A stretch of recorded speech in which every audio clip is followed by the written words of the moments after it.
Hello, weary travelers, and welcome to the Come and Go Tavern. My name is Sheela Ornthalis, and I'll be your hostess this afternoon. Today's kitchen special is spiced chicken sandwiches with veggies and cheese. Also, it looks like Rebecca is currently available for a full-service package, if you know what I mean. But if you see anything or anyone else on the menu that you're interested in, just let me know, and we'll see what we can do. Today we'll be continuing Advance Wars 1+2 Reboot Camp. This is the remake of the first two Advance Wars games that finally came out earlier this year. And it's actually the series that got me into grid-based tactics as a genre all the way back in the days of the Game Boy Advance. So we are into the second campaign now, and the mystery of Black Hole has only gotten deeper. I believe we do still have some of Blue Moon to keep grinding through before we can move on to either Green Earth or Gold Star. But anyway, I've been looking forward to playing this more for all of you, so let's just go ahead and jump right into it. As always, I will be available for comments, questions, and concerns about the tavern, as well as regular old chat. So just, don't be afraid to fill that chat out with discussion, you hear? Bloop. There we are. Okay. Left my controls buried behind my hydration today, so that's on me. Hello, Coleman! Hello, hello! How did the end of your Deathwing stream go? Actually, you know what? Let me give you a shout-out, because that was a lot of fun watching that happen. It's not exclamation shout-out anymore. Shout-out. Coleman R.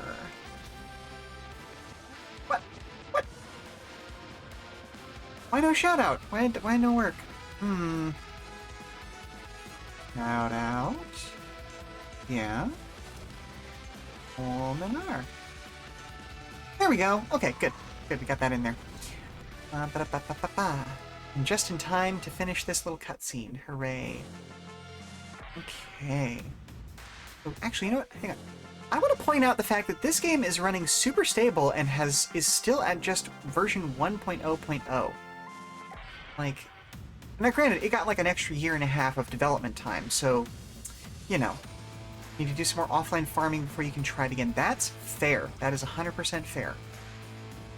Like I said, I tried playing it out way back in the day, shortly after it was released, and there were some issues with the controller setup back in the day, so I'm glad to hear that it's actually going better now. I should probably try it again. Next mission is Showstopper against this little Viper. Okay, so we have completed Neotanks.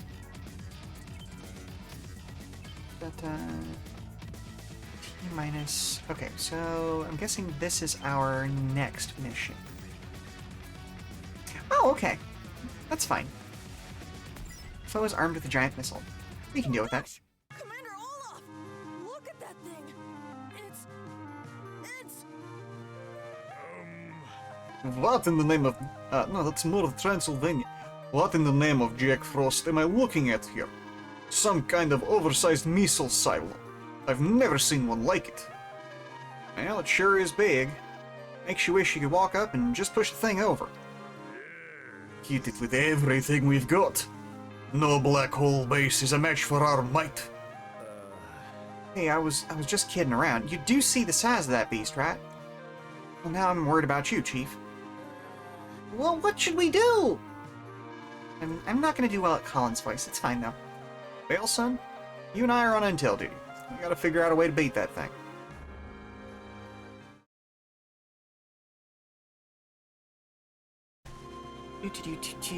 Okay, so we're gonna go after Flag.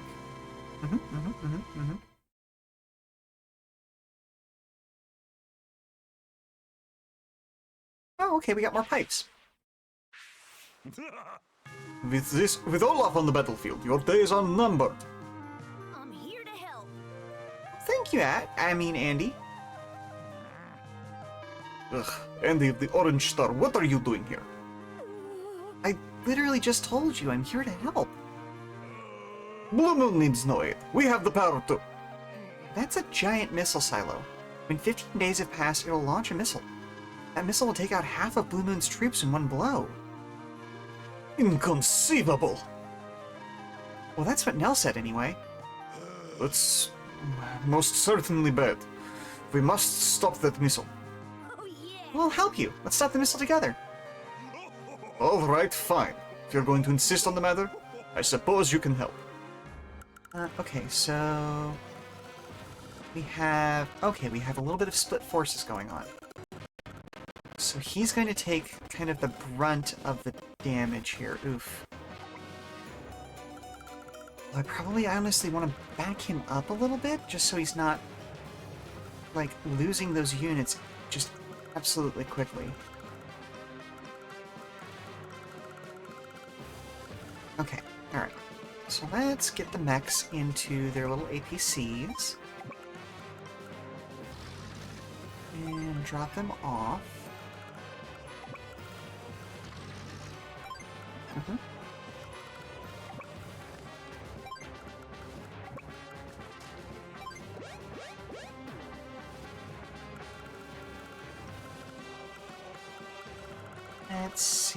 Let's see. Okay. Okay, so we're not going to really go further forward than these cities for most of the map, it looks like. Let's go here.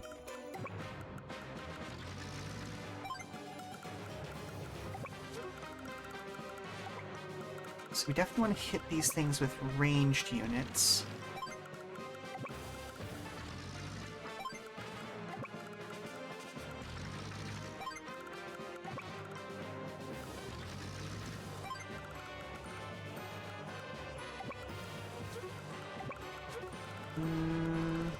Ooh, we have an airport. Okay.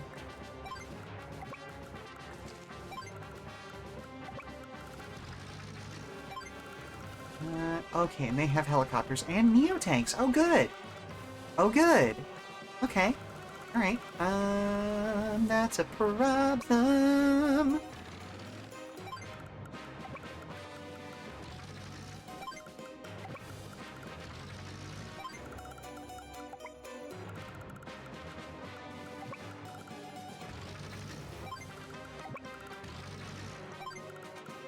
So I basically need to get this anti-air unit down into position to take out their air forces.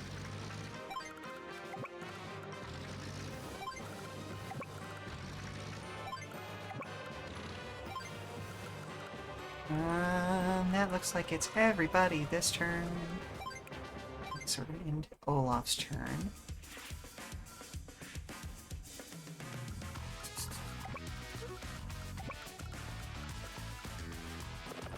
Okay, so we're just gonna go ahead and start hammering.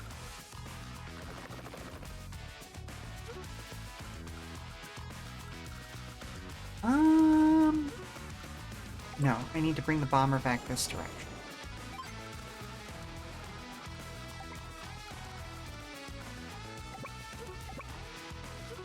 Can I hit? No, I can't. Okay. What I can do is this, and just further reduce the odds of him getting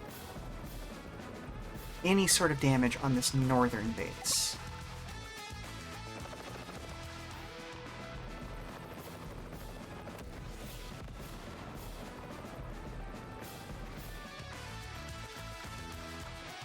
I don't know why they included an APC in the Orange Star Army here. Okay, let's send you forward, because you can't be hit from there. Oh, you know what? I do know why they included an APC. It's to refuel the Orange Star aircraft.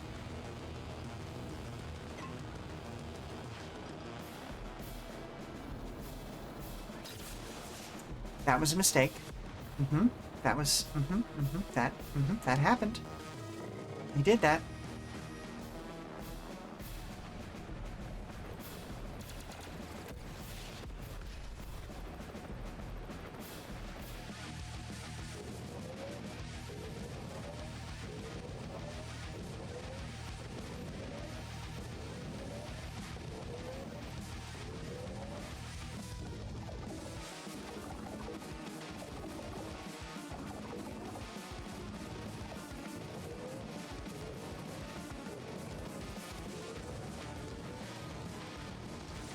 So if I recall correctly, the big thing about this is actually like a capture mission.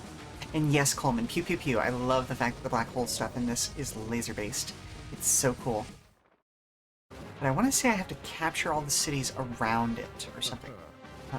Olaf, am I coming through? We found a surefire way to put the kibosh on that giant missile base. What was that? Are you sure about this?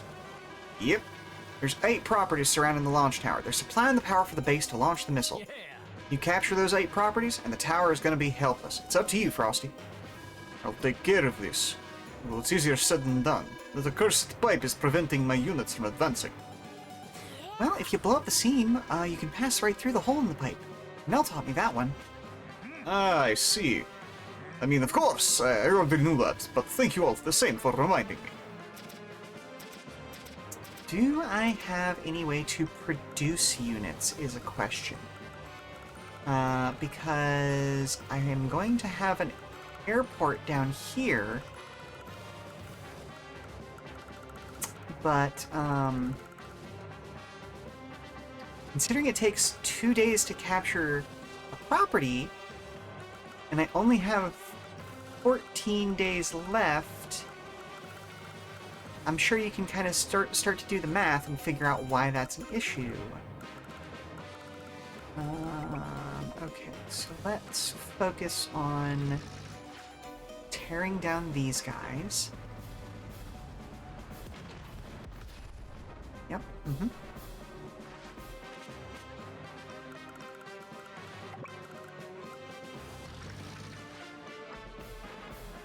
Bold of you to assume I can do math. Yeah, that's fair, that's fair. So yeah, essentially we would need 16 days minimum to capture all 8 properties. And that is not the situation we're in right now. Oh, I can't move his units, because that is not my commander. Okay, I think I'm just gonna go ahead and... yeah, I'm gonna have to take some of this damage, because I have to crack open those whatchamacallums, those pipes.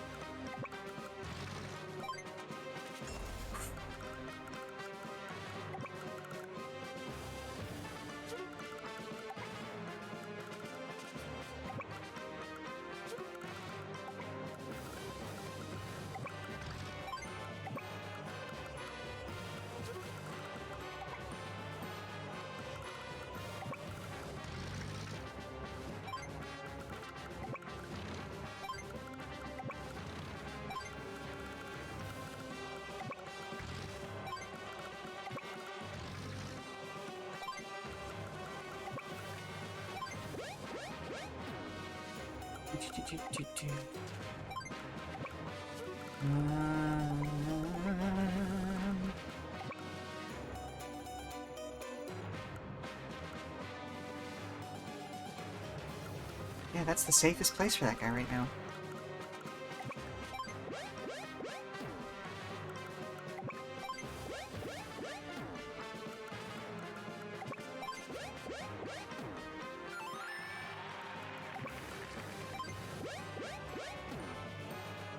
Hello, weather friend! Thank you for being here today. We are continuing with Advance Wars, if that wasn't painfully obvious from the tiny little boy soldiers I've got at my bidding right now. And this is one of the more difficult maps that I remember from when I used to play through this. Thank you very much.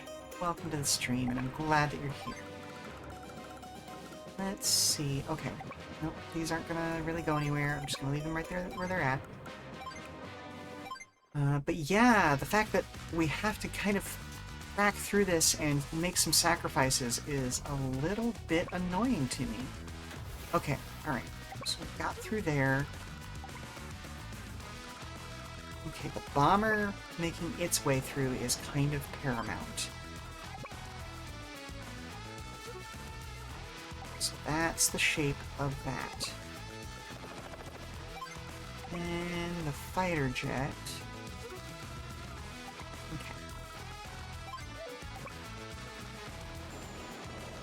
get to there. A little annoyed at myself for messing that up. But it is what it is. Wait there.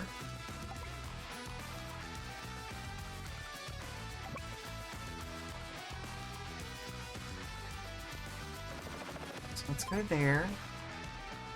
Yeah. Have a good AFK. Feel free to pull up a chair and just hang out. 'Cause that's what we are here for.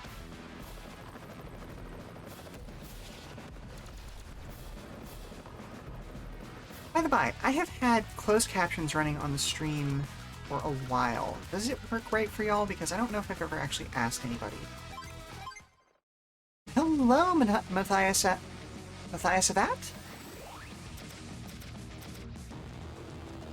Matthias Avat. I'm assuming it's a double name. But yes, hello, welcome to the stream. We are partway through the second campaign of Advance Wars 1+2 Reboot Camp.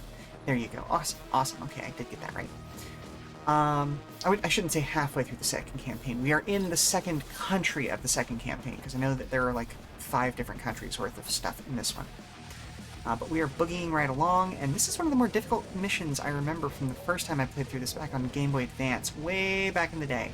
But at the same time, I've been having an easier time with these missions than I did all those years ago. Either I'm a better gamer, or I'm just generally more of an adult who can think better at this point.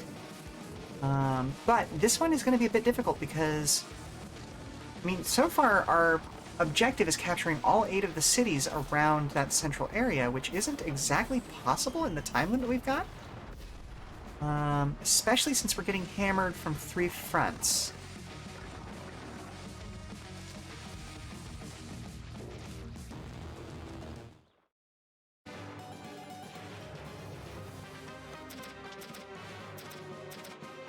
Okay, so let's see. So first things first, I'm not going to bother with there. I am going to finish destroying that way, though. Actually, no, hang on. I want to reset my turn, because I've just realized how silly that was. I have just switched on captions. They populate, seem okay. Okay, good. I'm basically using Google's auto caption services through a plugin on OBS. I wanted to make sure that it was actually functioning, so thank you very much for that. Let's go ahead. We will pop this guy here. Okay. Again, I love the fact that the black hole stuff is kind of floaty. It's just adorable. Okay, we can't use that there.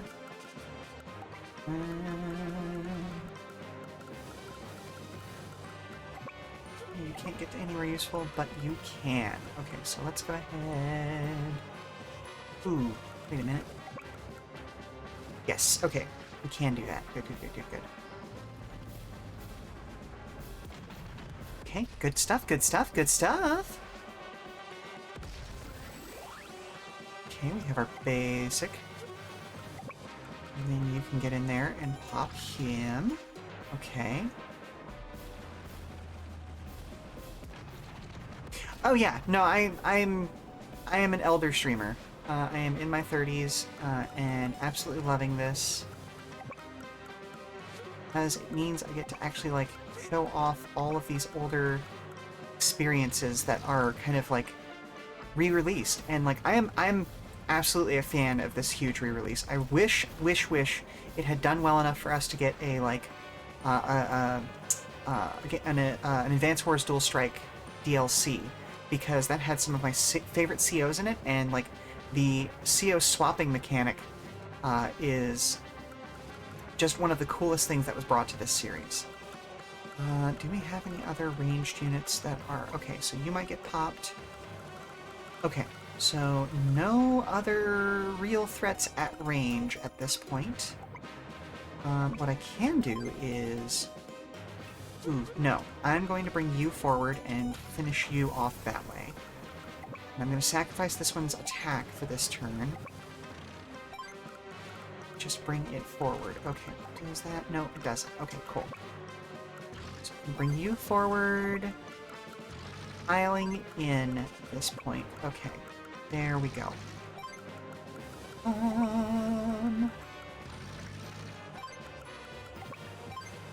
Yep, Captain Comic Geek knows what I'm talking about age-wise. We are in that sort of elder streamer range.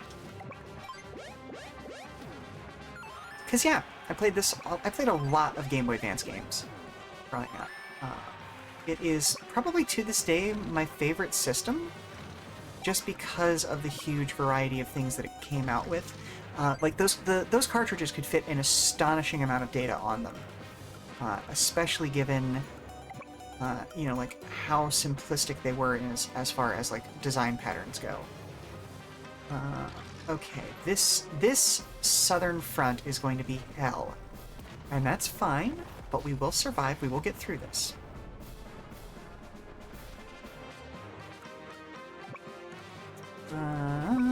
Okay, so this has to go somewhere else. It's not going to do any good at this point. I can at least start to crack down on these bombers that are down here. Okay, alright, we got it, we got it. It's not great, but it is what it is. Game preservation should be mandatory. Agreed. There are a number of games that just... I am terrified that they might just disappear. Like, one of my favorite game series of all time, Golden Sun, there is no way to get the original GBA titles at this point, I don't believe, unless I have utterly missed something and they got added to the Switch GBA plugin? No, not plugin. You know what I mean, though. But even that it only exists as long as the service exists, you know what I mean? So as soon as Nintendo decides that they want to switch the eShop up again, those will just disappear. And they will no longer be around. So, yeah, being able to run stuff via ROM is absolutely necessary. And the pushback that a lot of game companies do against that sort of thing is absolutely, I don't even say insidious. Insidious is too strong. But it is silly, at the very least. Because, hey, we just want to continue playing their games, and so why shouldn't we be able to do that, you know?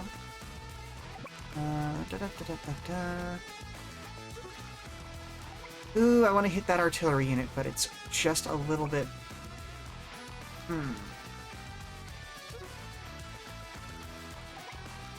It's just a little inside the range of the anti-air. Yeah, hopefully more museums and other societies like that will start picking up on game preservation as a thing that needs to be done. You know, I think I'm going to leave that helicopter right there. Because, like, honestly, museums are pretty much in the perfect position to actually, you know, do this sort of preservation because, hey, that's their entire deal, you know? And, like, we've got a few different locations that are doing, like, media preservation as well already. So books, movies, you know, film strips, DVDs, VHSs, all of that sort of stuff. It would be really simple for them to just add in video games to that because, you know, especially if you already own the cartridge-based media, dumping a ROM is 100% your right, legally speaking. Same thing for disc-based media. So, you know, why not? There are a few different issues with that, unfortunately, as far as, like, playing back, but emulators are a thing. It's just the distribution of emulated ROMs that is a bit of a problem right now. And even that is...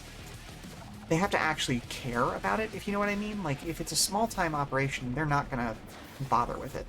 Because there are plenty of ROM websites you can go to, even in these days where, you know, the crackdowns are starting to happen, and get decent ROMs from people.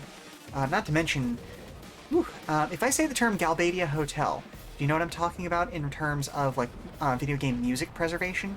Because they do fantastic work.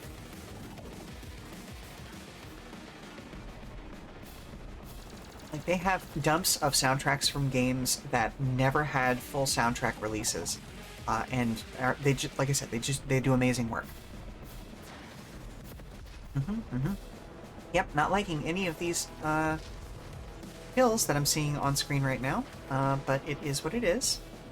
I have that airport at this point, so we should be okay. And honestly, it's not even... Like, the developers behind video games love the idea of preservation because, hey, that is literally preserving their hard work. It is 100% just the business folks behind a lot of these companies. It's that whole idea of, like, you know, capitalism causes brain rot, you know, because, hey, if all we care about is, you know, making sure that we can make another dollar, then why would we keep selling or allow people to preserve their old stuff? You want it to fail. You want them to have to buy the new service, you know? But, you know, that is what it is. That is what it is. Okay, so this asshole has just stuck around right there. Thankfully, that helicopter is dead zone for doing this, but unfortunately that does mean that this anti-air unit isn't going to be able to move this turn. But hey, at least I can unchoke the choke point, as it were. A little sad I can't do that, but okay, we'll take out a bomber, that's fine. I say as if I'm upset about that fact.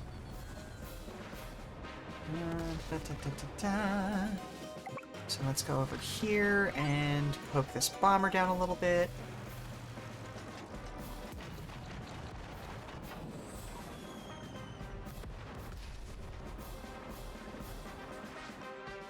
Considering doing something that a good friend of the channel, Sonomikan, started a while back and doing like hourly breaks instead of a break in the middle of the stream, just to see if it kind of helps me keep my energy levels up for the entire 4 hours. But we'll see what we do. We'll see where we are at the end of this hour. If I finish this match by then, I'll go ahead and do that. If I don't, well, we'll see where we're at.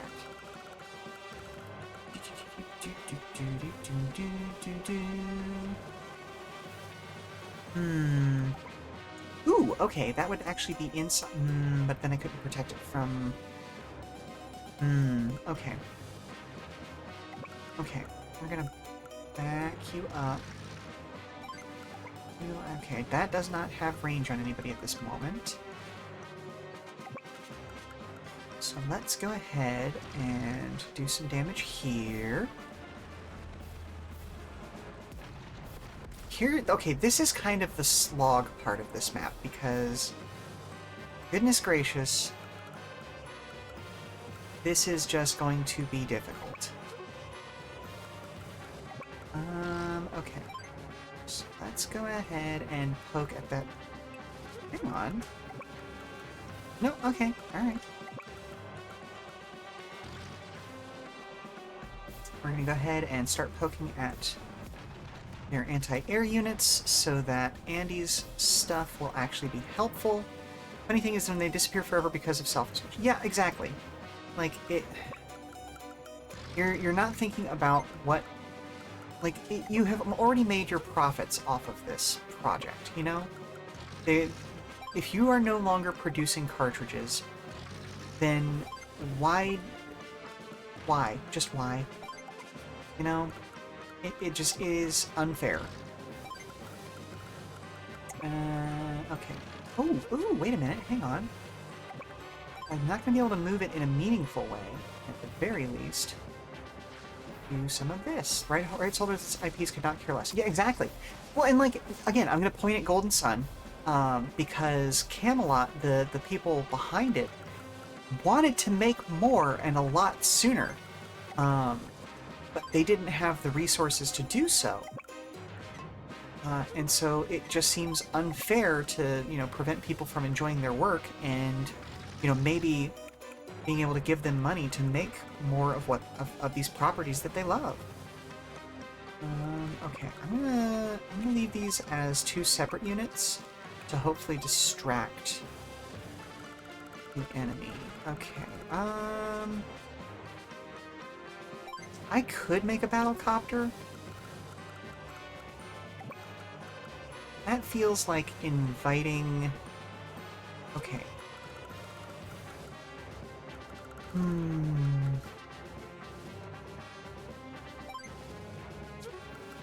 yeah, okay. So next turn, I'll use my super at the top of the turn. But yeah, no, it very much is one of those, like, Golden Sun is not actually finished, because the plotline of what was supposed to be the first Golden Sun DS game was actually the game that they wanted to make at the beginning, like when they first started making Golden Sun, but then they realized they were in too deep as far as, like, storyline goes, and nobody would have understood what was going on, so they backed up the plot line for an additional game, which was originally supposed to come out on the N64. They didn't finish it in time, and so it got moved and brought up to the Game Boy Advance, and then that had to be split into two games because the first game wouldn't fit on, or like that prequel game wouldn't fit on a single cartridge. So that's fun, right? You know what, let's go here instead. Since I didn't make anything this turn, that's fine. And so, like, you know, when they finally got the funding to do the game that they first wanted to do, again, they discovered that, okay, now with modern graphics, this game won't fit on one DS cartridge. And so they made the first part of the game that they wanted to make, and then they haven't been able to go back and do the second part yet. And I would absolutely love for that series to get a remake in this sort of style, because it absolutely deserves it. Okay, I'm gonna leave this for now, because there's no way I can get them in there without putting them in danger. And especially, like, if they got the chance to do a full remake for the Switch, I would take a re-release of the original games as they were, and then maybe like an up-res of the DS game with its sequel packed in as maybe a DLC or something like that. Or, you know, bring the first DS game as the DLC. Sell the last game, the fourth game in the series, which was originally supposed to be the back half of the first, which is a wild thing to think about, but, you know, it is what it is. Ow, I wish that hadn't happened. Oh my goodness. Okay, well, this is, many characters, story told at the same time. I'm missing some things. Yep. In my mind, they were looking for something like Octopath Traveler in the department of many characters, story told at the same time, but technical limitations at the time didn't let them reach that goal. So yes, but no, because, like, they actually could fit all 8 characters into a single storyline at the time. You just had to switch party members around for balance reasons. It was more that, like, there was so much going on in the world and so much backstory for, like, why the world was the way that it was, and they wanted to explain all of it, that they kind of got a little bit too excited and wrote too much plot. And so they went, okay, we're gonna roll the timeline back by 10 years, probably closer to 15, but still, I don't remember, and explain what happened before the current plot that we want to tell that set all of this up. And so it just ended up being a lot more game than could fit on one cartridge, essentially. Okay, so we are going to go ahead and hit Olaf's superpower. Let the winds of war bring snow.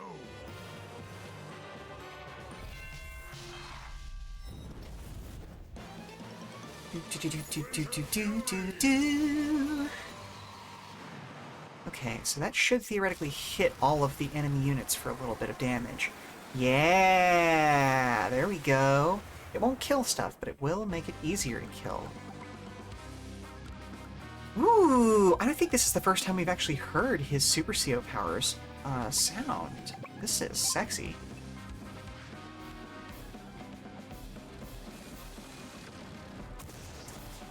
If you get the chance and you can stand dealing with some of the quirks of the GBA, I do suggest heavily checking out Golden Sun, because like, even the first game, this is back during the heyday of, like, 40-hour JRPGs. It just has so much game in it. Okay, let's go ahead and pop you. And then you could easily play the second game in the series for another 40 hours. It's been a long time at one point playing GTA. Oh, yep.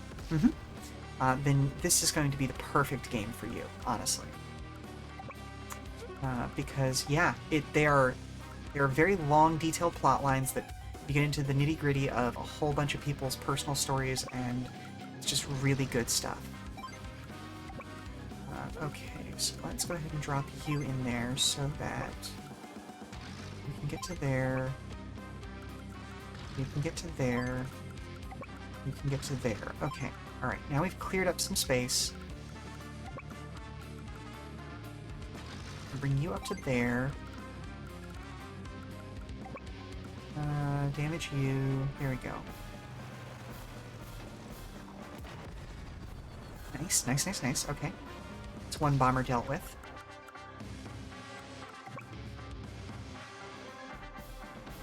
Okay. So I doubt very seriously that I'm going to be done with this map by the end of the hour, but it doesn't mean I shouldn't take a break. Okay. Lots of tanks coming this way. Do I have enough for a bomber? I do. I have exactly enough for a bomber. Okay.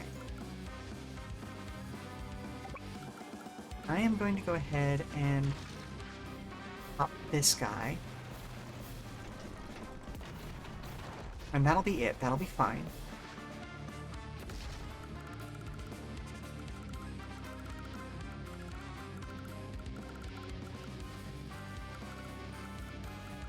So let's bring this guy out.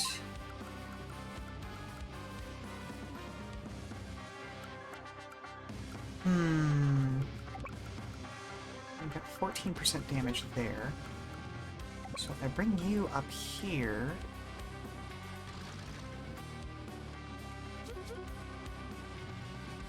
Oofa doofa.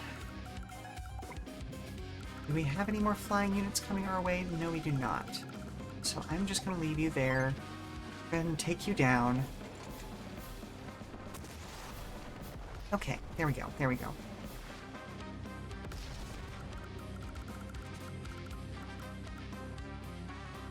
Do need to start capturing stuff. So let's go ahead and hit you.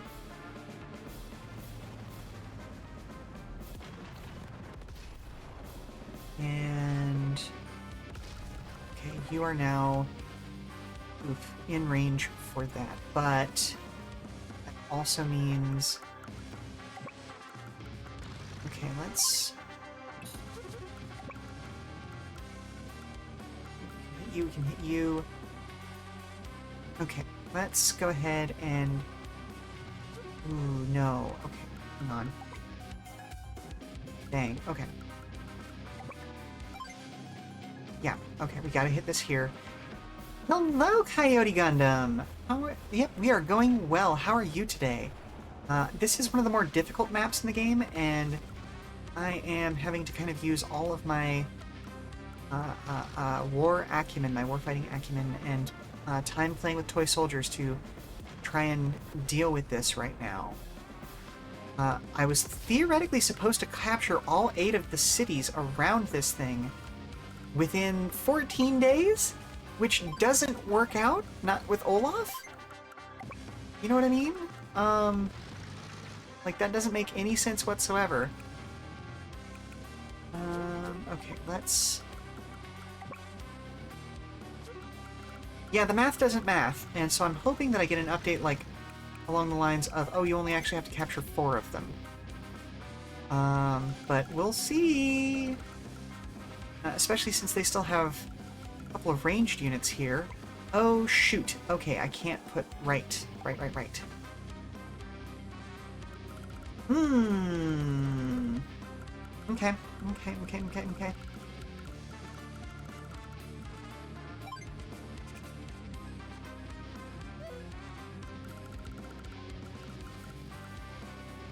So there's only so much I can do here right now. Okay, what I'm going to do is I'm going to do that. And we're going to go over to the next turn. Yep. Okay, so they don't have any helicopters at this point. Ooh, okay, but snow is, in fact, affecting Andy, which is less than ideal. You know what? Let's just go ahead and annoy you. How about that? If this guy takes a little bit of damage, that's fine. He'll probably die, if I'm being completely honest, because that anti-air unit right there is exactly within range. So let's move you up there.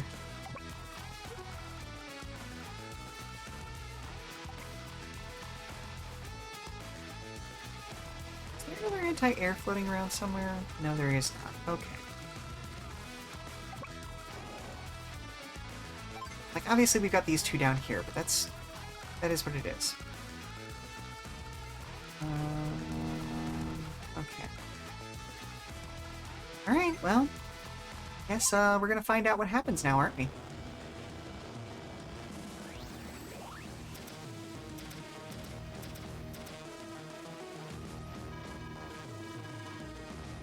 I forget what kind of voice I gave him, but I guess it doesn't matter since it disappeared almost instantly. Yep. Okay, goodbye, helicopter. Bye-bye. This is fine.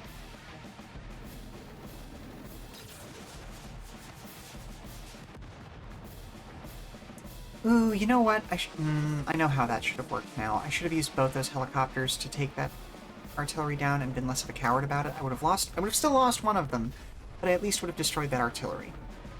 Now I don't think I'll have that option. At least not easily.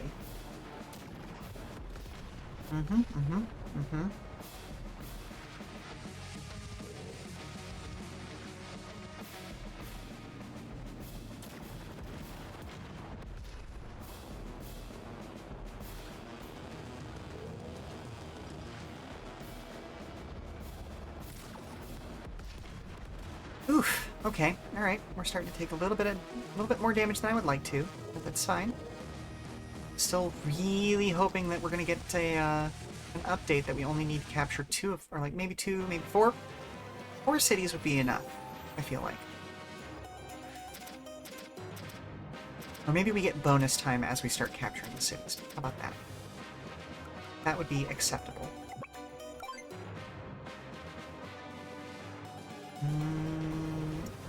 Okay, alright, let's see how this can work.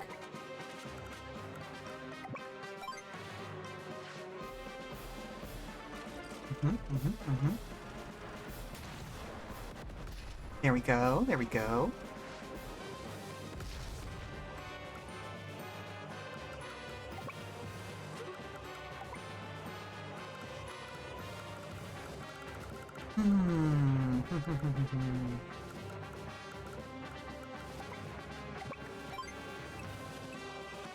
That's going to remove a damage dealer from the board.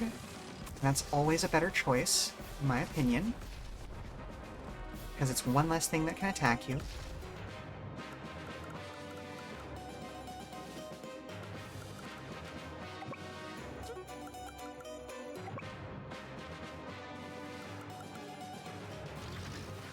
Oof. Okay, so this guy's not even going to do enough damage to actually just prevent him from healing up next turn. That is unfortunate.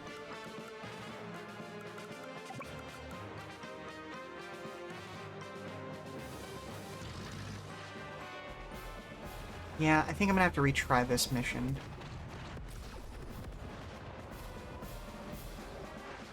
Which is, again, less than ideal, but is what it is, you know?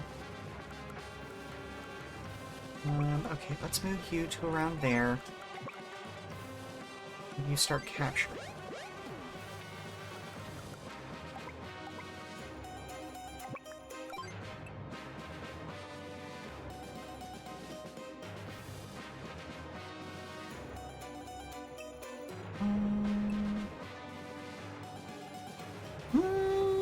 Yeah, you. I do appreciate that War's World has fully embraced the renewable resource upgrades, though. Some nice little windmills out there.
Oof.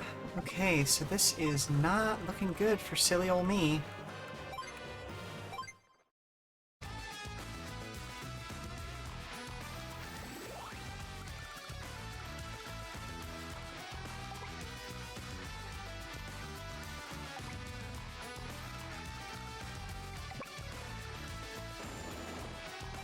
Very least I can get rid of that.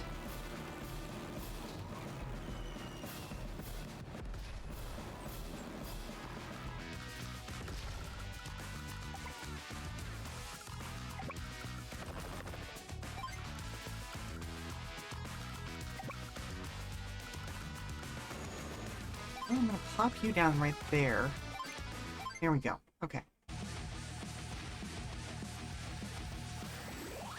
Yep, this is gonna hurt. This turn is just gonna hurt. Stay out of my way. If he can get a kill on that APC, then I'm in serious trouble. Meaning the southern blue APC. If he just damages it heavily, I should still be able to bring this back. But if he kills it, especially before moving both of his anti-air and the mega or not mega tank, medium tank, then that's a problem. But it looks like, ooh, okay, good. Good. Pain is weakness leaving the body. Sometimes pain is just pain, you know? That's unfortunate. I hate that. I hate that for me.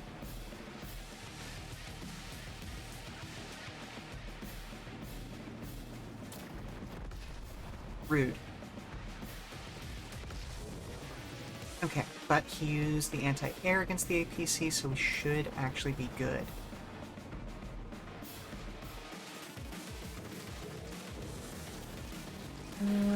Okay. I don't like how much money he has built up versus how much money I have built up, but it is what it is. How quickly a week rolls by at times like this. If 15 days pass, Blue Moon itself could be kaput. We must hurry and capture those 8 properties. Yeah, I'm not sure how that's physically possible if we don't get any boosts to our, whatchamacallit, the time frame.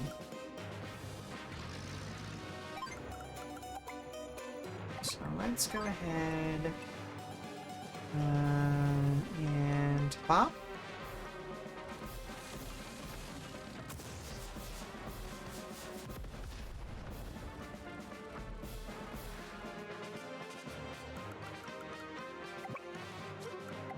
Okay.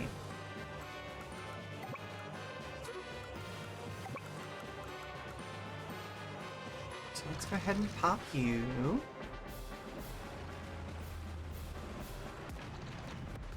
And this is where that artillery unit outside is going to start becoming real annoying.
Right, that gets rid of this anti-air unit and gives me a lot more flexibility in where I can send my other people.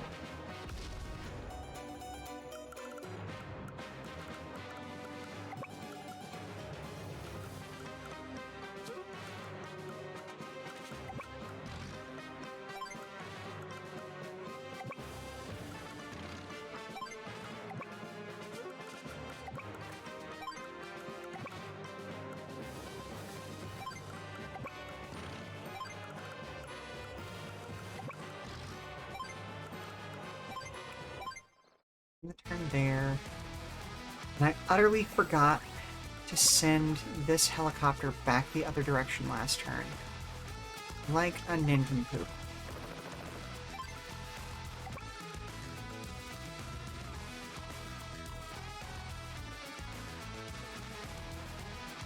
You know what? At the very least, I can bomb the hell out of this rocket launcher. And so my northern ground forces are no longer in danger. Excellent.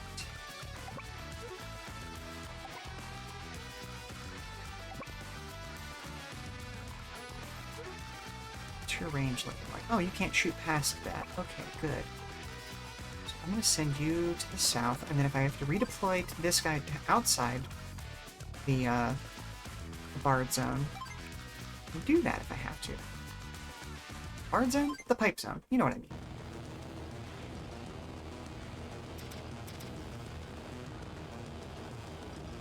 Yep, there comes that artillery unit. Being an annoyance. Won't get the kill, but it sure will inconvenience me.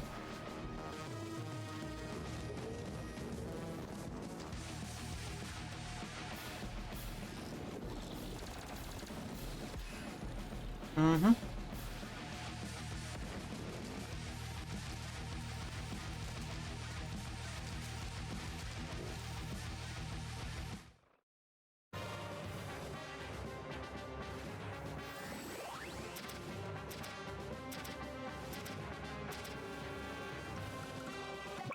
Oop, can't do that.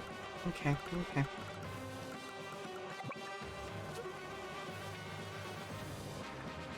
Yep, may as well just go ahead and continue. There we go, okay.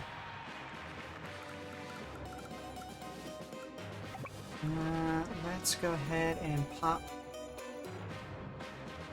you.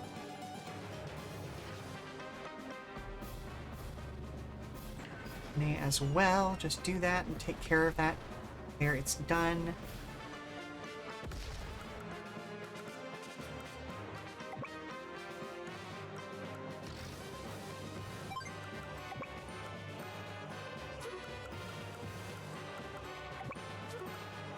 Okay.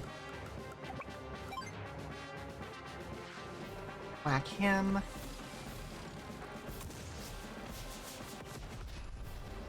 Mm-hmm.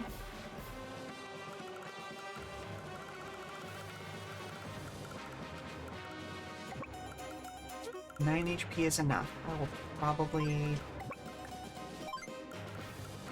better to move him out. Yeah.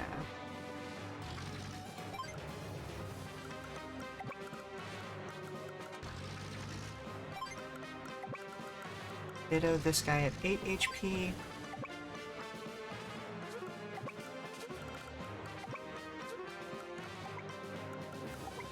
Okay.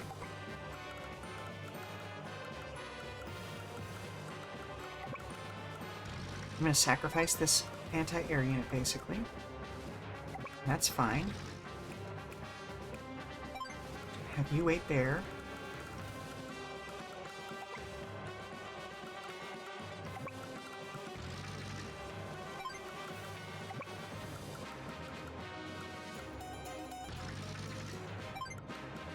Up a whole lot of people who don't need to be clogging those zones up.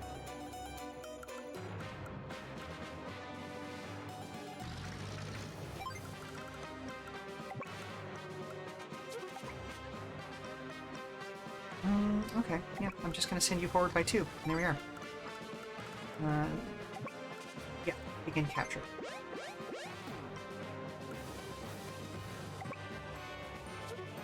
Okay, yep, you're good. You're just gonna stay there. You're gonna stay there. Okay. End our turn there.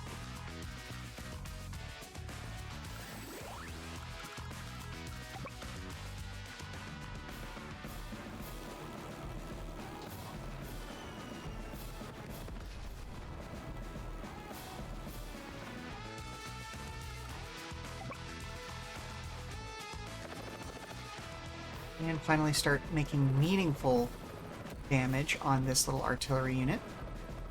So it can't hit our Blue Moon folks as well as it once did.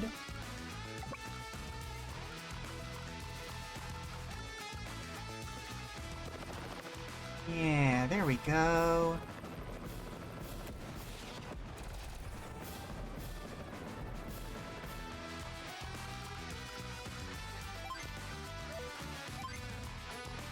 End the turn there, and let's see what he does. So, yeah, I do think I'm going to go ahead and, after Black takes his turn, I'm going to take us to a BRB screen, and I'm going to say let's all go get some water, stretch, all that fun stuff.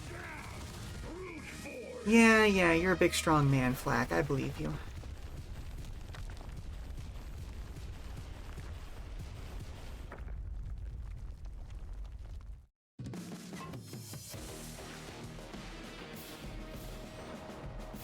That is unfortunate. I might be about to lose this guy. Woo! Ooh, that was tight. Okay.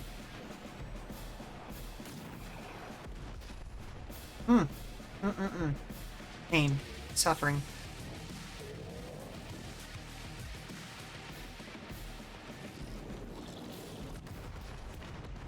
Ooh, that did way less damage than I expected it to. Even though it is hurt, I still kind of expected it to hit a lot harder than that. Okay, so let's go ahead and we'll take about 5 minutes of a break, and we'll be back for the back half of this map, okay? See you soon!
Welcome back, everybody. I hope you had a good time on your break. We're ready for more Advance Wars. So let's see, we are in Olaf's turn. It's unfortunate that he got hit as hard as he did.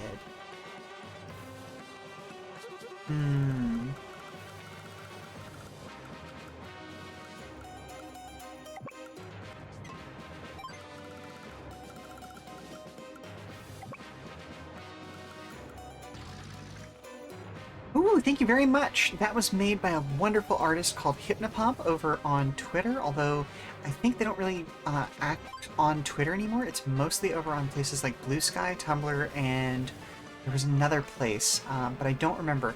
But yeah, Hypna is one of my very favorite artists, and I have commissioned so very much work from them because they deserve all the good things in life, and they're an amazing artist. I've actually got a couple of pieces in the pipeline from them right now, although those still are kind of, I don't want to say they're in development, but you know what I mean. Like, they have a schedule they got to keep to, all that sort of fun stuff. Yeah, I absolutely love their work, and anytime I get the chance to commission them, it is always a good day. Ooh, let's go ahead and attack this guy. I'm pretty sure that my other rocket unit can't hit the Neo tank. Yep, I'm right. But we can just take this guy completely out of commission. There we go.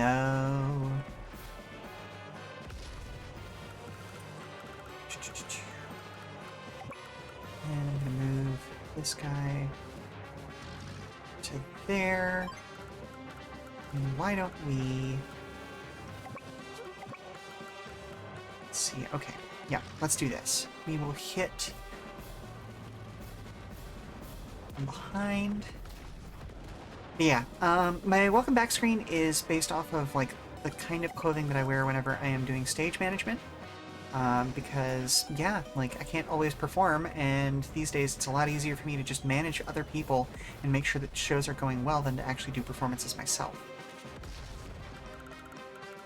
Just kind of how that goes.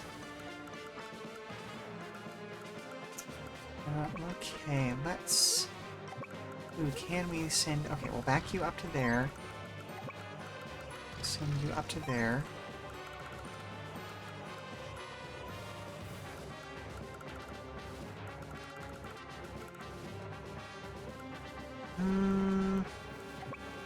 Okay, I definitely need to move you forward, so...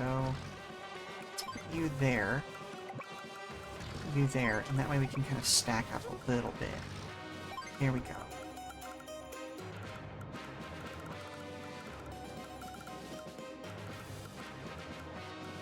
Ugh.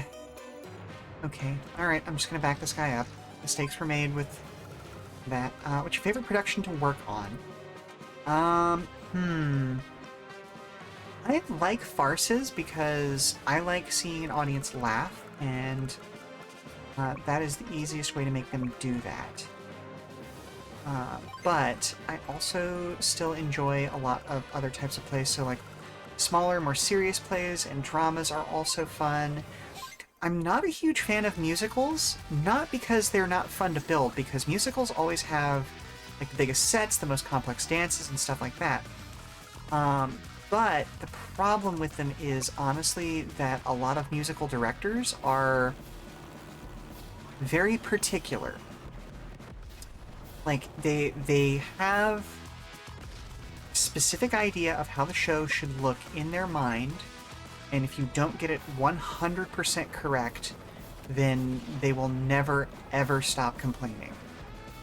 And that is very inconvenient when you are trying to actually, like, put things out on a schedule. Like, there is something in production that we refer to as, like, putting a show into triage. And essentially, it refers to how we have to... Oh, I should have popped my Super Seal power at the top of the turn. Oh, well. But it essentially refers to how we have to put, like, create priorities when it comes to building shows. Yeah, exactly. Yeah, you know exactly what I'm talking about then. But there are those moments in production where, like, okay, we have to be done with this aspect of the show. We have to move on to something else. Or here are the things that are most important to make sure that the show actually happens. Um, Music Man, great example. You absolutely have to have the musical instruments. You know, if those musical instruments don't work, you can kind of work around that depending on what size the production is, you know, by either having, you know, recordings in a smaller space or something along those lines. But if at all possible, you want those to actually be functioning musical instruments. And so, you know, if you don't have that, then bad things are going to happen. You know, so either production will be slowed down, or, uh, you know, like it's just gonna go poorly, essentially. Uh, but other things like different costuming things that you might see, those are not 100% necessary, and so, you know, maybe that falls by the wayside, or different props. It's been a long time since I've done Music Man, so I'm struggling to remember any of the other props that get used in that show, unfortunately. But hopefully, you kind of get my idea. My point is that, like, you have to pay attention to what's absolutely necessary for the show and make those your top priorities. But sometimes either directors, choreographers, or designers get hung up on lower priority aspects of the show that, like, aren't actually 100% necessary to make things happen, but that's what they're focused on, and so they make it everybody else's problem. And that's kind of what I mean when I say that, you know, like, we have to put shows in triage. We focus on what's most important to actually making the show happen. Ooh, I could move you to there. Okay. I'm getting somewhere.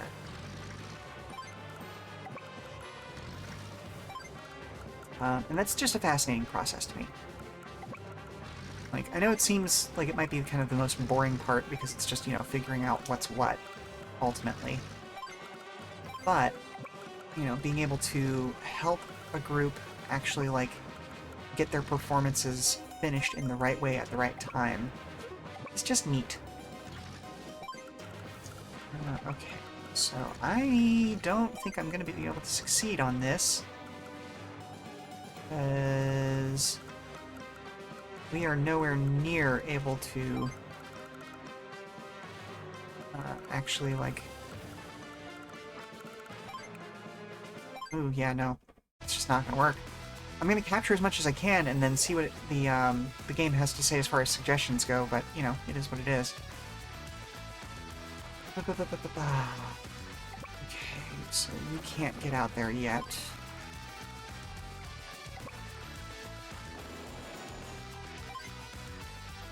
Move you over there, and before I make an attack against that guy, I'm gonna go ahead and heal. For a tune-up.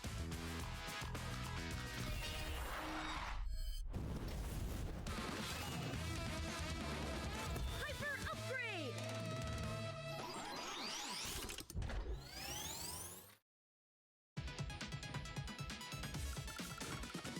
Ooh, I forgot the hyper upgrade actually gives me a whole bunch of healing. Okay. Got canceled because of COVID, but I was doing Our Town, and that one hardly had any props, and I felt like it worked. Yeah, like, it's the weird kind of situation where, you know, sometimes just going more simplistic means you'll do better. Because there's just less to worry about. You can focus on what actually matters for a show. Now, that being said, I have also done shows where the exact opposite was true. So, you know, like I said, I like doing farces. One of my favorites that I've ever gotten to do was a show called Bullshot Crummond. Or was it Bulldog? No, Bulldog Drummond was the original movie series that Bullshot... Yeah, Bullshot Crummond was based on Bulldog Drummond. Okay, so Bulldog Drummond was this, like, 1920s, 1930s era British spy thriller series. And I'm just going to go ahead and hit the super here. This was pre-James Bond. Very cool, very, you know, black and white movies sort of thing. And so, like, there's a lot of references to, like, oh, the, you know, Fritz from World War I and all that sort of stuff. And so when we did Bullshot Crummond, names. When we did Bullshot Crummond, what we did was we decided to make the entire show look like it was a live studio audience sort of situation. And so all of our audience members could see the technicians as they worked, like this was intentional. You know, they were out obviously doing their jobs, and it was very, very fun to work with. And the company that wanted to do this with us, you know, came in saying, oh, this will be a very simple show, it'll be easy, we'll be fine with this. And I walked into that meeting and went, there are 14 pages of props notes from my first reading of this script. And everybody kind of went, what? Yeah. There was a lot to do on that show. They thought it was going to be this sort of dead simple thing that was going to be just a quick wham bam, thank you ma'am, we're going to go in, we're going to do the thing. And no, it was not, audience, it was not. But at the same time, a lot of fun to work on, because I was able to go and pull a lot of things that we already owned, and like just essentially use a lot of stock materials. And we made it work out in the end. I even actually got to build, well, I didn't build it. I worked with Leonard, our local blacksmith, to kind of come up with a mechanism to essentially make something similar to a fly system just in the roof here, so that we can move a whole bunch of puppets and like have like little fake airplanes and all that sort of fun stuff. Just kind of flying across the scene. It was a lot of fun. But yeah, no, not a simple show. Not by any means.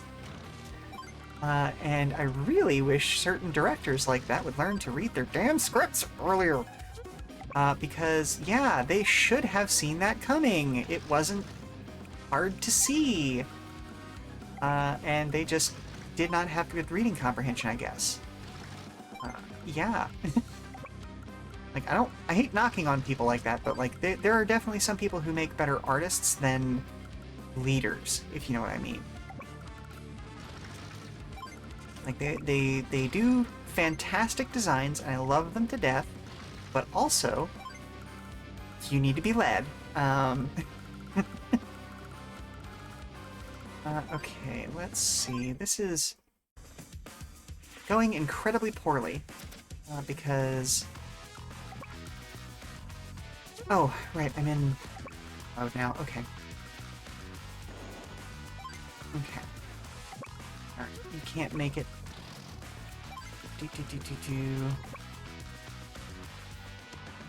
Oh, goodness gracious. So we're gonna keep hammering at these folks.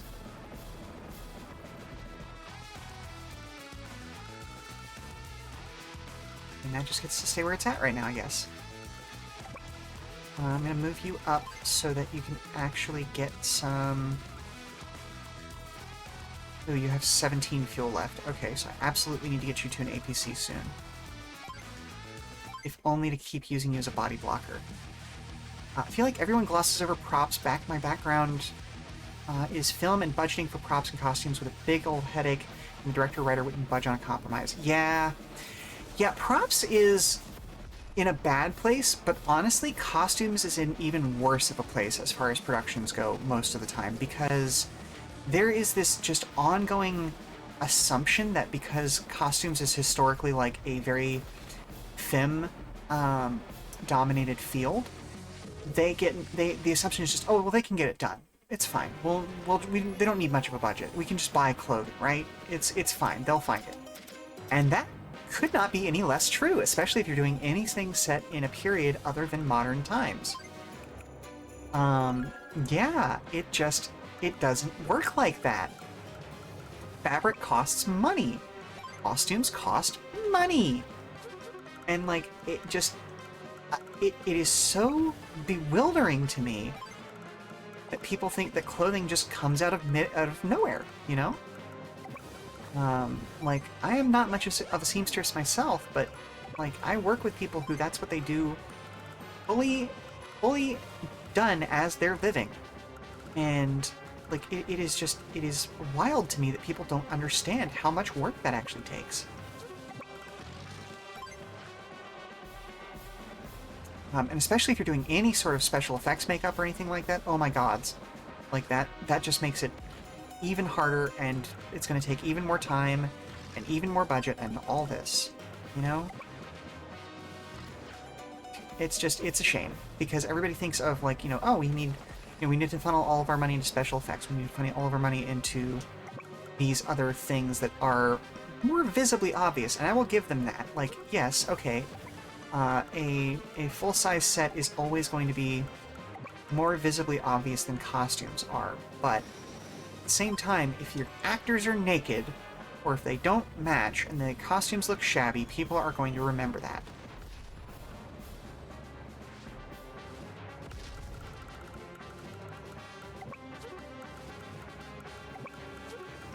Okay.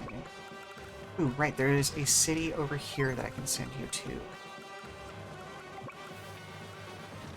So, okay, let's see. Okay, we can get you to there. Get you to there. You there, and there. Okay.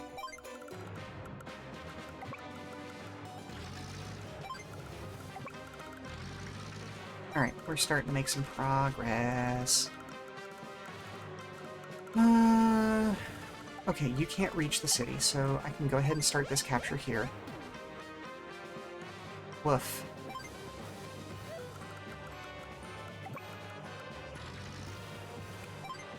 Ooh, I might still be able to do this, actually. I might sneak it by. Oh, don't get you started. Yeah, especially when you were back in college, your budget was $5 and a White Claw. Oh my gods, yes. Oh, oof.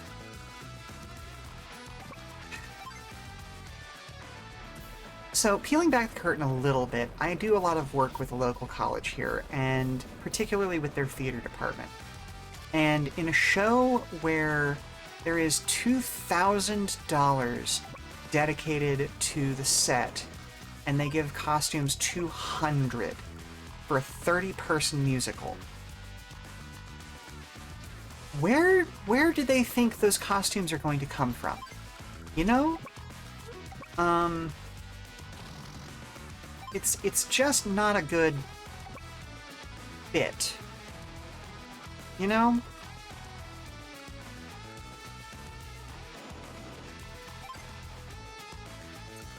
Yeah. And, like, part of the assumption is that, like, you know, oh, we have these huge stocks of costumes, we can just pull anything we have access to, it's fine. And, like, even when you have a good relationship with other theaters in the area, other costume suppliers, all that sort of fun stuff, once you hit a certain level of costume, like, no, this has to be custom made for somebody, otherwise, like, there's only so much goodwill you can find in borrowing from other people. And it's just like, I don't know what you expected. Or another good example from this one. We branched out into a new type of event for this year, and I'm trying desperately not to dox myself too much. Not that I'm actually that hard to find in real life. My actual name is out there in the world. It is what it is. But like, it is just wild to me. Goodness gracious. Okay, I am gonna have to do something silly to make this work, aren't I? Okay. How many turns do I have left? I have 3 turns left. Okay. One way or the other, I have to get that artillery unit built at this point. And so we were trying to do a new spooky event theme for this Halloween because our fall musical got canceled due to a rights issue. Like, nobody did anything wrong, it's just the rights didn't come through. And so, you know, everybody was like, oh, we have $1,000 we can throw towards this, but we want this, that, and the other thing to do it. And we kept telling them, hey, it's going to cost a lot more than that to actually accomplish this. And they kept saying, oh no, you'll find a way to get it done. You'll find a way. And shocker, production that took up an entire black box space cost more than $1,000. Wild. I know, right? Fun fact though, that just as a thing, the outfit from my BRB screen is legitimately something that I wear even IRL. You know, it is something that I use to remind people that, hey, Tech Week is coming. We have to get things finished sooner rather than later. So yeah, And it's arguable whether I'm a goblin or not in real life. I tend to be a bit of a backstage gremlin. But anyway, that's dipping a little further past the kayfabe than I would like to in general. So yeah. Anyway, yeah, basically just like, I love my capital A artists, but I desperately, desperately need them to listen to us when we say, hey, that's not gonna work. That's not in the budget. Okay, we have 3 days left, so as long as I start these 2 captures tomorrow, should still be able to succeed at this. I should be able to do... okay. We're gonna find out.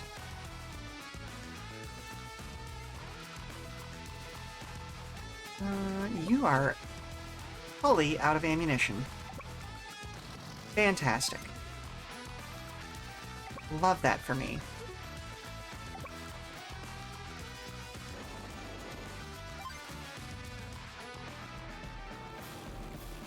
Yeah, it absolutely is, and that's why it's always a good idea to have an actual production manager, a decent stage manager, maybe even somebody who can watch out for, like, cast safety if you're specifically doing a more, like, violent or emotionally, I don't say harmful, but, like, emotionally draining sort of show. And I don't just mean, like, a fight choreographer. I mean an actual, like, oh, dang, you also have machine guns. Oh, nerds. Hang on, reset this turn. Yes, please. Like somebody who can deal with emotional stuff over the course of a show. Somebody who can actually talk through things with the cast and make sure that they're still doing okay. Because there are plenty of situations that I've been in where the cast has just been really brought down by a show, and not because, like, the show was too heavy and we shouldn't have been doing it or anything like that, not because the director was doing anything wrong, but just because, like, hey, people are fragile, you know? They need help sometimes to work through the sorts of emotions that we deal with whenever we're doing shows like this. Okay, good. I can still do some extra damage to this guy. There we go. Okay, machine guns are not as good as the missiles were, but it is what it is. Here we go. Okay. Just reminded me of seeing a Metropolis stage play, and I think it was more intense than the production intended. Yeah. Okay, when you say Metropolis, are we talking like the German Expressionist film Metropolis? Or like the Tezuka anime that was based on the German Expressionist film? Or a completely different thing entirely? Like, is this a Superman thing? Or like, you know, yeah, now I need to know. I need deets. I need details. Because if it's the German Expressionist show, then yeah, that's a heavy, I shouldn't say show, movie. That's a heavy, heavy film. Like dealing with, you know, what it means to be human, what it means to be a living, thinking person. And what that means in a more mechanized society. And, yeah, that would be, that would definitely benefit from having that sort of emotional help. Yeah, the Fritz Lang Metropolis film, oh my goodness. So, for one thing, I would love to know who did that, because I would like to know, like, what reviews were like on that show. But also, yeah, that's... Ooh, and even, like, the set design for that must have been gorgeous. Costumes, weirdly, actually probably were fairly easy, because, like, everybody has that sort of, like, 1920s, 30s kind of garb, if they have any size of costumes, you know what I mean? Like, it's a lot of loose-fitting shirts and suspenders and brown trousers and all that sort of fun stuff, so... Like, that's not exactly hard to build. But, from a, actual, like... I don't want to say actual production. Oop, hang on, that sounded like not enough fuel. Oh, okay, no, you're good, you're good. You have 25 fuel left. I got completely off track. Yeah, from an actual, like, set construction standpoint, I could definitely see that being expensive. And, of course, you know, the robots as part of that would be just, like, oh my goodness, you're building armor. Okay, I'm not gonna be able to necessarily deal with that nonsense, but I can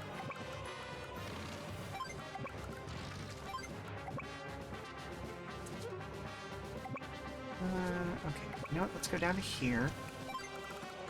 Leave you where you're at. There we go. I was wondering, I kept hitting the A button, wondering why it wasn't letting me go. It's because I bumped it a square. Like a nincompoop.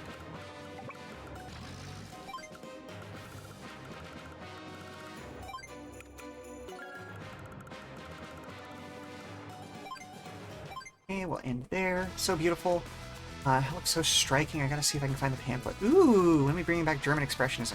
So, I have seen some great usage of German Expressionism style in recent years. So I do think it is starting to come back, for better or for worse. You know, the 20s is the 20s. We are not necessarily in the roaring 20s, but we are in the screaming 20s, if you know what I mean.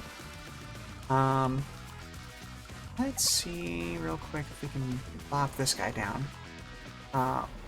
But essentially, the production that I saw was Young Frankenstein the musical, done with German Expressionism and an all black and white kind of not monochrome, but if I say silver tone, do you know the kind of look that I'm talking about, where it has a little bit of sepia seeping in and little dashes of color here and there? Very cool. It was very, very cool. Very, well, like I said, a German expressionist. The shapes, nothing was quite a right angle. Everything was very Castle of Cagliostro. And yeah, basically we use they use little splashes of color to sort of emphasize particular things about different actors in that. So like, oh goodness gracious, I cannot remember any of the characters' names at this point. It's been so long. And I am just absolutely atrocious with names. But like the initial ingenue, like the person who... Oh, today is the day. We must act now. Yes, we will be acting now, Olaf. Thank you very much.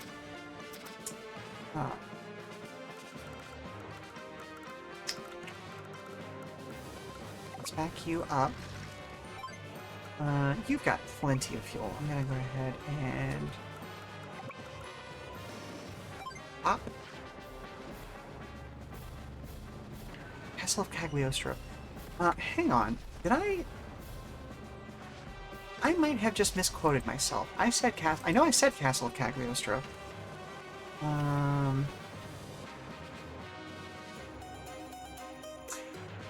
I did. I completely misspoke. I meant the Cabinet of Dr. Caligari.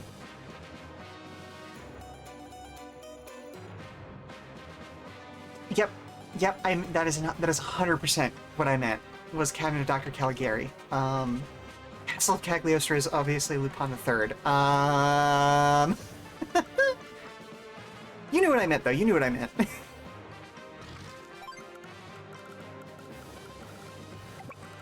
That shows you where my brain is most of the time, though. I watch a lot of anime, especially classic anime, and yeah, both are very good. Both are very good. That's okay. Not that it even really matters at this point, because, like, we're about to win. But by the skin of our teeth. I am still not 100% sure how I managed to do that. Blast it all! If we could have just launched this missile... Oh, right, I gave him a deeper voice than he actually had. We will blow them all a bit. Yes, we've captured them all. That neutralizes the missile silo. We won! Right, we did it, of course. I couldn't have done it myself. I mean, I could, of course, done it myself. What are your plans now, Whelp? If you like, I'll let you continue the battle here in Blue Moon. Thanks, but I'm headed back to Orange Star for now, though. You're leaving, then? I'll be back as soon as everyone's at home's ready to go. Oh, is that so? Well then, see you again. No, wait, hang on. There's no need for you to come here again. Let's see, what kind of score did we get here? That is, we won. Holy moly, okay. Alright. Okay. I feel like I should have done better in that speed score, but... I mean, that speed score should have been lower. I could have done better at speed. You know what I mean. Anyway, Have you seen the Vampire Hunter D Bloodlust movie? Yes, I have.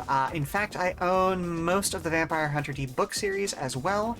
I've seen the original Vampire Hunter D movie that came before Bloodlust, and let's just say Bloodlust deeply influenced my sense of style in my teenage years. Yeah. Look who's here! Reminiscent is of traditionally gothic architecture and old-school monster movies and Mario Bava films. Yes, absolutely. I still, to this day, regret not picking up the, oh, dang it, I sat down on my hair. Ow. I still deeply regret not getting the Vampire Hunter D book, like the art book, that was available. The red cover one that was kind of a wide format, back when it was actually actively available, and I really hope that they will do a reprint or that someone... oh yeah, Bloodlust is way better than the 80s version. I get what they were going for in the 80s version, because that was the style at the time, but yeah, Bloodlust is way better. Hey, there's some new music in stock today. Just come on down to Hachi's shop whenever you're ready to do business. Anything else for me today, Hachi?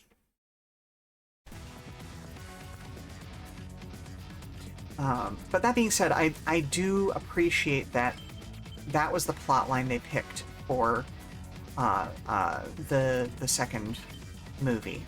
It's actually the third book. I can't remember the title of it. But I really appreciate that was the story. Yoshitaka Amano.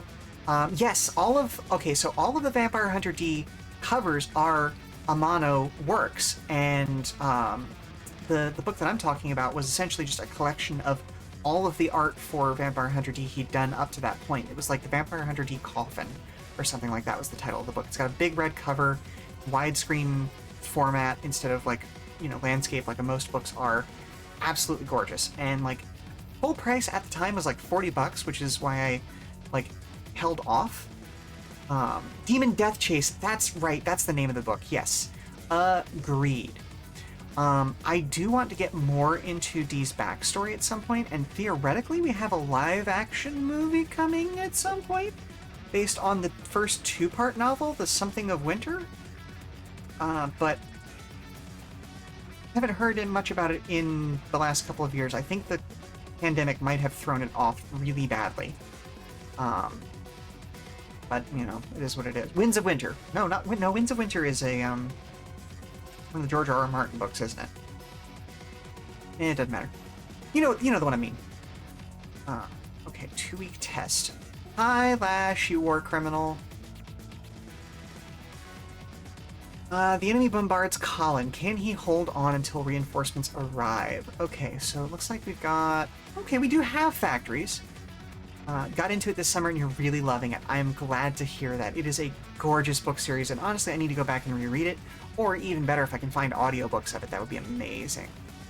Funny enough, I have a tabletop game thing. I don't want to say an engine because it's built on top of another engine that I've been helping to kind of pick at and build for the last couple of months that's based partly on Vampire Hunter D, but more strongly on a game series called Bokuro no Taiyo, also known as Bakutai, which was a vampire hunting RPG, isometric RPG. I guess it's not really an RPG, I guess it's kind of also a shooter. It's in this weird space because, and get this, it was made by Hideo Kojima for the Game Boy Advance. I know. Just Kojima taking a break from Metal Gear to make a vampire hunting series, because there's 4 or 5 games in the series, only 3 of which came stateside. But the whole point of the Game Boy Advance cartridge was it also had this little solar sensor inside of it, which, depending on how much sunlight the game could see, changed how the game played. Because obviously if you could cover the sensor and then wait for a zombie or a vampire or something to be in front of a window and then uncover the sensor, suddenly they're being hit by sunlight and they just go poof. It's great. It's fabulous. I love it. Bakutai. Hang on, I'll type it into chat, because yeah, the first game is Bakutai, The Sun Is in Your Hand. And if you've ever seen a Game Boy Advance emulator that included a setting for a solar sensor, this game series is 100% the entire reason that plugin exists. It's really cool. There were 3 games for it on Game Boy Advance. The third one never came stateside, but I'm fairly certain there's a fan translation of it out there at this point. And then the 4th game was for the DS, and that did come stateside, although there were changes made in the translation to break it from the original Boktai community. Or not community, but continuity, because, like, the original games didn't do that well here in the States, so it is what it is, right? But I still love it. There's a really good audio drama of a lot of VHD books. Ooh, ASMR Foley sounds and everything. Lovely. Okay. Yes, I will absolutely have to look that up, because that sounds amazing. So yeah, let's go ahead and start this mission. Oh, we're actually almost at a second break time, aren't we? But still, we'll get this started before we hit that, because it's still 10 minutes away or so. Colin, you're in command now. Grit and I are returning to HQ for 2 weeks to plan our continued strategy. Yes, sir. Understood, sir! I'll guard these properties for the next 14 days. You can count on me! You don't have a thing to worry about. According to our intel division, there is no chance of enemy striking here. Perfectly safe. But our intel division ain't the most reliable bunch of fellas. I'd give it a 50-50 chance. Hang in there, son. We'll be back to get you in 14 days. I won't let you down, sir! I'm a Blue Moon CO after all. Commander. Okay, do we want to give... Okay. So like I said, okay, let me get through this cutscene and then I'll be glad to tell you more about it. Okay, the Blue Moon troopers are a lot more serious looking, but I think I still want to use the silly voice from Orange Star for them. Commander Colin! Sir, I mean, yes, soldier. It's an attack. The Black Hole Army's here! Just like that? Okay, Colin, stay calm. Just stay calm. Must not panic. Must be strong for Mother. Tighten the defenses, soldiers. Okay. Yes, it's the kind of like the little fun noise that I make for the basic troopers. It's just a thing, you know? They're very nervous people. Yeah, but anyway, Hello. Is anybody home? everyone's favorite little war criminal. Looks deserted. Oh well, guess I'll just capture everything then. Excuse me, ma'am, but that is... I mean, not so fast. These properties are under my protection. Talk about easy. Yeah, your protection? Tell me again. Pull the other one. Well, reinforcements are on their way, and when they get here... yeah, in like 14 days, right? Wake me when they arrive, if you don't die of... or if I don't die of boredom first. Come on, my little monstrous minions. Fire at will. Okay, Colin. You can do this. Stay strong, everyone. We just have to protect the HQ for 14 days. Okay, so... Yes, it is the system is based on Caltrop Core, which if you don't know is all like D4s and fun things like that. No other dice are used in the entire thing. Ooh, I forgot how amazing Colin's music is. I hate how many things she has. That's unfortunate for me. Okay. Let's just go ahead and capture all of these factories first off. But still very much grid-based. Like I said, it was heavily inspired by Boktai, so it is much more colorful than Vampire Hunter D is. But at the same time, I still love the concept of, like, at least a decent chunk of humanity went off into space. So I borrowed that from Vampire Hunter D, but I sort of flipped it on its head. So instead of, like, the vampires escaping into space because they got fed up with humanity, essentially we end up with, like, these, the world is polluted, these megacorps promise, oh hey, we'll fix the planet, this is our fault after all, so we're gonna send most of humanity out into space so they can survive while we deal with this. And of course, they technically did. They did fix the planet, but in their own special way. And so, like, all of, like, the big bads, the dungeon bosses, are actually, like, these immortals who are, you know, like, I use the term vampire. I am kind of flexing my opinion on a lot of corporate politics and all that sort of stuff here. So, you know, if that's not what you're here for, sorry. You know, it's an 18+ stream, not just because I'm sexy and have an amazing chest, but also because I talk about politics. So, yeah, essentially, like, we went with kind of like a combination of the sort of space gothic futurism that Vampire Hunter D uses, as well as sort of the Wild West vibe that Boktai uses. And so, like, all of the enemies, I think we settled on the term Baron for them, like, you know, like the Railroad Barons, or the Steel Barons, those sorts of things. Those people from, like, the late 1800s, early 1900s, who just completely controlled one sector of industry and choked everyone else out of it. Okay, so they are already making aircraft, but also tanks. Lovely! I love this for us. Okay, I'm gonna drop... Well, let's do a tank here. And we'll start pumping out mech units. How about that? Yeah. But at the same time, I love the idea... Okay, so... Because we're working with Caltroc Core, it's very, very simplistic. You know, like I said, it's just D4s. So it's very straightforward as far as, like, what you're supposed to roll. Low dice numbers. You roll the number of dice that you have in a stat, and... you know, you go from there for how many successes you get. Hang on, real quick. I want to actually kind of bring up the game design document so I know I'm not like pulling stuff from nowhere. Because there are only 3 stats. And when you hear about what the stats are, you'll kind of get an idea for why we did what we did stylistically. There it went. There you are. Okay. I'll talk more about this once we get to the other one. But yeah, so 3 basic classes. You know, like, I haven't quite figured out how I want, like, the RP mechanics to work in this yet.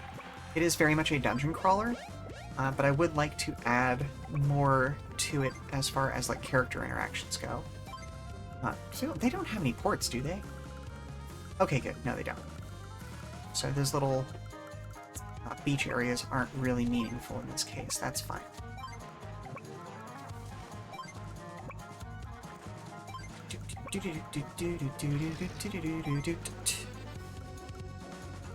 Okay, so let's do another mech, and a tank. There we go.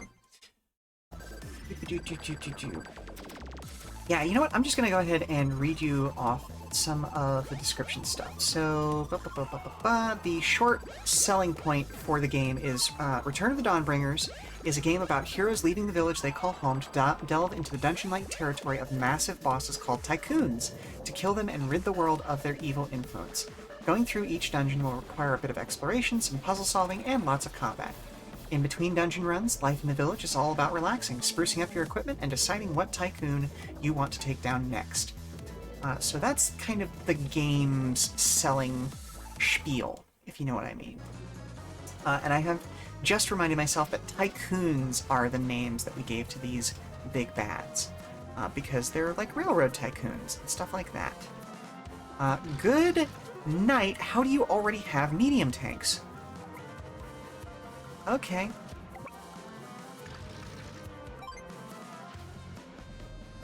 And in fact, the very first boss that we've made the dungeon for is, in fact, the Railroad Tycoon.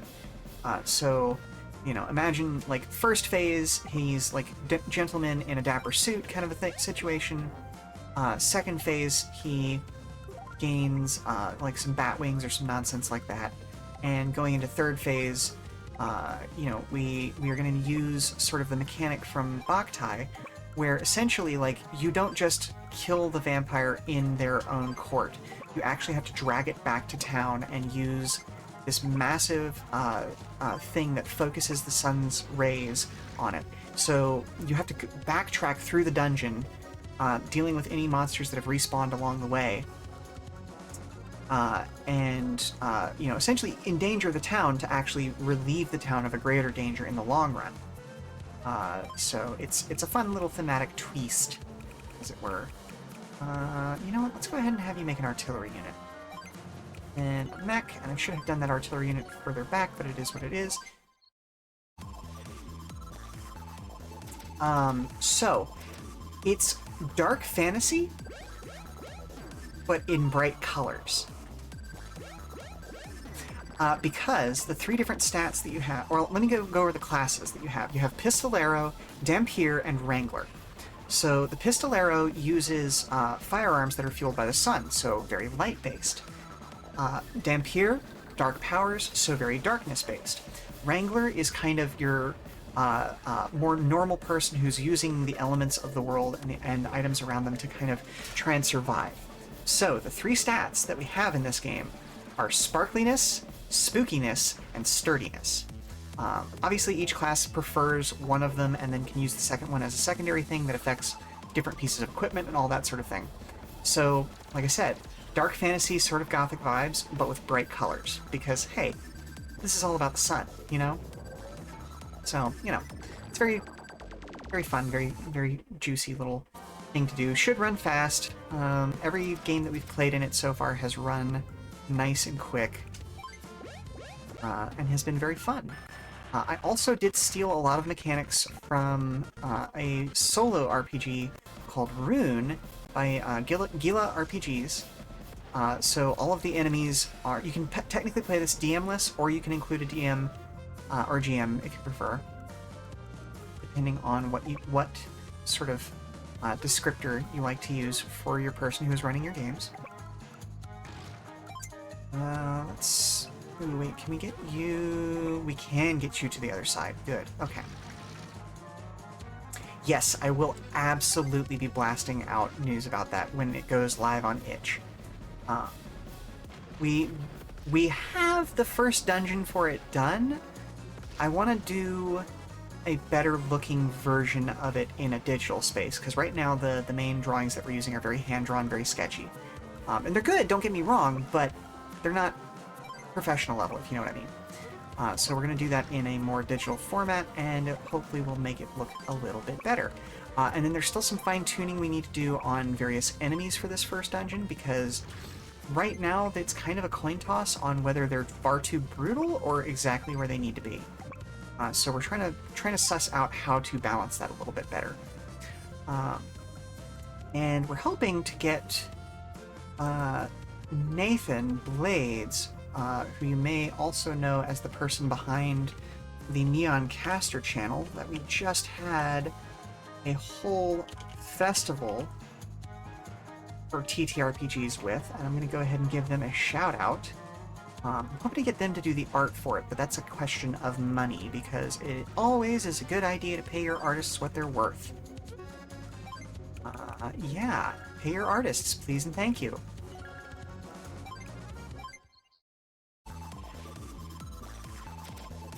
Yeah, it's going to be a whole heck of a lot of fun. And so, like, keep an eye out. We'll be talking about that more in various tabletop threads and self-promo threads and all that sort of fun stuff. And, of course, on Twitter and Blue Sky and or X, if you want to call it that. But, I don't see why you might want to do that. But it is what it is. We've got a lot of projects that I've been helping out with that are just kind of on the back burner because we're all busy with real life right now. There's also a Merkborg hack in the works. That one has some really cool finished art for it already, but the artist also is working like 60-hour weeks right now, and so can't contribute that. I know that one of my friends wanted to do more work on Proto Drive, but again, that's that same artist working on that. So visuals are kind of stalled out right there, and on top of that, the person who is writing all the stats for it is also working extended hours and weeks and stuff like that, so it's a whole thing. But hopefully, like we're going to be working really hard to do sort of some game jams in the first half of next year to see if we can take some of those to completion and actually like finish them out. Today's the 8th day. We're just over halfway there. Gotta keep it together. We can hold out for 14 days. I know it. Oh, hey, it's already day 8. Okay. We've been having such a good conversation, I didn't even notice.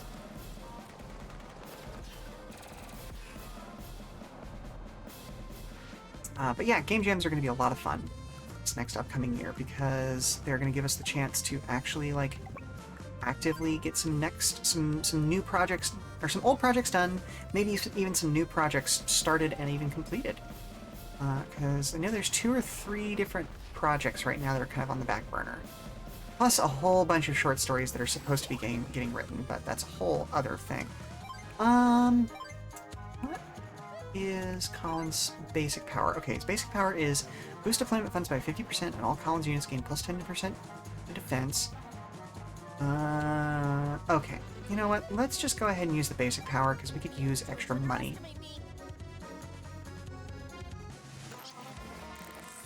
Aw, look at the little guy. He's just a little guy.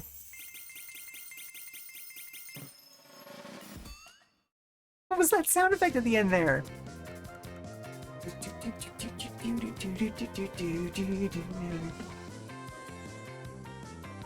Just got some extra zing in the step now.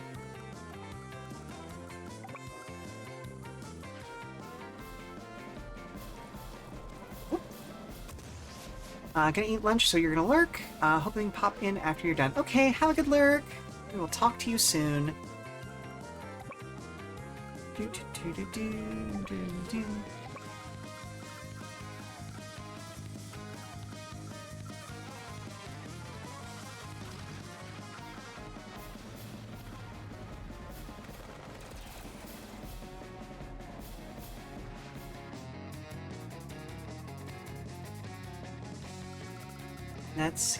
Let's see. Yeah, why not? Let's just go ahead and poke you there.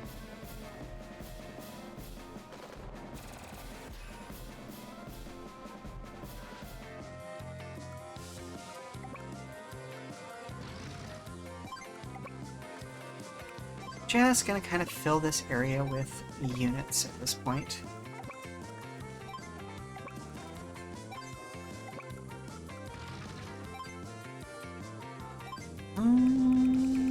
Ooh, I do have enough for rockets. Yeah, you know what? Let's make some rockets. And then just 2 regular infantry because I don't have enough to do 2 mechs.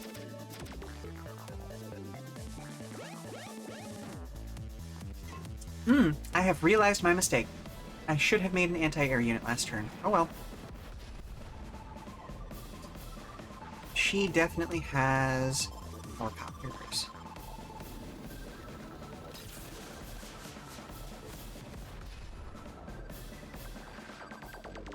Which every time I start thinking about helicopters, I just remember that they're, like, the word for helicopter is actually not broken up the way you think it is. Like, the way that it's pronounced in modern English is not the way that the root actually works. Helicopter makes sense as far as syllables go in modern English, but the root of it is actually helicopter. As in, like, same thing as tyrannosaur. It just means wing. And helico is, like, spinning, or helix, you know? So it's just spinning wing, but also... language is weird, you know?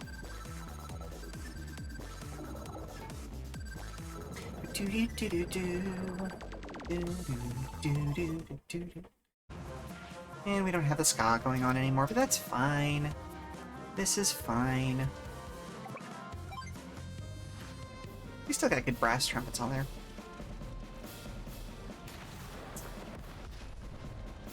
You know, actually, I'd be curious as to whether they used actual trumpets or if they used, like, or I should say standard trumpets, or if they did something fancy like cornets or something like that for this theme. Yep, that's fine.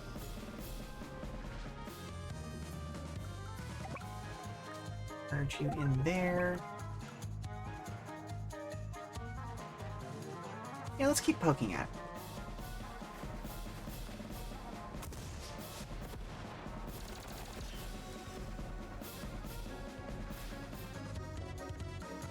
It's an interesting little spin down in that audio. I don't think I've heard that before.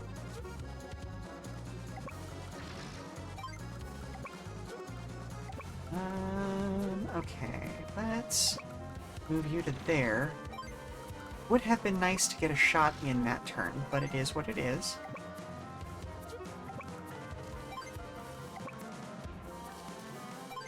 Let's do some shielding there.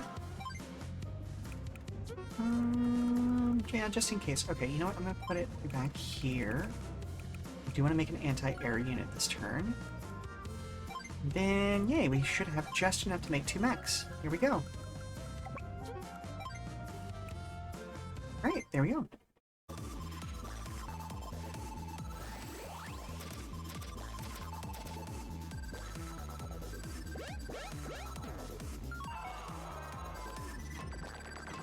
Ooh, actually, I should have put that rocket unit a step backwards. Oh well. Oh well.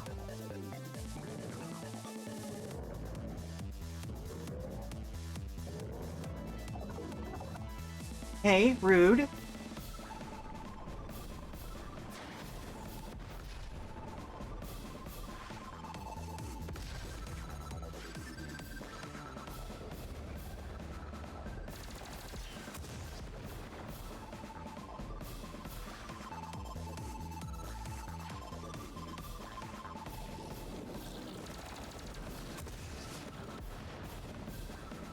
Their Neo tanks are weird sounding. I love it. Okay, good. They didn't get taken down.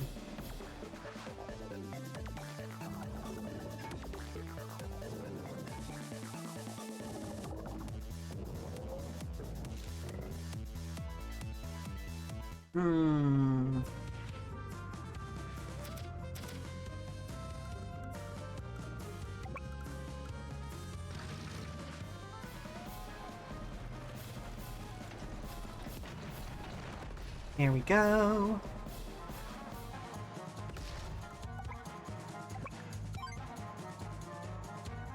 Let's wackus bonkus this guy.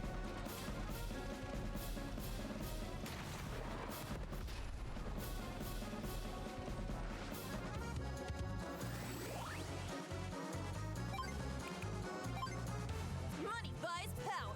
It sure does, Colin, but that's an unhealthy way of thinking about life. Okay, at least we get to hear some ska again.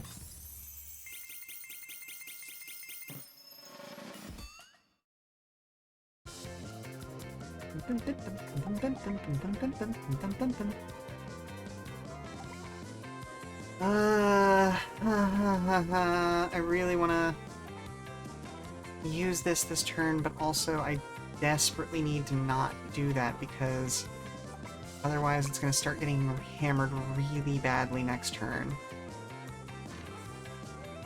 Yeah, that's the safer option.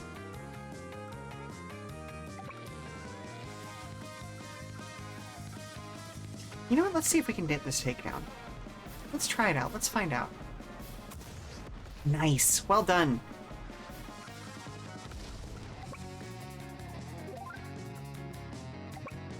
Okay. Alright.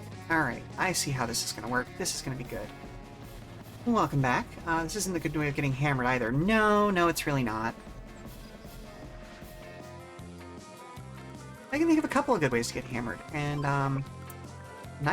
this is neither of those. Nope, I do not want to fire at that.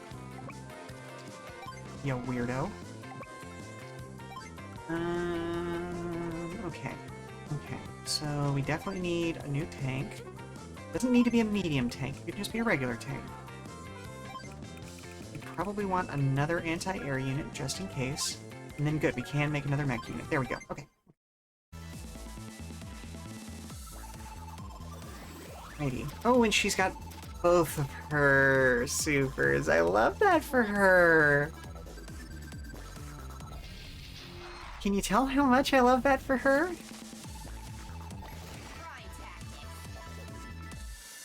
I just want to bully her by pulling her tube top down and running. You know? Like, she's got the coat. She'll cover up almost instantly, but, like, just, and then run. Hide her under a table, maybe. Mm-hmm.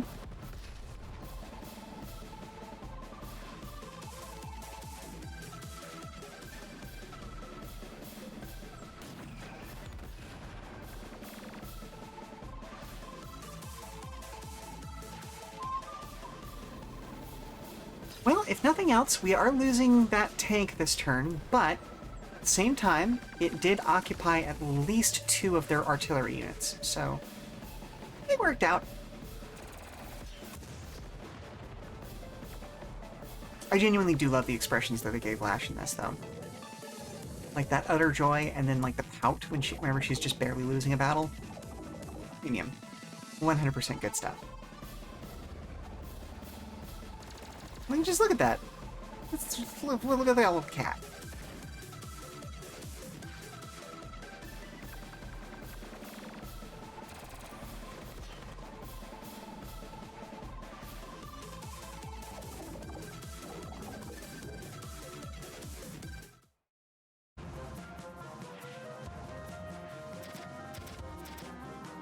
Okay, so this is now in a position where it actually should be.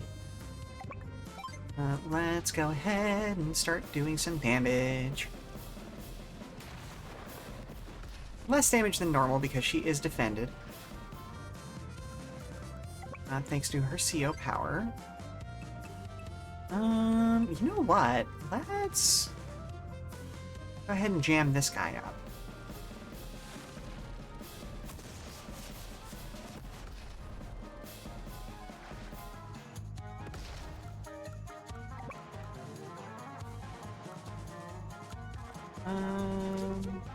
Move you around to there.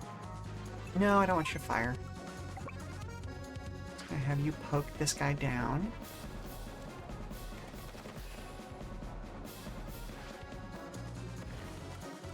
And then we'll have you join up. There we go.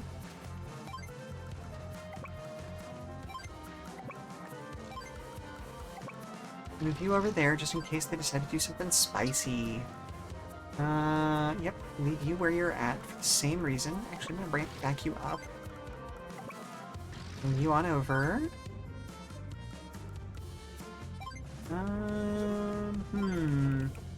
How much income are we making every turn? Nope, that's not what I want. Not what I wanted at all. Status, there we go. Okay, we're gaining 10,000 funds per turn. Okay.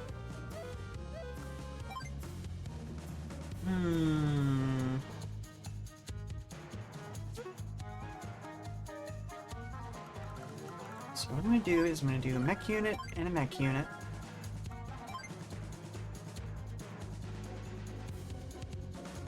I'm going to leave it... Ooh, actually no, you know what? Third mech unit. There we go. That way we're maximizing our buffer here, but not overstressing ourselves.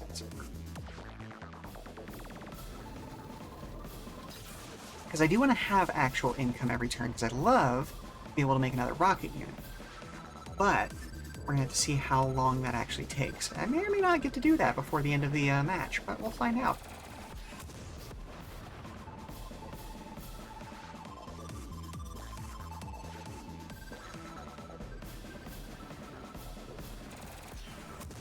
Ooh, I should probably also make an APC, just so that my 2 artillery units here can have a bit of refueling without having to move.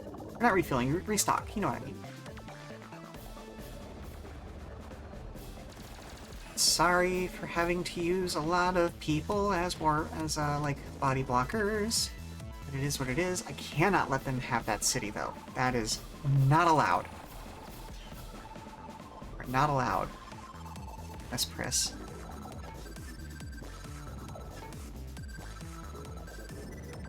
Rude. Excessively rude. Okay.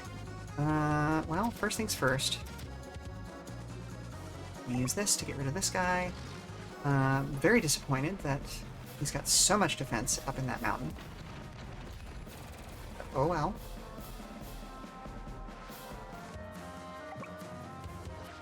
It's fine. We'll just use 2 units to take care of him. Ooh, she angry.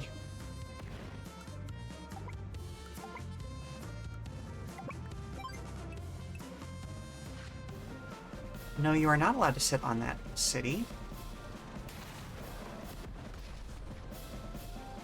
Yeah, I'll pout about it.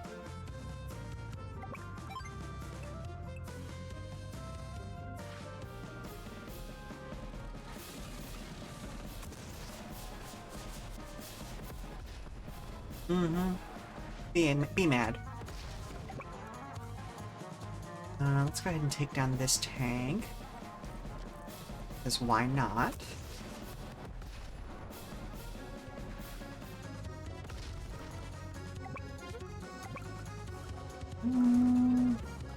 Yeah, let's go ahead and poke this guy. We can do 50% damage, why not? Get that first strike and let them not give them as much damage potential versus my infantry.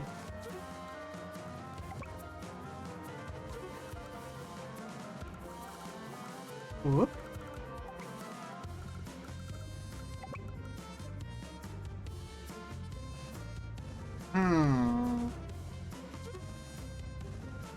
Mistakes were made because of how slow certain unit types are. There.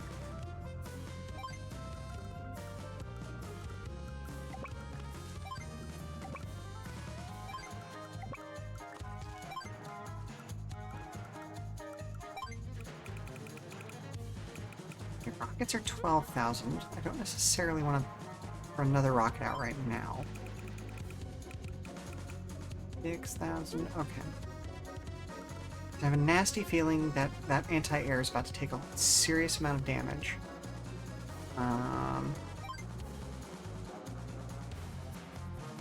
Ooh, okay. I see what I can do. I'm gonna do another rocket, and then 2 basic infantry. Call it there. There we are.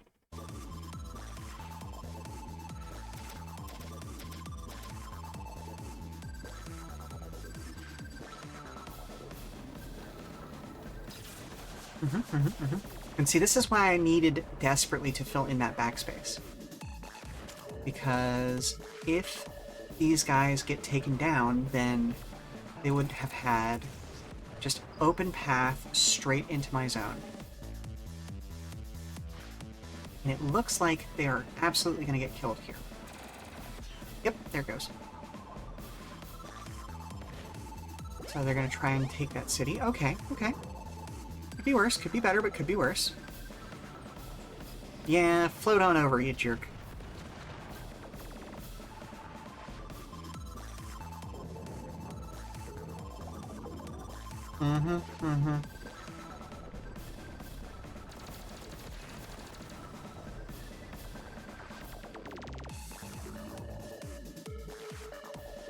Hate this for me. Should have made another anti-air unit instead of rocket unit. Oh well.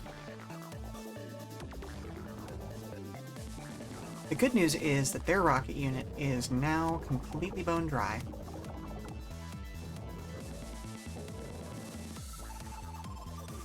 Three days left. Okay, we got this.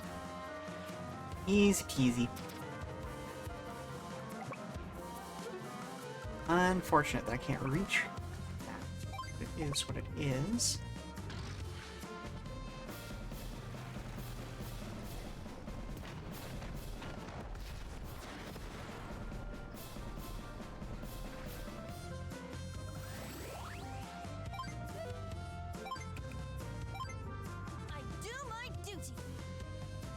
Yeah, you do, buddy.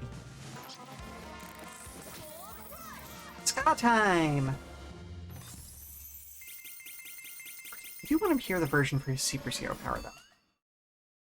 At some point. It just takes forever to charge up, you know? Let's see...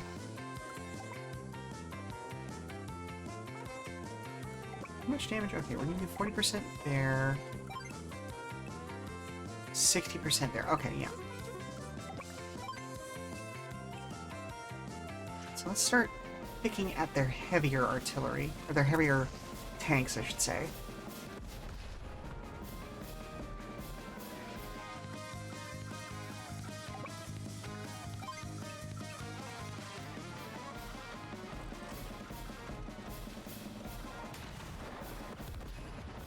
Mm-hmm.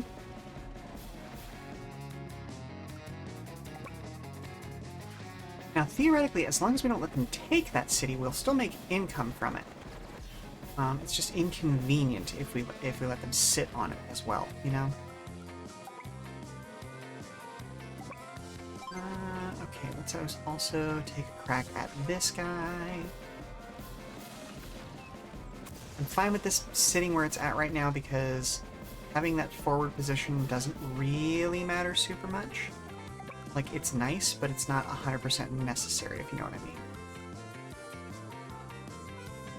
Yeah, let's go ahead and send a tank in. That rocket launcher can't get me from where it's at right now. Because it's out of ammo.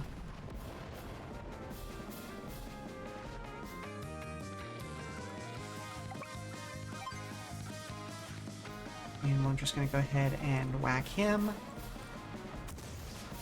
Here we go.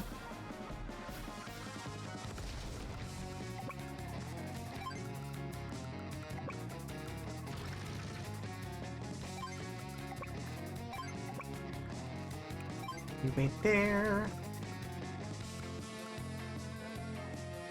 I don't think I need another anti-air unit actually at this point. I think we will be good if I just do... Ooh, a missile unit. Missile unit is tempting, but no. Actually, I could just do...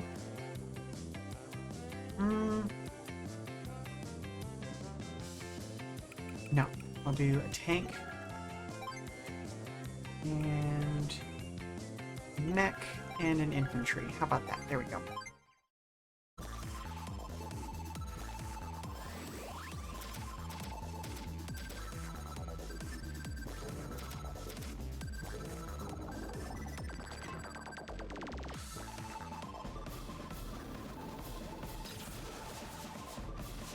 Wait, from where? Where did you get reinforcements? Is that... Oh, because you're sitting beside a... Yeah, okay. That APC read... Yep, it gave it more ammo. That's fine.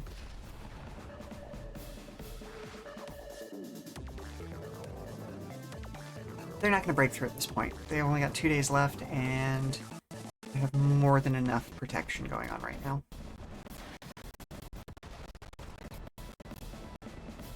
Anything we make at this point is just gravy.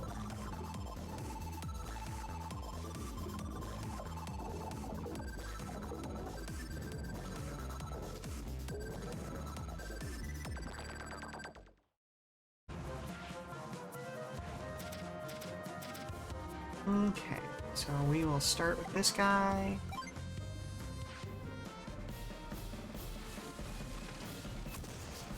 We're mostly just trying to prevent last-minute upsets at this point.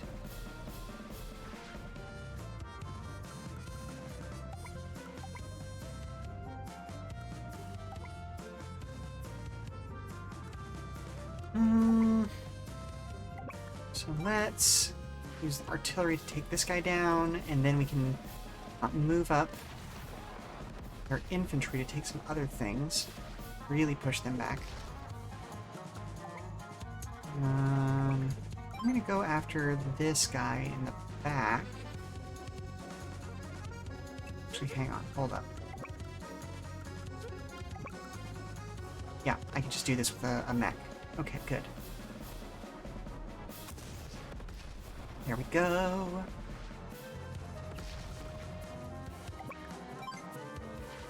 Pop you.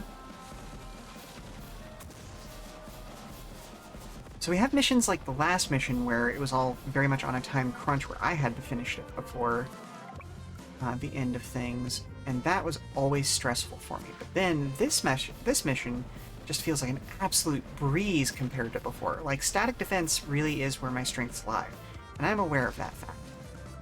A little bit silly, because it's not actually a great skill to have, if I'm being honest, when it comes to, what you call it, you know, actually like playing games like this. But hey, I like it, and it's something I'm good at. Just kind of building up behind a barrier and slowly making my way forward.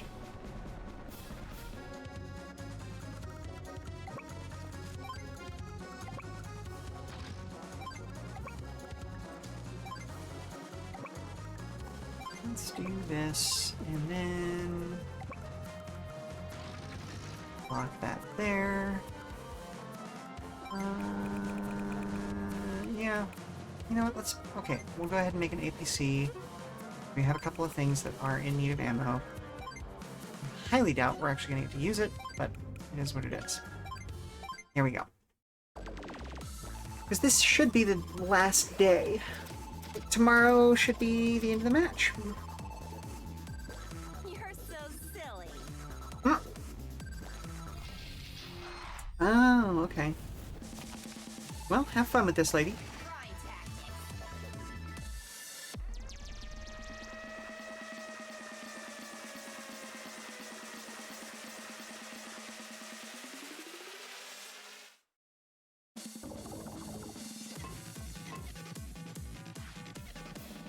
Her theme spot, too.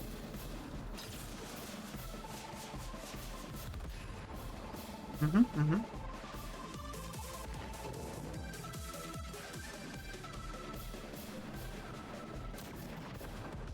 Ooh. Oh, right. She manipulates defense and gains extra power from it. Gotcha.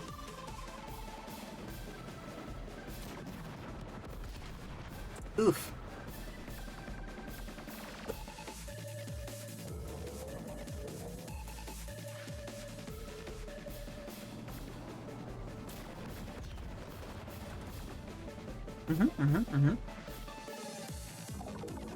Yep, that kind of was to be expected.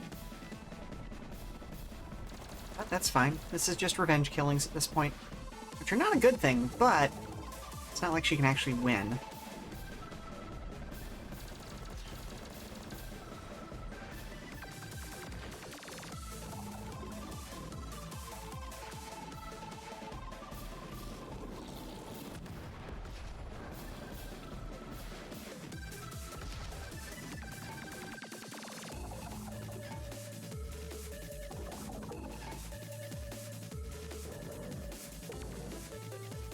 Well, you know what? Come to think of it, I actually did kind of putz around trying to create a tabletop version of this a while back, but that's a whole other thing. Maybe that'll show back up as part of that kind of game jam we're hoping to do.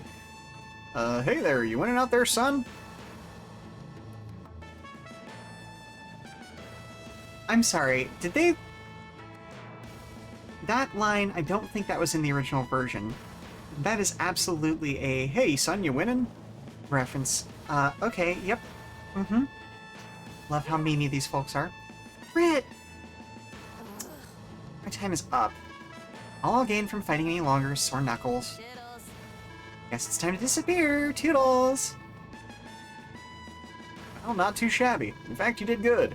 Holding out against a superior force like that, I mean. Commander! Commander Grit, does this mean I'm worthy of being a commanding officer now? Well, I'd say that was nothing short of work of a top-of-the-line CO, and you can take that to the bank. Thank you, sir. Yes, sir, I will, sir.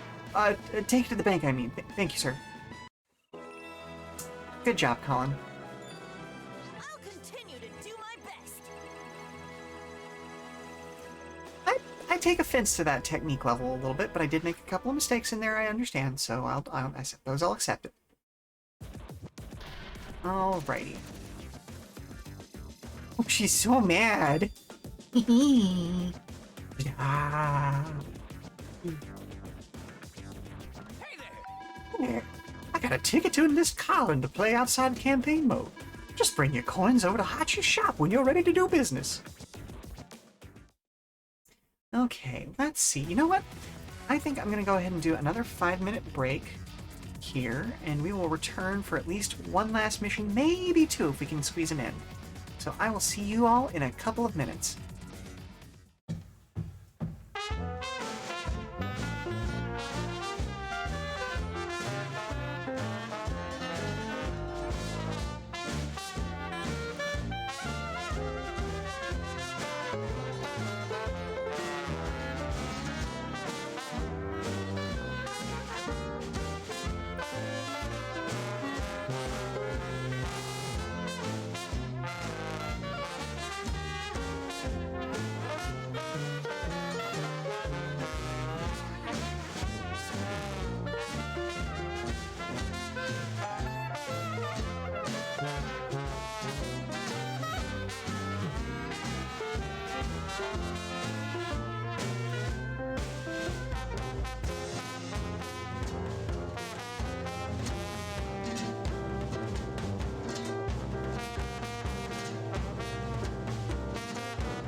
Welcome back, everybody. We are returning to... Oh, okay. Yep, we are returning to Advance Wars. 1+2 Reboot Camp. And I have some bad news and some good news. The bad news is... Hey, thank you very much, Coyote Gundam. The bad news is that they are all out of crumb cake in the kitchen, so I do not have my normal snack. The good news is that instead they have pound cake with a cookie butter frosting, because it is that time of year where we are all meant to eat sweet treats and snacks and all that sort of stuff. So I am going to absolutely dig into that. Because, delicious. Okay, so that's going to be mission 15, this one's mission 16. Okay. It's very sweet, a little bit savory, I love it. So let's go ahead and take a look at Nature Walk. Okay, Grit versus Lash. 3 cannons await. Devise a strategy to cross those woods. Ooh, 0 factories. Ooh, okay. This is going to be painful. So this is probably going to be our last mission for the day, because this is going to be a bit of a slog, I can already tell. Alright, everyone, keep up the pace. Victory lies just beyond those woods. Now, more than ever, we need Blue Moon to be strong. Hold your horses there, boss. How dare you interrupt me when I'm giving orders to the troops? Pretty darn sure that's an ambush we're walking into. There are enemy units in those woods. Madness! And that ain't all. There's some crazy weapons pointed right at us. Oh my, getting through this is going to take some doing. Oh my gosh! What do we do? Well, don't fret none. This one's mine. Figure my abilities are best suited to take on one of those monster cannons. Truthfully, Grit, are you sure you can handle this? I'm sure I'll muddle through one way or the other.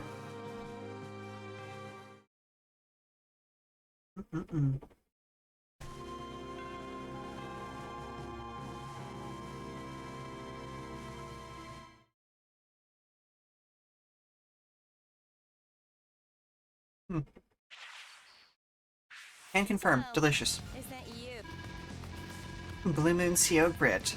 Your CO power is snipe attack, right? And you're a specialist in indirect combat.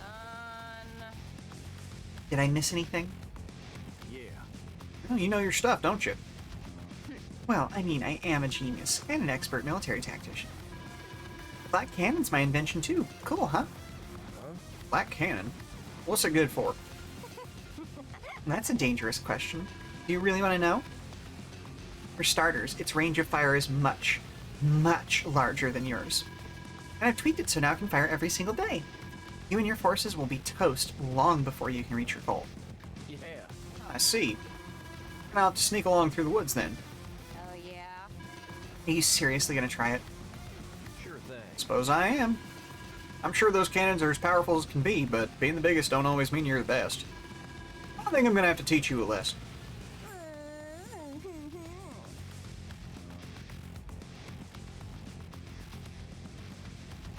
That recording session must have been fun. I'm sure there's some rather lascivious B-roll out there. I'm so scared. Somebody get me a teddy bear and a nightlight. Alright, listen here, soldiers. Our goal is simple. Reach our HQ on the far side of these woods. Unit type is not a factor. Any one of y'all can touch down at the HQ and we'll win. As long as you're in the woods, you're safe from cannon fire. So rest there if need be. Oh yeah, she absolutely did. Now, we can't go allowing our HQ to be captured, so if y'all have a run-in with enemy troops, be sure to give them something to remember you by. Yes. Alright, it's time to get a move on.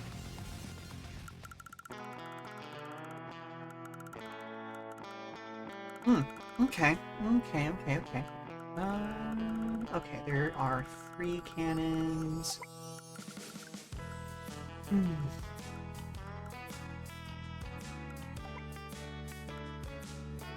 So unfortunately that means I can't just leave that rocket unit where it's at.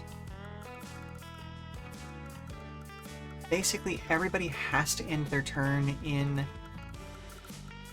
set of woods, if at all possible. Okay, so this, just on the other side of this road, is the first place that's safe. That furthest cannon. Okay.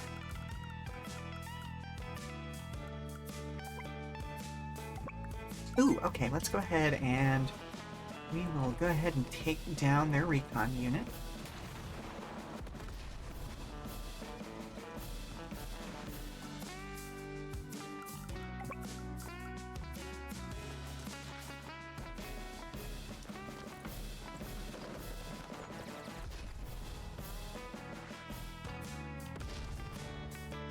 Oh ho!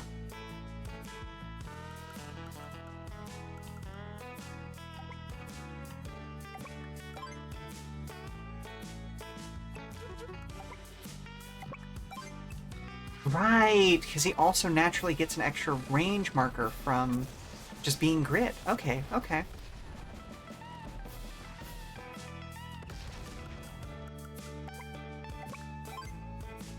Excellent. Okay.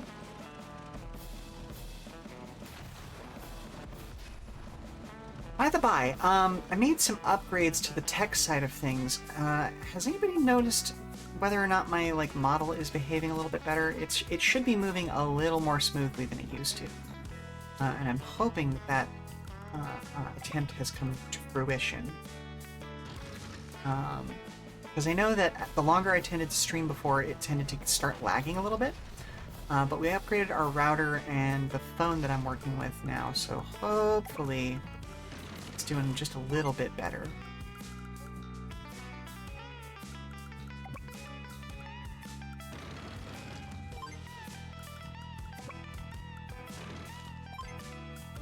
See you there.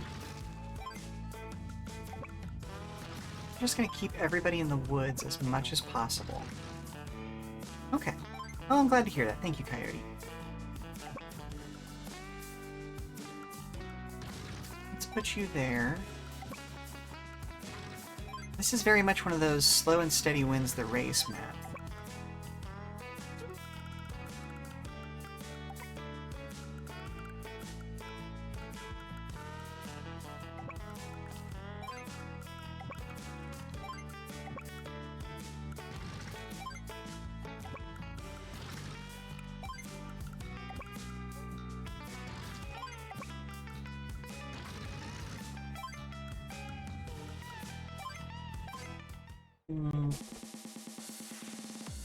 We can't move too slowly because somebody might actually, take over our base.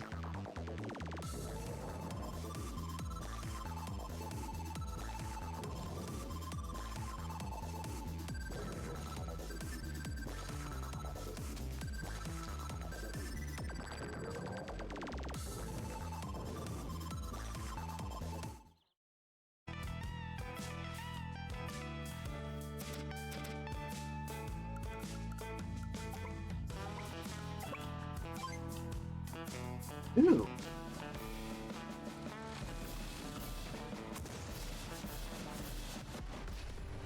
Well done, well done! Yeah! Okay, cool. Cool, cool, cool.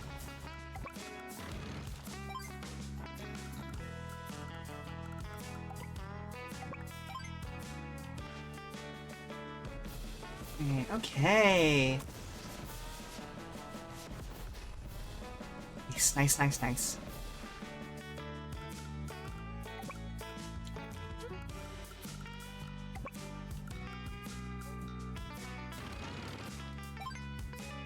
There's their infantry. Okay.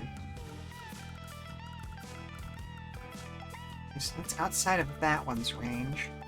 It's entirely inside that one's range.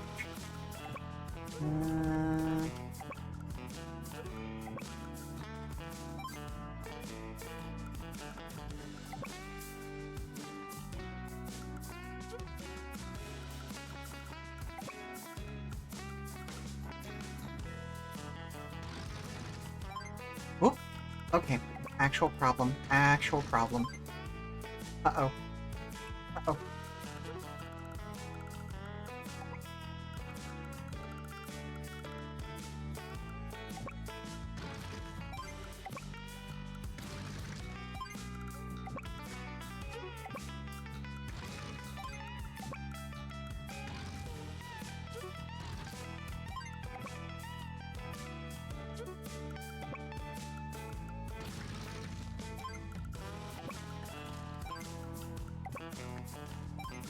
Like, not that my tanks are going to be doing too much work this time around, but still.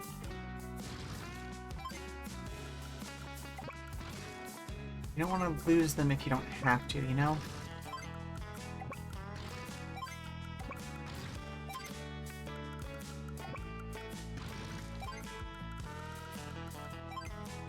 Okay, well, it is what it is. Ooh. Uh-oh.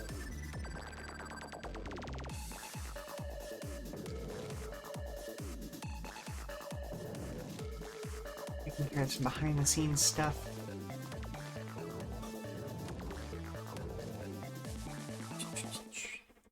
Okay, so it didn't get dead. That's fine, that's good.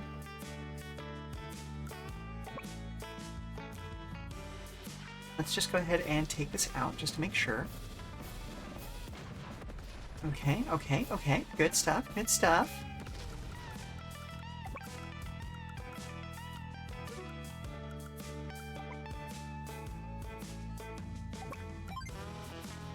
Okay, we can take you down. Good. Ooh, that was a lot of rockets. These things just kept going.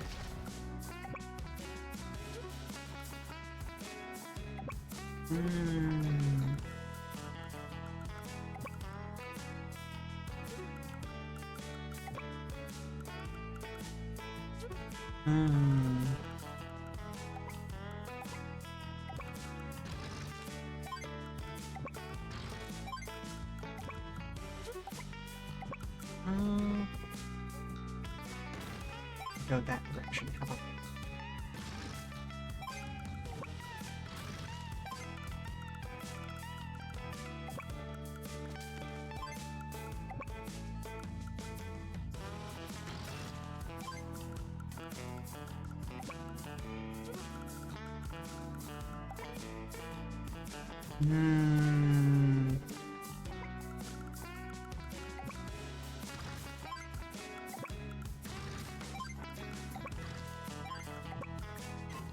let's do that. There we go.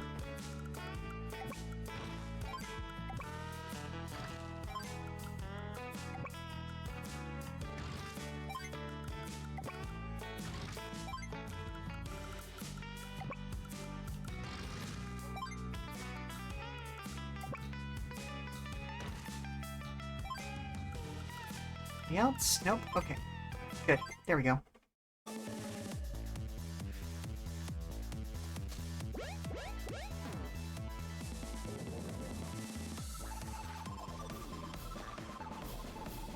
That's what you're doing. Okay. Rude, but fair. I understand.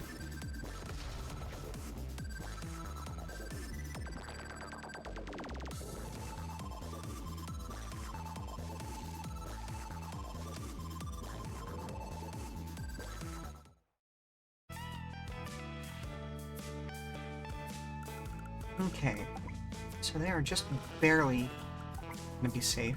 Just need to get on the other side of that.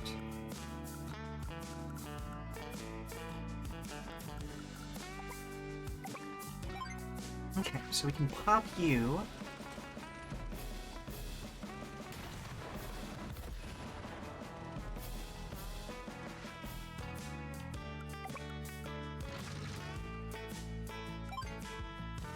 Here we go.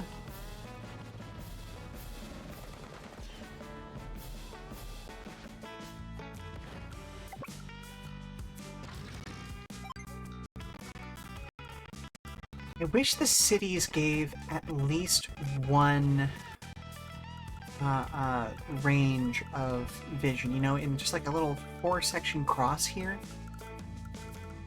Because otherwise it feels silly that we even control these things.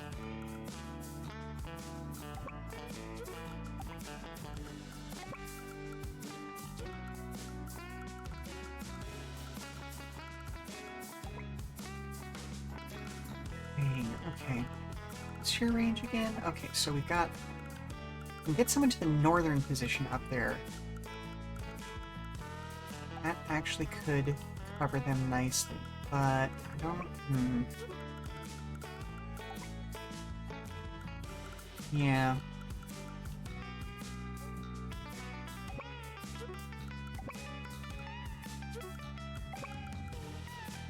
Yeah.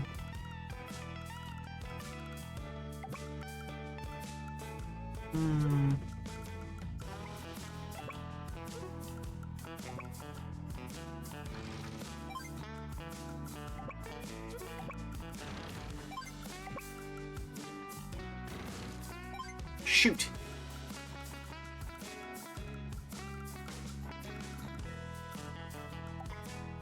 And I'm not going to use a reset on that because that's kind of the point of this map, you know?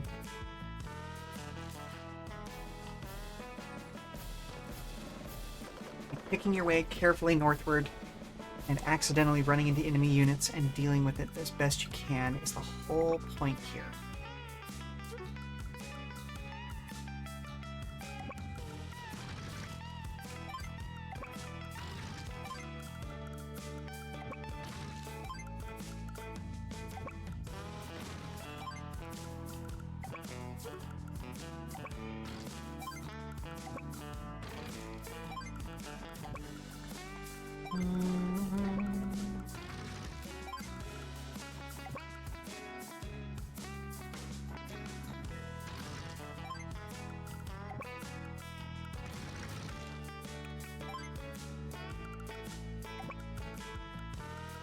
I feel like there's going to be a unit right there, you know?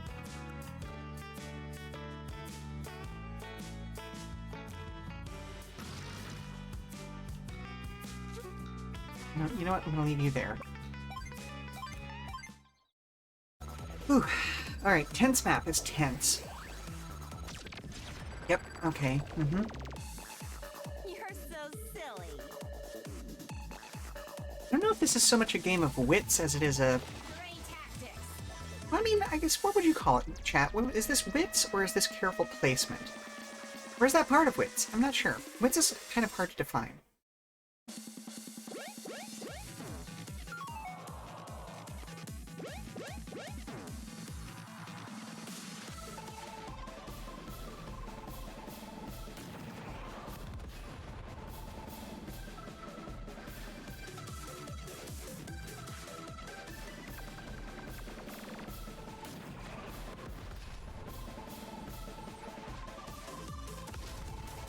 Yep, can confirm. Cookie butter frosting, delicious.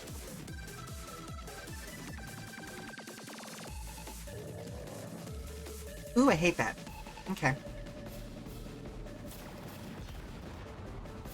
And now we can't see it.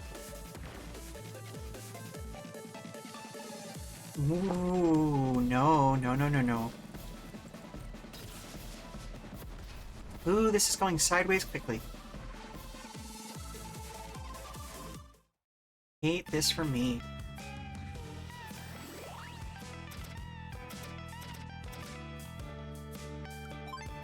Let's take a look. +2 to attack range, +30 firepower, +10 to defense. Okay. So it's actually not that much of a difference between the basic and the super, and my ranges are somewhat limited by the fog of war anyway, so I think I'm just going to go ahead and pop my regular firepower. Time to take you down. It's like chicken, but both of you are really strong, and you get punched twice for flinching. Yeah, exactly. Exactly. And yes, I am alive. We made it out of there safely. And by safely, I mean by the skin of my teeth. So let's... Okay. Let's take a look. Oof, you are still... Okay.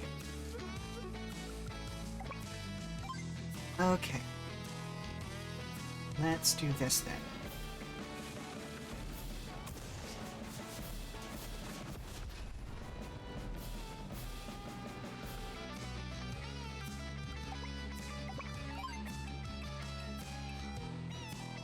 Okay. You gotta head out. Enjoy the rest of the stream. Thank you very much, Coyote. I will see you soon in various servers and other streams, I am sure. Okay.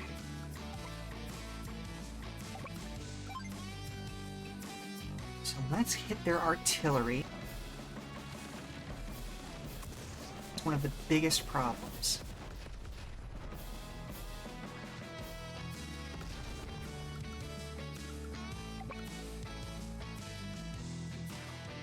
Okay, let's see. Will this get the kill or not?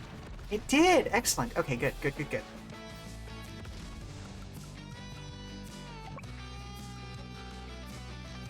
I think there's something in that? Yes, there is. Okay. Yep, there it is.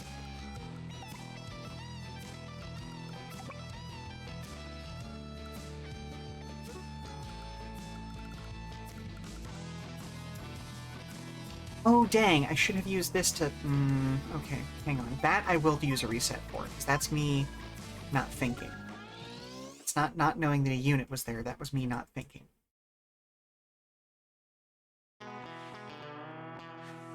So sent this guy after that infantry unit. Nope. It's time to take you down. Everything else will do the same. Snipe attack. So dashing. I need to get V to cosplay him someday.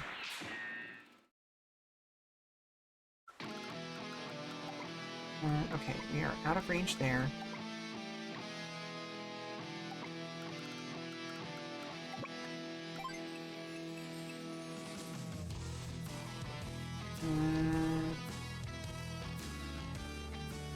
Right, okay.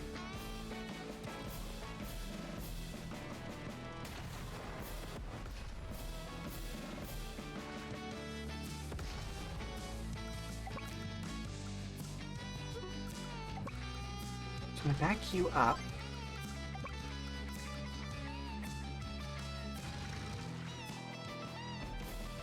Cheeky poke. There we go. Yeah,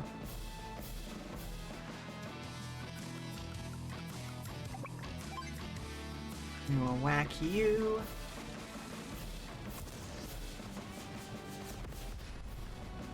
How about it?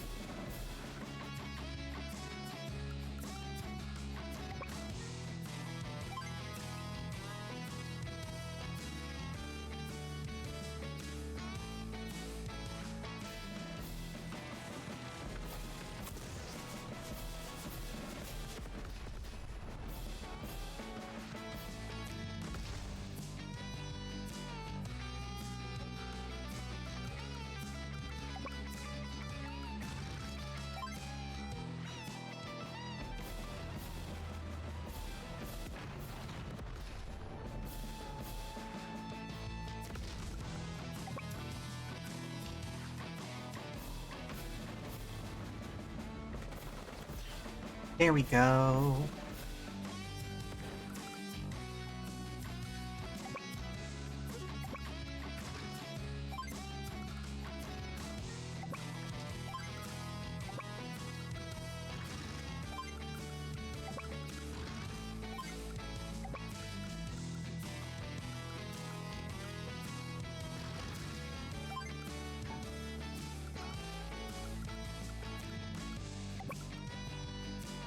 Nope, that would be a stupid decision, because I don't want to reveal that thing's location. Okay.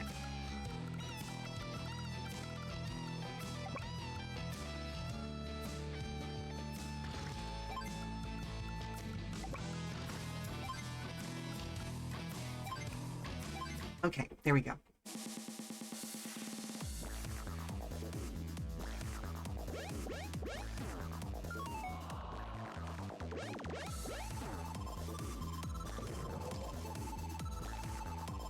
Okay, so I know that you're in one of two locations.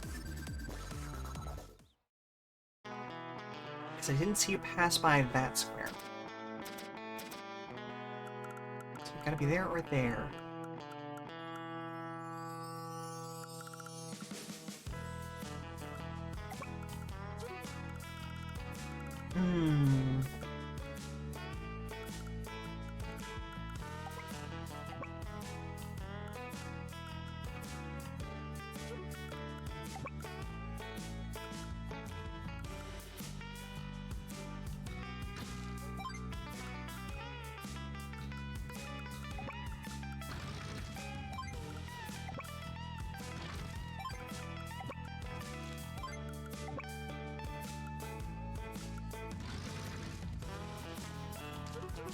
No. So I don't have any artillery that can reach that point right now.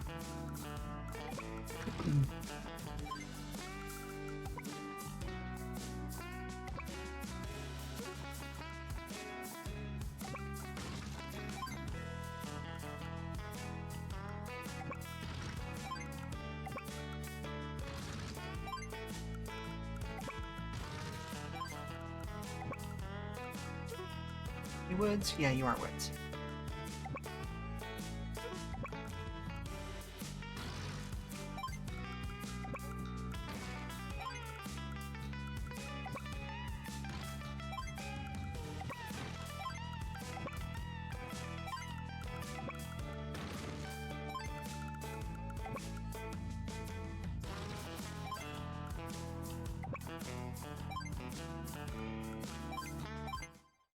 Whew. Okay, let's see what they react with this turn. Like, this really is, like you said, a game of chicken. We have to be moving fast enough that we can actually stop them where they are. Okay. But we can't move so fast that we bump into their units too badly.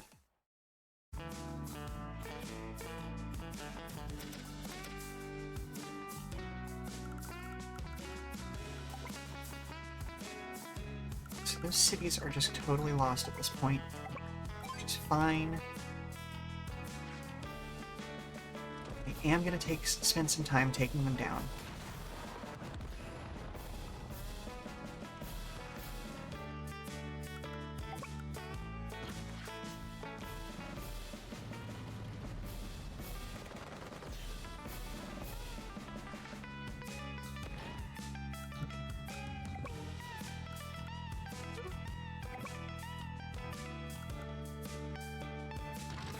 You go over there. You go over there.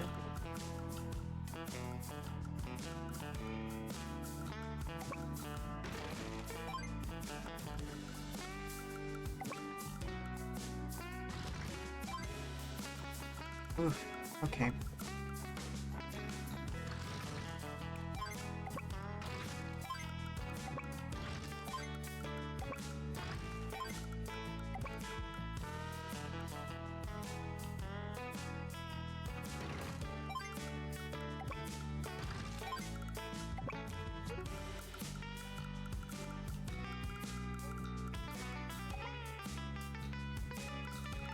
Where is your range limit? Okay, your range limit is there, so I might be able to sit in that corner. Yep.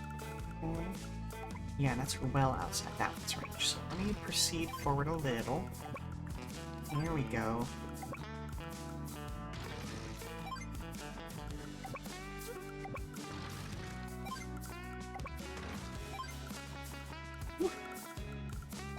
Making my way downtown, walking fast, I'm a seagull, go fuck yourself. Thank you, Jacksepticeye, for that absolute silliness. Oh, I hate that. You can tell that she's doing something.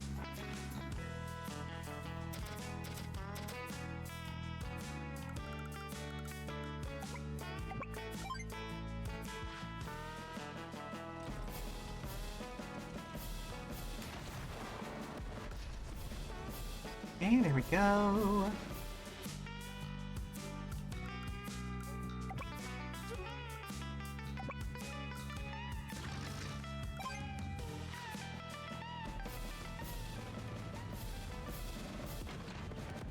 There we go.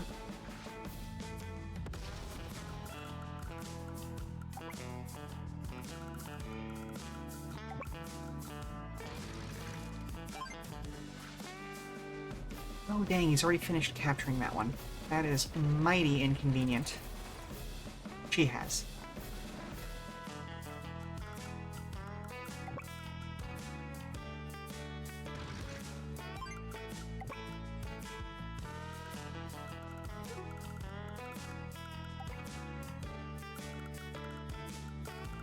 Once we get past that one...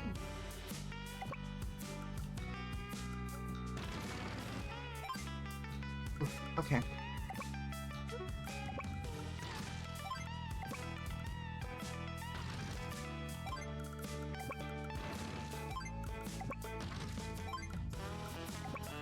Here's where we have to actually kind of start boogieing. Because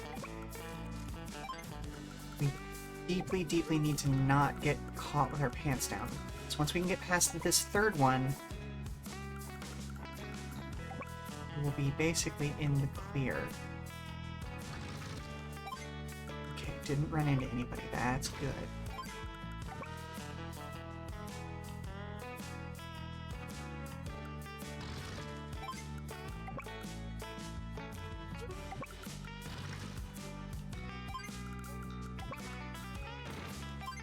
Well, that little rocket that just...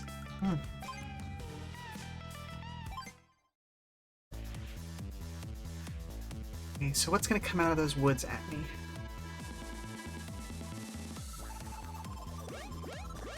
Extremely rude. No, you are not allowed to take that.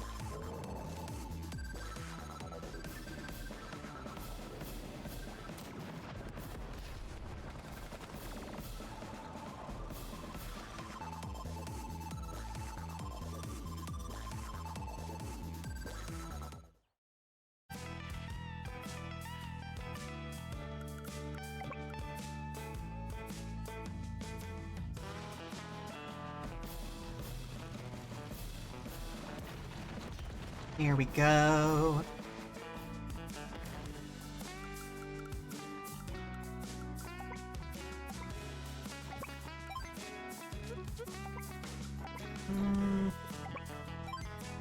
Yeah, let's just go ahead and do it this way.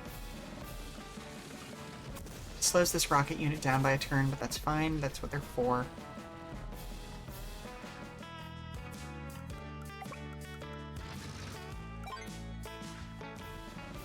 Okay. Alright, we have this in the bag. It's now just a question of actually reaching the HQ.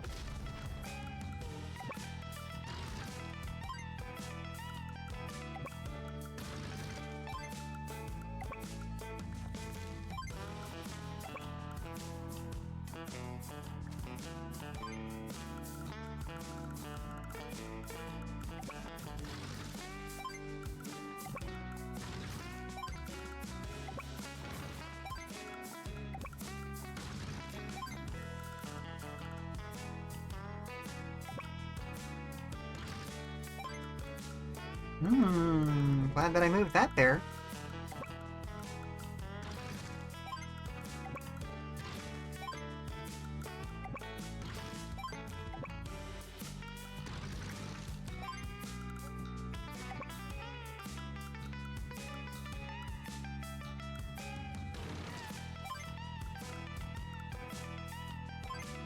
There we go. All right.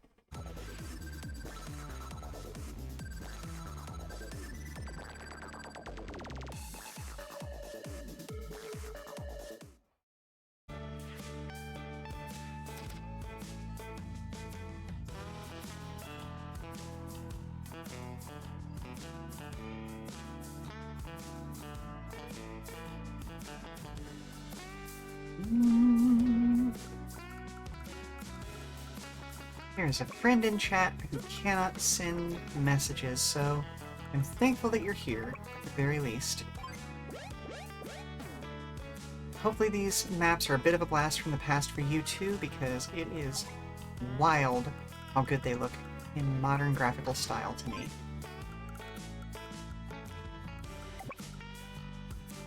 And how good the gameplay still is.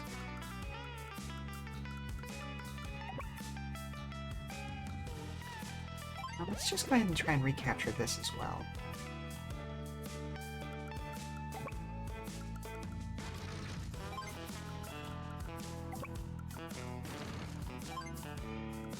Okay, so that medium tank is just hanging out there, because it can't see anybody.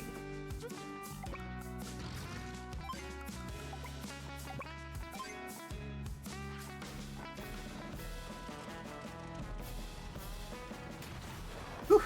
Okay. Sneaky ninja artillery. You can't see me, you can't hit me.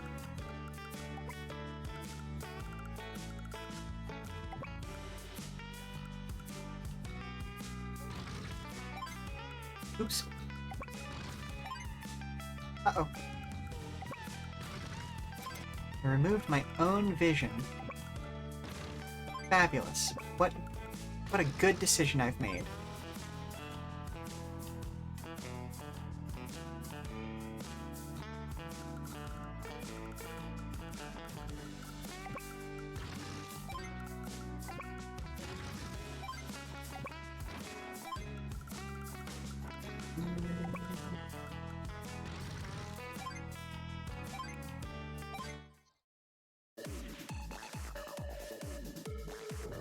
Oop, there you are. You little jerk.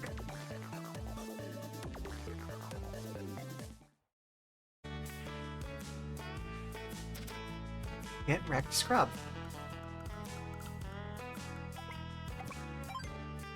Okay, so I'll just hit you from back here then. It's fine.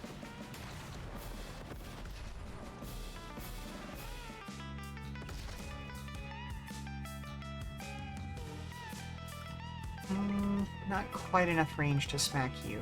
That's fine though.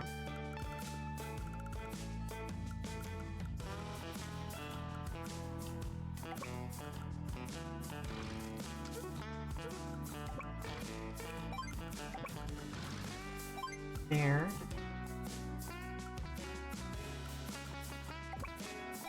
And we'll finish that recapture. And then finish this recapture.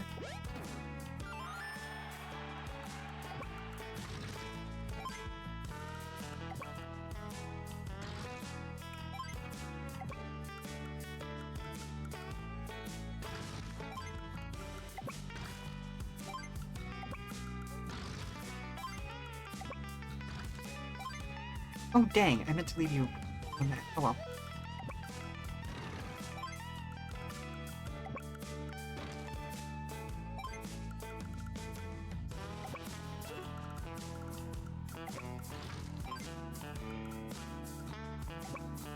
Are you in woods? Yeah, you're in woods.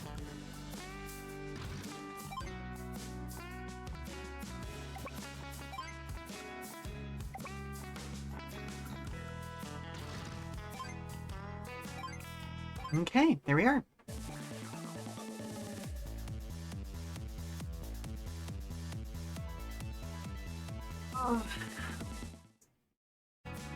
Okay, so standing up and moving around like once an hour or so is definitely better for me than only doing one break, but I do definitely still need to stretch every once in a while. Alright, let's peeky poke at this guy.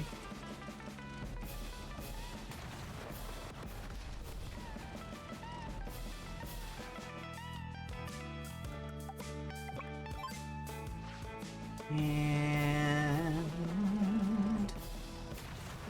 there we go. Are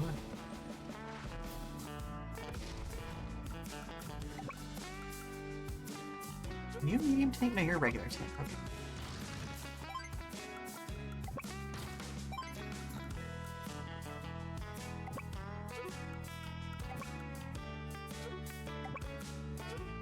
Oh, you only have, like, a little bit of fuel left.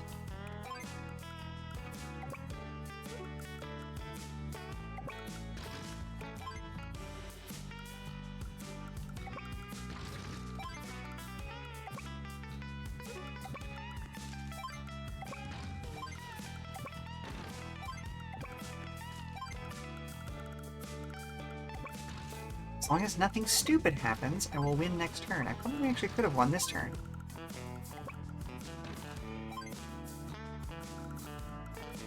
But I was silly and forgot that all I need to do is touch the HQ.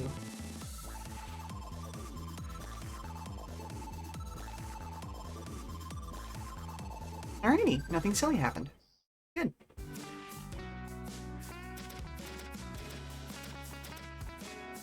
Do you have enough gas? You do have enough gas. Alrighty. I'm just gonna take a revenge shot at her rocket launcher, and then we'll be good to go.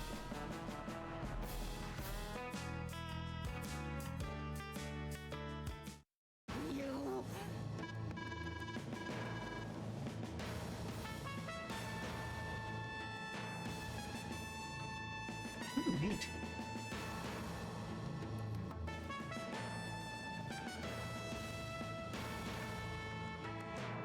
What the heck?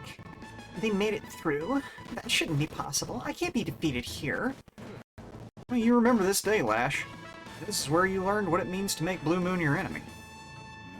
Well, I'll remember. Remember to smush you into the ground. Doodles. Next time we meet, the results will be totally different. Toodles!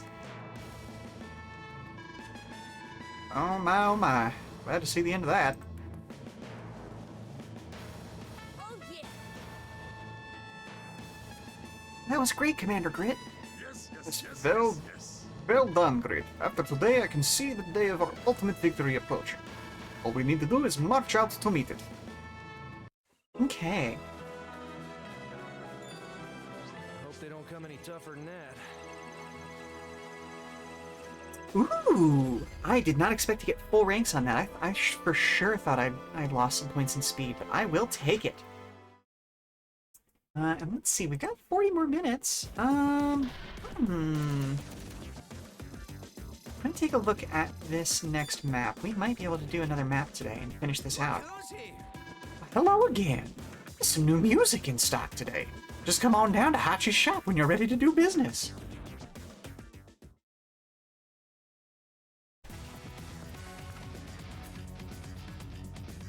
Okay, let's... Factory Blues. The final battle is at hand. Destroy the factory pipe. Okay, this is one of those pipe destruction missions. Okay. And a couple of airports, some factories. Ooh, and we have those rockets. Okay, you know what? These have been going fairly fast today. I'm gonna go for it. Guests already? When did they get to the factory? Uh-oh, we're in trouble, aren't we?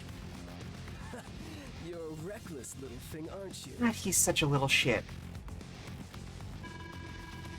I hope you've got an explanation about all this for Hawk. And you, Flag. What's going through that square head of yours? The factory's way too close to those silos. What happens if it gets hit with a missile? I hadn't thought of that. Well, those missiles won't even scratch my lash armor. That pipe seam is totally wrapped in stuff. Let's open my factory and make it with the misery. I wouldn't worry at her. Seems like Lash has a plan. I can deploy any unit I want, right? This is gonna be wicked. I wonder if those two will be able to handle this. Are we ready, Grit? Yes, sirree. Well, ready when you are, boss. Sorry to interrupt, Commander Olaf. The Commander-in-Chief of Orange Star is approaching. Orange Star. Oh, sure in.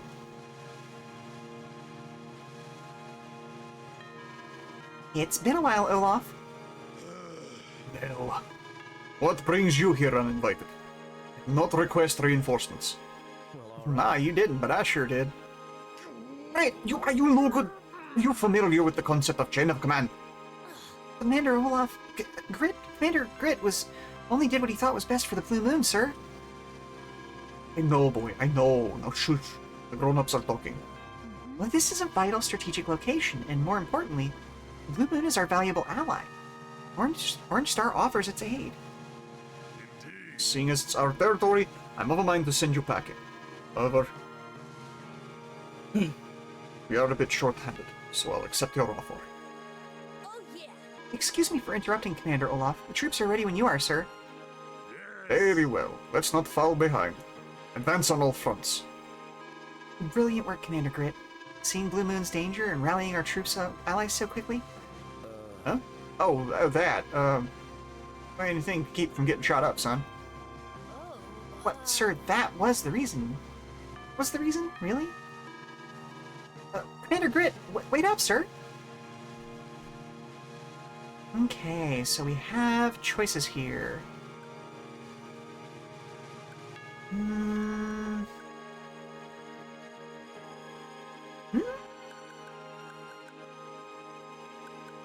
As much as I want to go with Max, it's one of those things where, like, his direct combat units are great, but because of the fact that his indirect units suffer, I think I'm actually going to weirdly go with Olaf on this one. His super's ability to damage the enemy is just very useful. Oh, select one more CO. Whoa, okay. Okay, hold up then. We're going max and grit. There we go. Never miss. We're doing dual COs. That's fine then.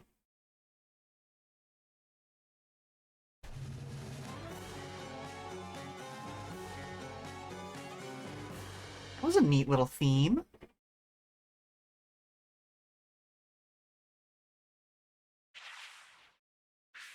Okay. And I gotta take the field this time around. Let's see if we can't send these boys packing. That itty bitty girl's the enemy? Is this gonna have some kind of joke? Well, in any case, I'm good to go.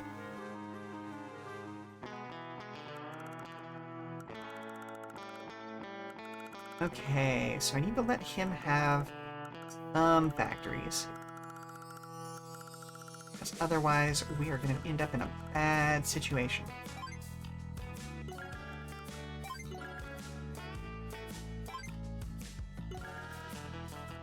Okay, we got some regular infantry and a mech.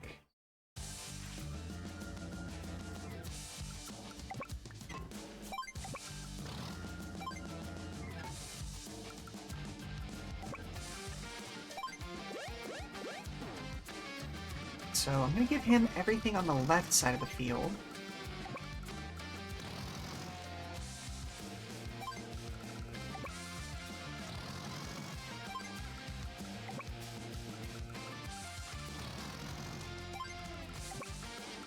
Didn't even bother giving him an artillery. Okay, well, it doesn't matter, I guess.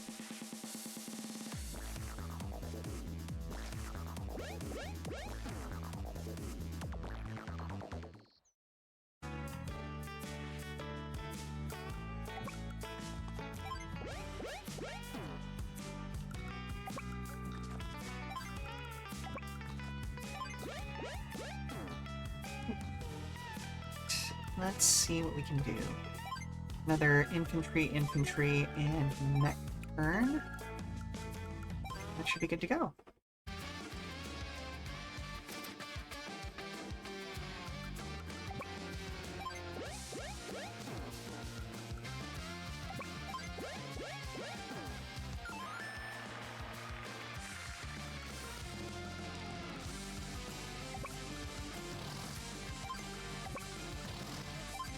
Okay, so let's have our Maxi Boy go ahead and start a capture on that airport as soon as possible. We won't be able to do anything with it for quite some time because we won't have exactly all that much funding, but still, it prevents them from having access to it.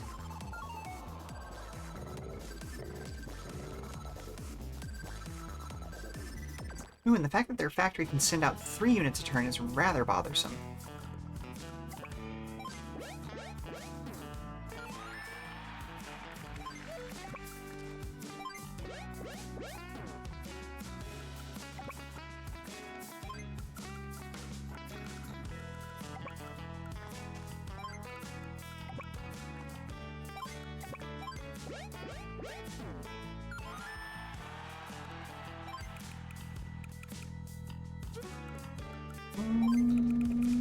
Okay, basic artillery costs 6,000, so it's our...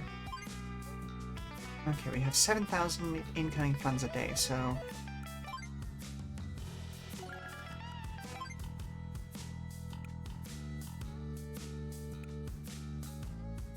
Let's save up and just do that for this turn.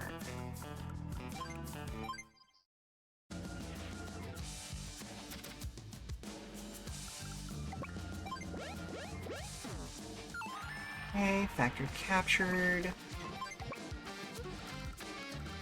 Okay, you can get to there, so I'm gonna send you there, you there.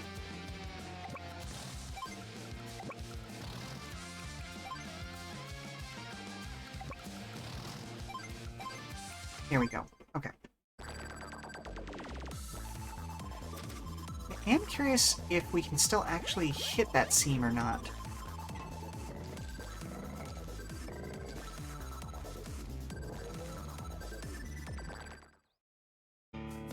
Interesting, she doesn't actually produce stuff every turn.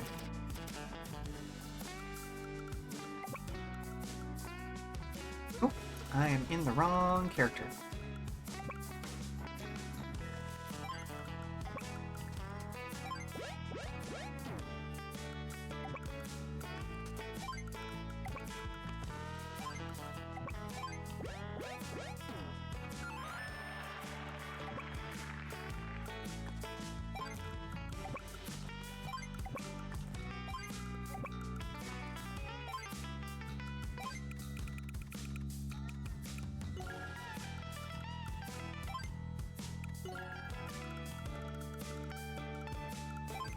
Okay, so we're going to have Max begin to operate as a shield for Grit.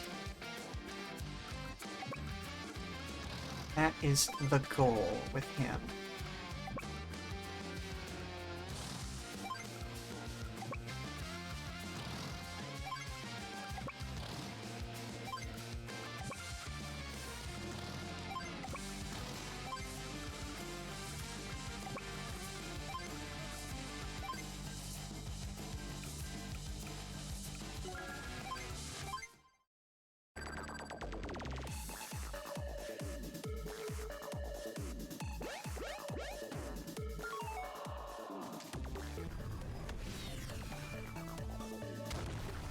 Dang it.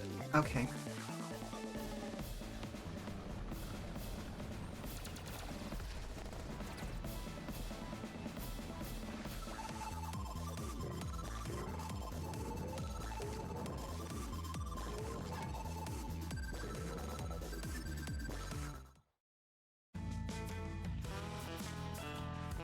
Okay, there's actual units on the ground now, including some artillery.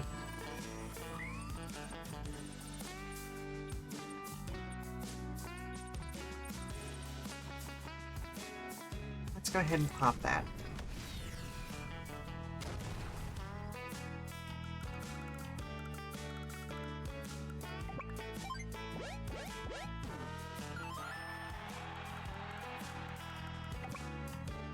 Can't do that. Okay.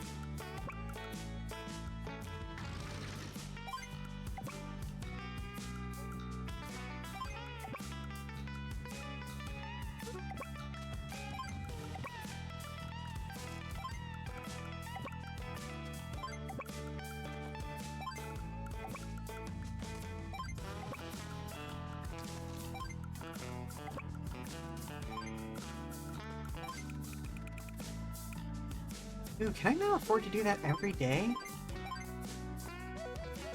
Just about, yeah.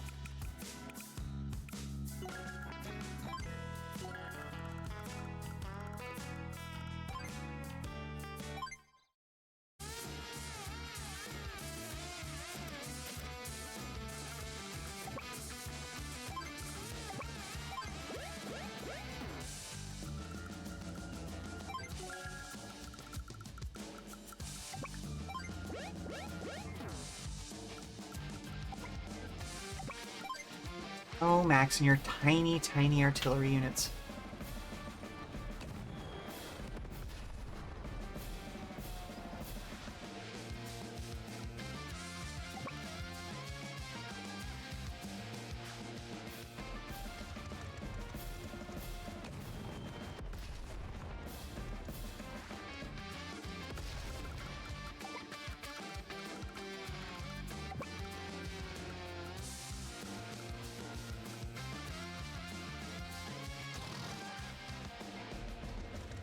Let's see, let's see. Okay, we didn't get a kill there, but that's fine.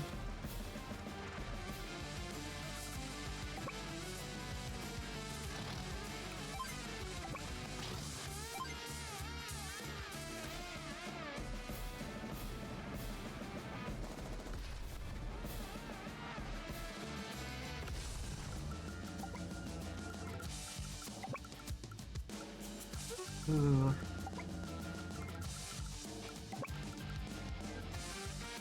No, let's just go ahead and do this. As tempting as it is to go after that infantry unit, it doesn't make good sense when they have a tank right behind it.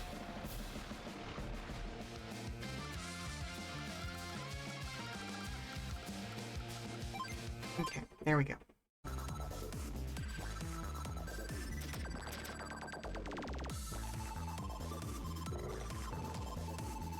Slightly rude that you're already bringing out medium tanks, but okay.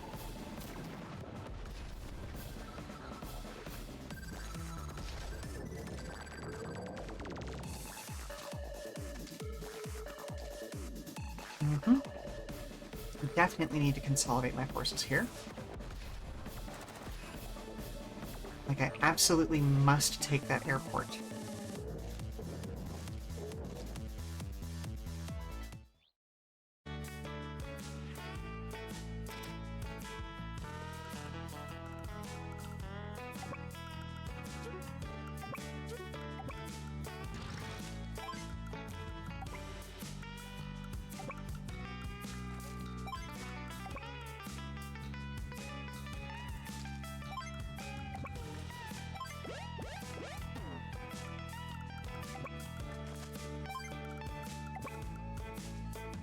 Can't do that. That's not my unit.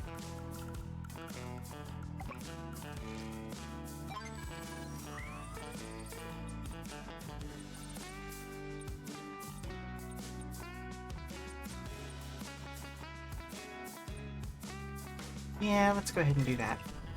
As much as I want to hit that medium tank, it doesn't make sense stats-wise.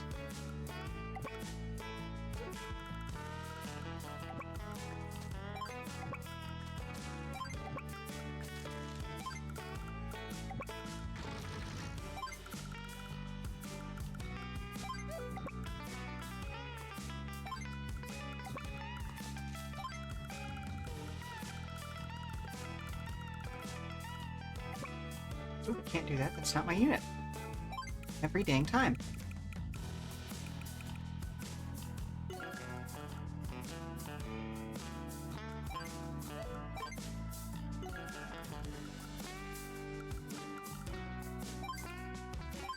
Okay, there we go. Now we're in Orange Star.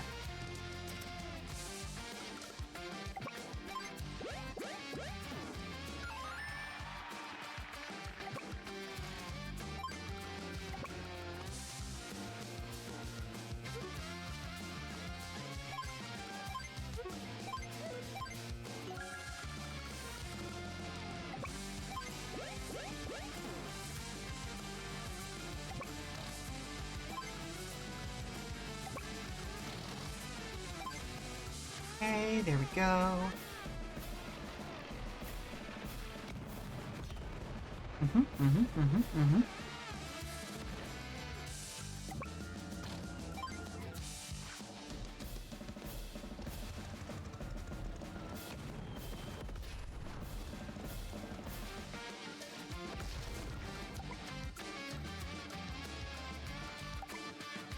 Yeah, I can't hit anything with you right now anyway, so I'm just gonna back you up.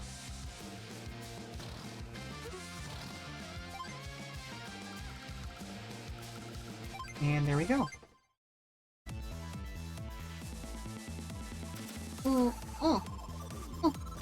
Stretch.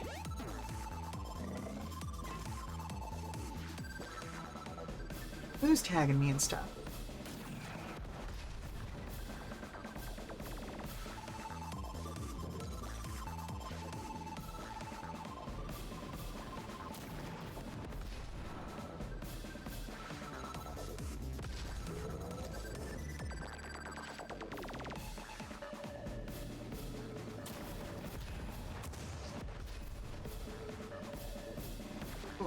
Friend on Discord still seems to be having trouble with the chat, but, you know, Twitch is just a little bit broken all the time.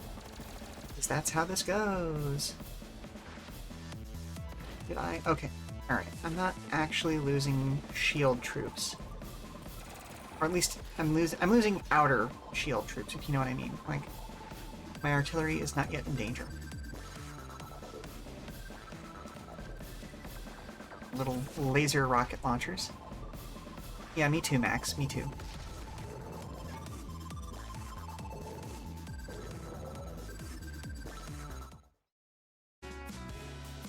Definitely do not want them to have too much in terms of cities, though, because while they get to make stuff for free out of that factory, I don't want to get them give them more usage of their barracks.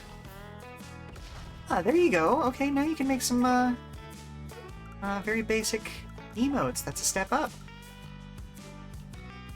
Okay, let's send you over here.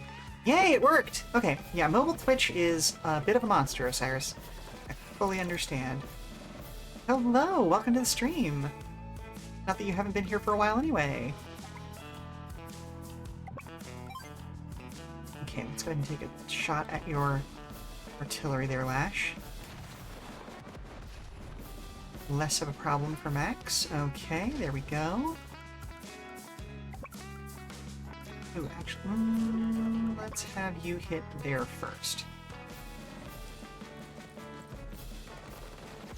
And see, this is the kind of map that clearly would benefit from the dual strike mechanic, because, like, being able to hot swap between Max and Grit is just such a good combo.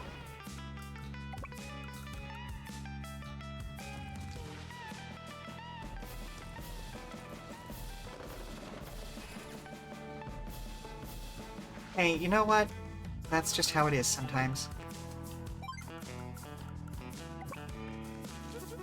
Can you get to there? You can get to there. Okay, so I'm gonna have you take a crack at this guy. Well, just like I had... Okay, so you know how... Well, actually, no, you switched off of Chrome. You're now on Firefox, aren't you? I was going to make a reference to the fact that Chrome pulled a stupid and decided that they wanted all of those, like, new tab page shortcuts to be on one line, instead of, you know, the way that it has worked for forever, where you have it in like 2 stacks of 5 or 4 instead of 1 stack of 10. And it's just real gross. I found a way to switch it back. I was very, very happy. Okay, you know what? We've got enough artillery. Let's do... Well, I mean, we can never have enough artillery with Brit, but you know what I mean. Let's do a turn of just infantry units to bolster our defenses.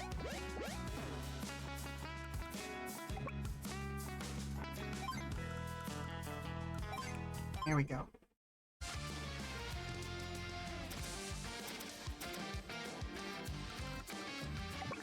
Okay, finish up this capture.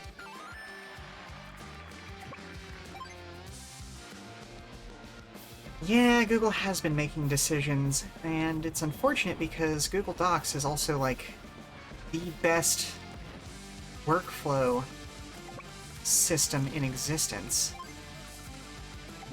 Like, I feel like that's their main saving grace at this point.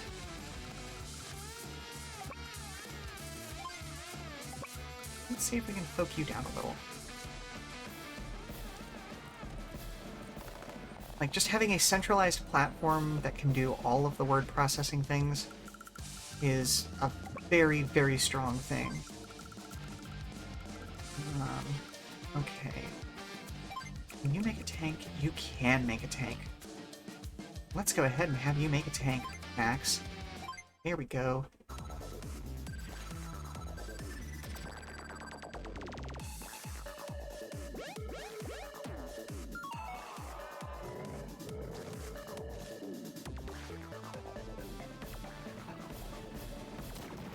Yeah, that ability to go work on the same document in a meeting is just very, very powerful. And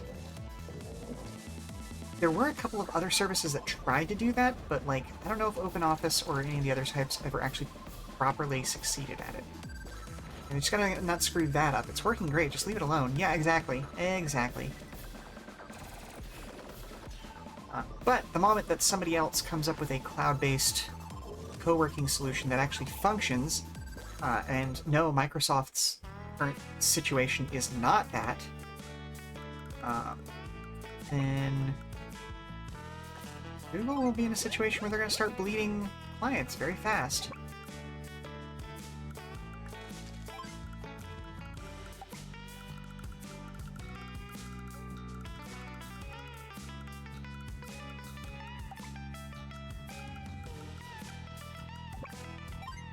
And yes, the capture is done. There we go.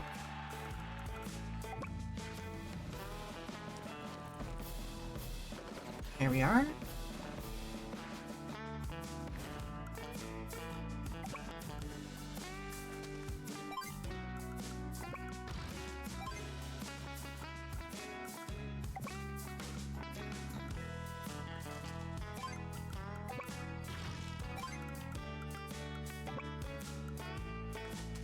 Move you over there just to get that guaranteed protection. Yeah, Teams is very quickly on its way out, as far as I understand it, because the EU is bringing like an investigation against it because it very clearly is an anti-competitive thing against services like Zoom and other such co-working apps. And so, like,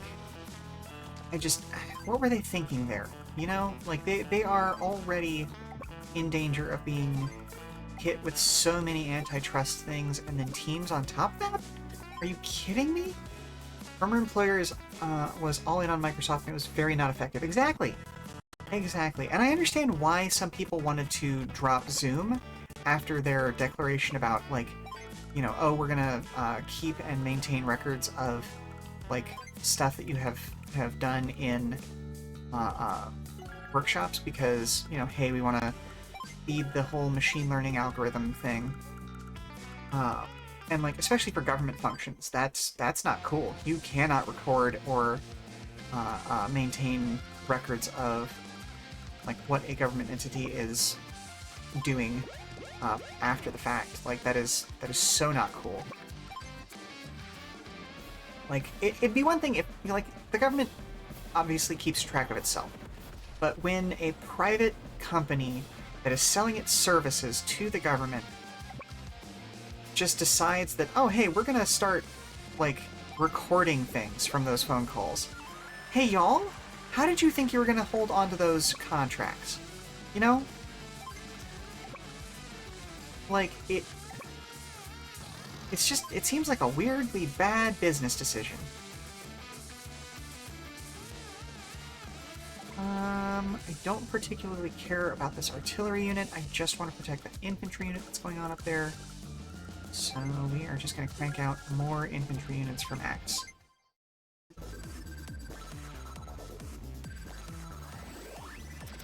Of course, on the other hand, when, you know, Google Drive and things like that do exist, going all in on Microsoft stuff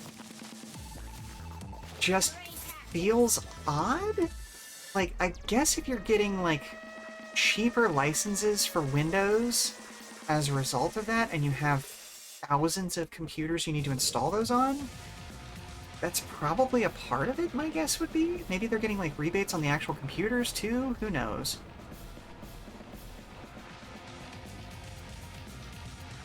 Like, that's my best guess there.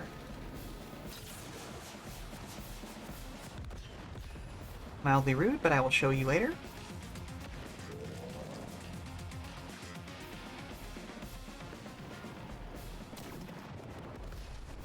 Ooh, I love the sound effect there. Zoom was riding high off their quarantine success and thought they were invincible. Yeah, they probably did. And, like, y'all, how? Like, Skype has existed for at least 15 years at this point, and then there's, you know, Discord.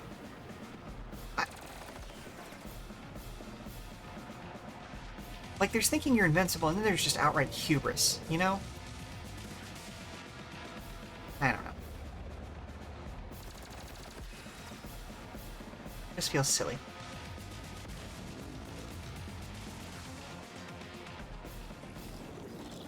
Hate that they already have Neotanks. That is just mean.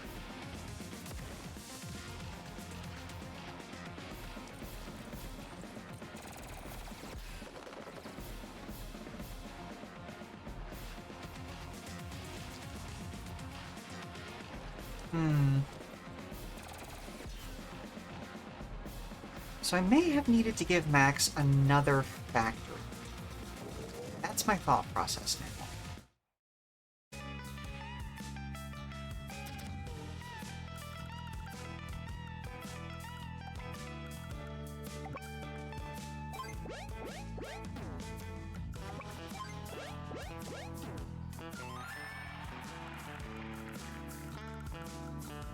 Oh, good, you can't get there. Okay, good, good, good, good, good, good.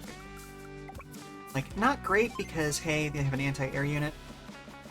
For my employer, yeah, that's why it was all Microsoft. Massive discounts for a company-wide software suite. That's fair, I guess.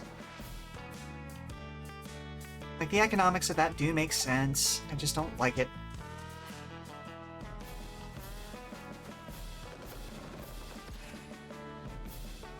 Oh yeah, well, okay, hang on. Here's the thing. Bombers make sense for their cost. But Neotanks don't, in my opinion. Like, they don't actually provide that much extra damage for the amount of money. And then there's the fact that, well, they are vulnerable to ground units, you know? Whereas bombers are not. The only ground units they're vulnerable to are anti-air and missiles. That Neotanks can be taken down by very, very dedicated infantry forces if, you know, push comes to shove. Okay, I'm gonna go there. Don't want to do that. I want to do this instead.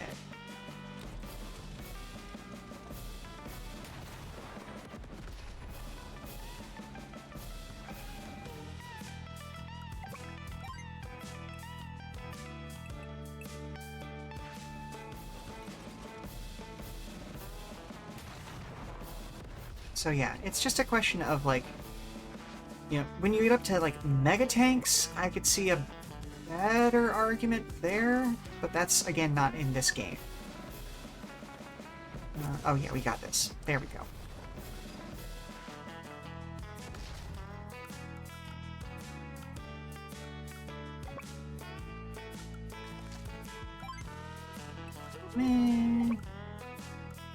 Go ahead and put you there. How about that?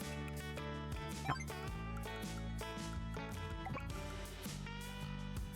Okay.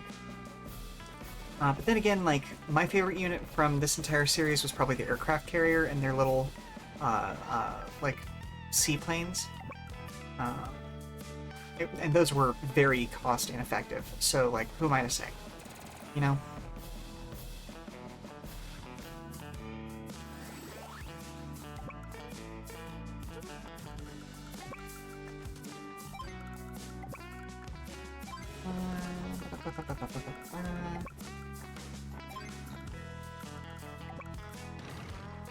Okay, let's see. Okay, we'll be able to pop him next turn.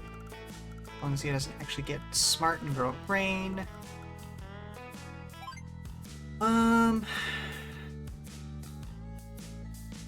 So, mech, infantry, infantry, infantry. There we go. I mean, once I have access to air units, I'm mostly investing in those and artillery. Yeah, that's fair. I remember how much you played Eagle back in the day.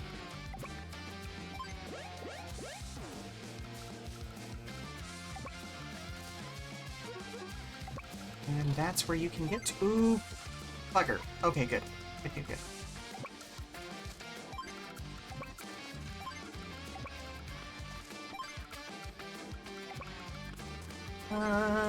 How much is a battlecopter?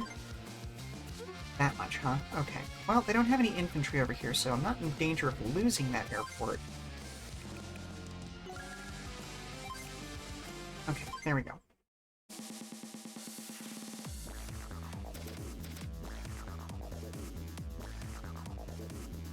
To be fair, I'm using more COs in this run in the game than I ever did in my old days, because, like, I picked my favorites and stuck with them back then.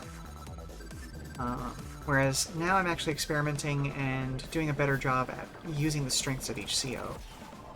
Like, right now, the combination of Max and Grit...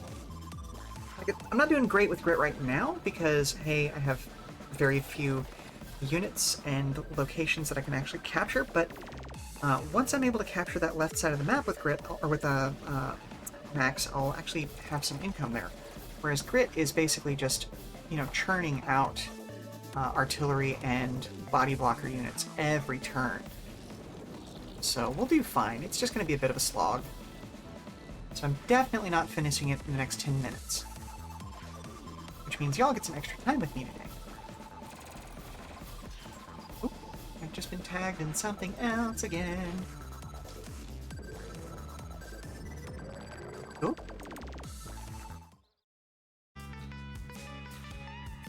Oh, that. Okay, fair enough. Just a reminder about something else. Okay, so we're gonna go ahead and capture this. Good stuff. And then we're gonna go bop this guy. Might not be much damage, but it's some damage, you know?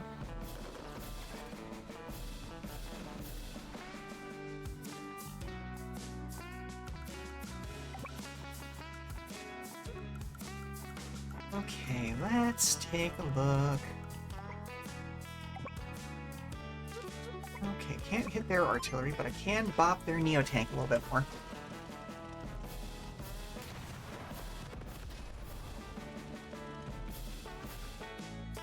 I definitely need to give this, I'm gonna say this a revisit? And revisit? I don't know, man. Let's smash this this tank at, yep. Here we go. Wait a minute. I'm dumb. Hold up. I need to reset my turn. But yeah, if you picked this up on Switch, I would love to play against you at some point. And not soon. Get this and revisit myself. Okay, gotcha. That makes more sense. It's time to take you But yeah, back. I would love to play against you in this if you actually get a copy of it. Sniper attack. And again, I'm really hoping that at some point they do the DS campaign as well. Like, it's fine if they don't get to Age of Ruin, because not many people were... Ooh, hang on.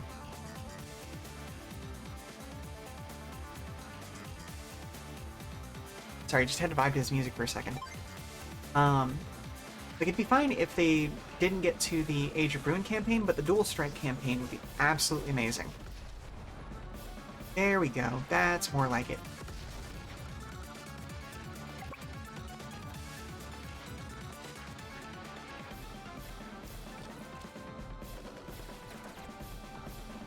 Because yeah, adding in the ability to do dual strikes and CO swapping, if you wanted to, like, it wouldn't even take new assets, except for maybe the comms tower.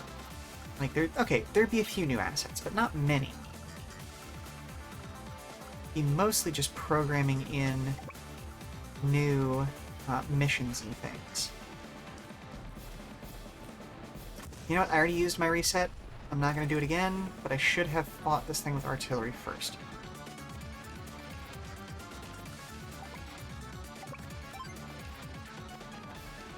Yeah! We can absolutely do some rematches.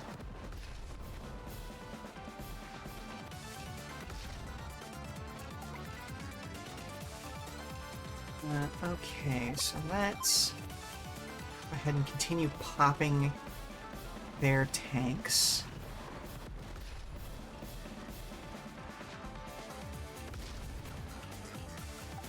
Can't quite hit their rocket launcher, but I can destroy their artillery. Yeah, Dual Strike was so good. Like, probably my favorite CO. He's a bit of a meme, but Javier from Dual Strike was so good. Like, such a cool concept. Just the fact that his power scaled on how many comms towers he controlled, and the fact that he wore, like, medieval French armor. Just cool. Just absolutely the bee's knees. Just a chill guy. And also, what's her name from Green Earth, who is actually also in this game, but she looked even stronger in that version.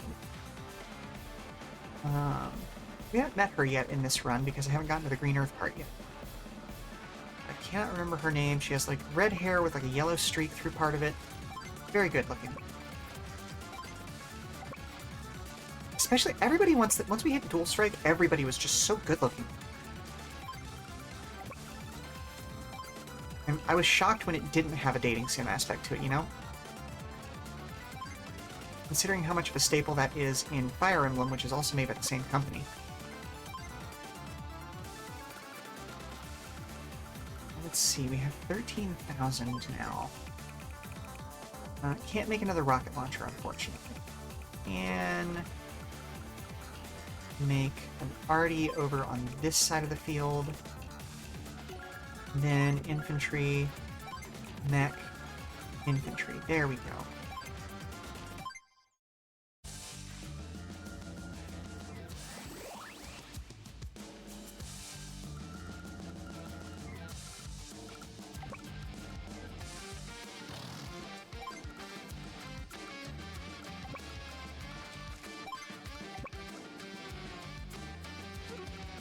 You know, let's just go ahead and have these two join up.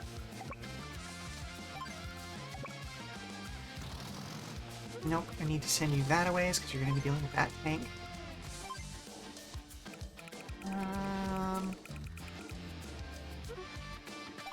Yep, let's just have you make another infantry. How about that? I regret only giving him one factory, or one barracks.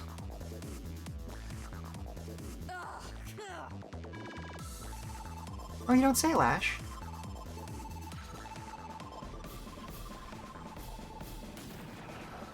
Your feelings are valid, but your war crimes speak louder than words.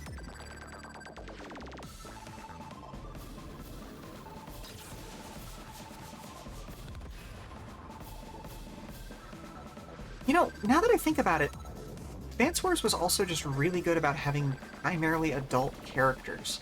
Like, even, like, Fire Emblem was pretty good about it, but there were times when Fire Emblem's cast leaned a little young. And I think, like, outside of Colin and maybe Andy, most of the Advance Wars characters are, like, late 20s, 30s, 40s even, some in their 50s and 60s. How old is Hachi? I don't know. If you don't know who I'm talking about, Hachi is Emperor Kanbei's like trainer, the parachute guy. So like, or no, not Hachi, Sensei. Actually, like Hachi's pretty old up there too. But so yeah, two of them, they're up there. You have actual adults in this. Oh, that was them running out of ammunition. That is such a cool little audio effect. Okay, let's send you over there.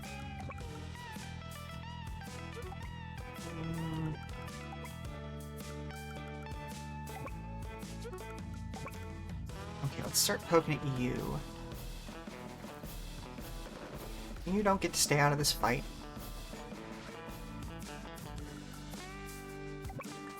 You up.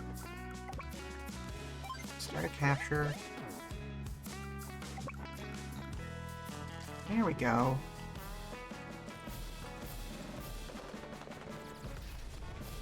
Pout about it some more.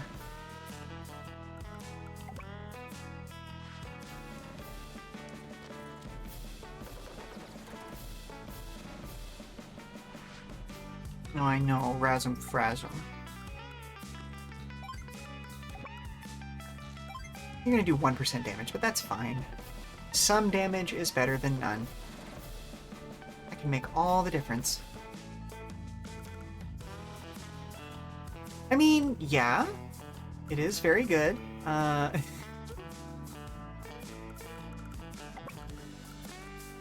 Feels weird to say it out loud like that, but yeah, you are correct.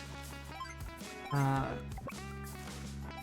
trying to remember what the actual effect of Colin and his sister Sasha's dual strike was. I remember it being really broken as long as you had enough cash to make it happen properly.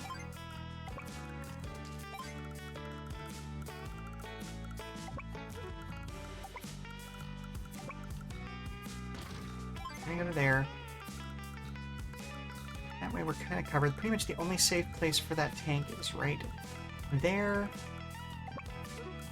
Otherwise, it's gonna have to come in and deal with my bullshit. Okay, we have 14,000, so let's make another artillery, a mech, and an infantry. And an infantry. Okay, there we go.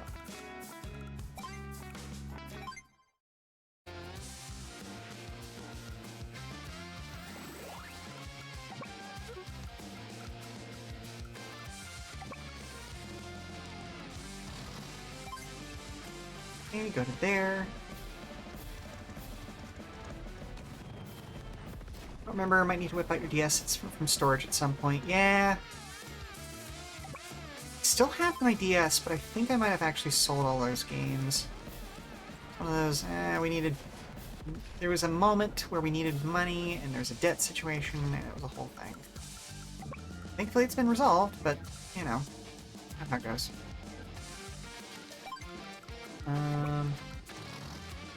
Let's see. I mean, you could just go to the Wars Wiki. I can't right now because I'm playing this game and I'm streaming. Let's see. Ooh, okay. Let's do this. I am going to go ahead and have him make a battle copter. Advance SP. Yeah, I mean, it is what it is. Depending on which DS you have, it might still work. And besides, we were talking about Dual Strike. So, yeah, your DS. Direct combat units. Okay. Cool. Not just tanks, but all direct combat units. But yeah, Dual Strike was absolutely on the DS. That's why they tried so hard to have that initial be DS, you know?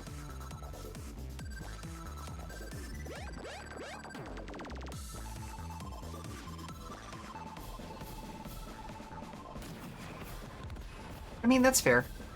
Did all my housework before the stream started, and a little bit here and there during my breaks.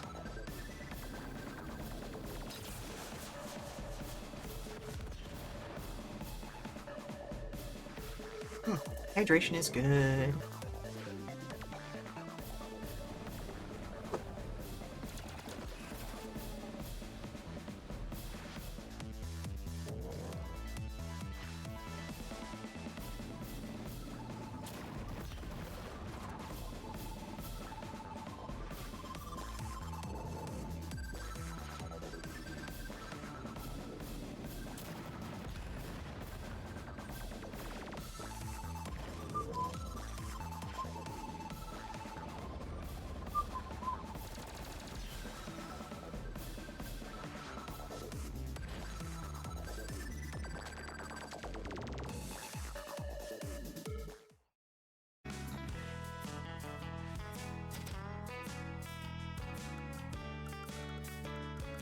Hey, you are not supposed to be there, sir.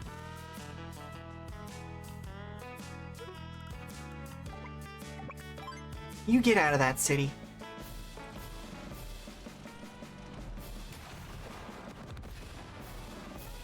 Uh-huh, pout about it again. You know you're not supposed to be there.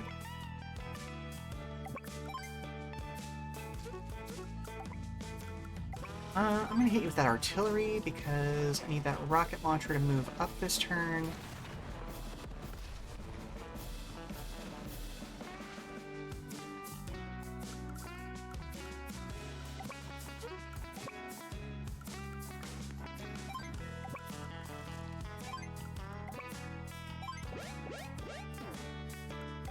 This is fine.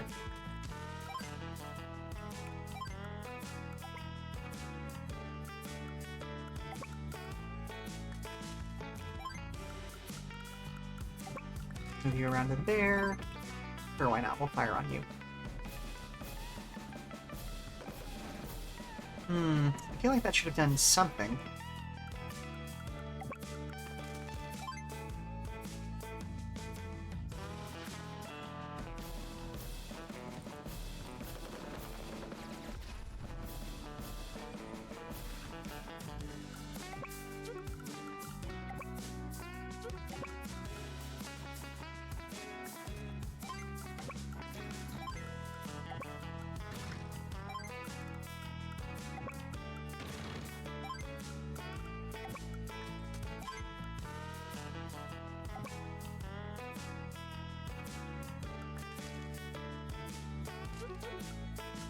Alright, no, we're gonna kill him this turn, so it doesn't matter.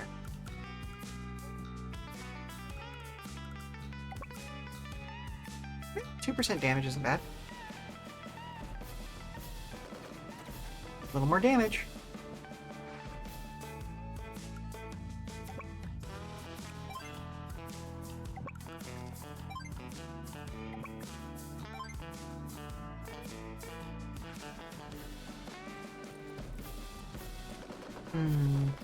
Okay, so during her next turn, I am going to use time to stand up and do a little bit of moving, but I'm not going to take a full break. Just maybe a couple of seconds after her turn is over that I return.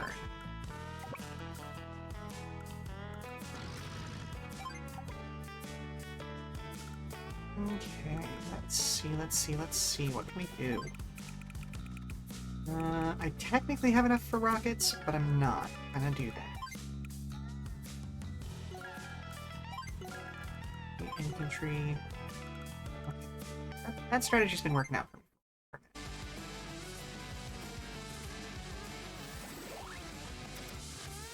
Here's Max being Max.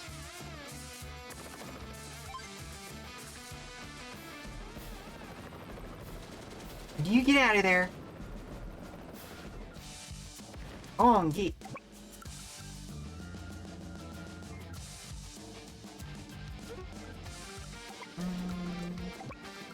You there.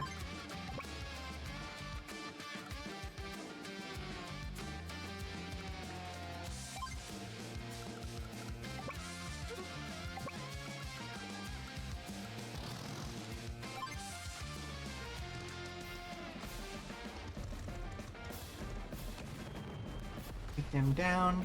Ooh. Get out the little sparks that fly.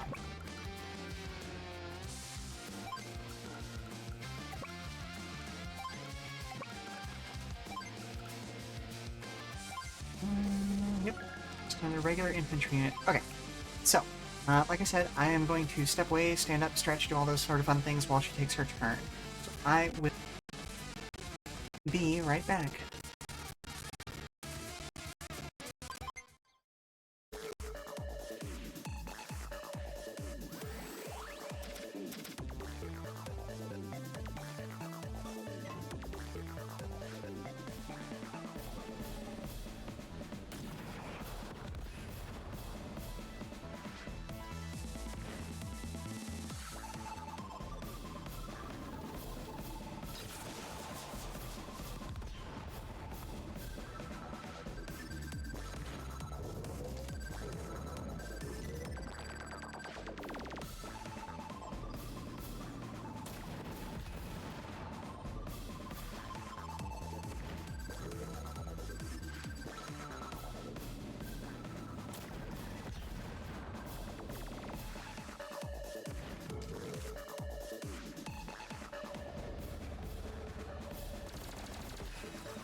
Agreed about the visual design of this series, Osiris. It is absolutely delightful, and the extra expressions they were able to bring to the COs for this version of it is just so beautiful. Like, just it's good all the way across, but like the little upgrades that they were able to do, just because they're not working with like color swapped sprites in this one, is just gorgeous. Like all of the infantry units having their own unique identities. Even all of the actual full-size units have their own unique identities in this version. It's like, I mean, just goodness gracious, look at the black hole artillery units. All of their vehicles, really, they float. They do lasers instead of actual, like, bullets and things like that. It's just so cool. Okay, so let's... First things first, let's get rid of that rocket unit back there.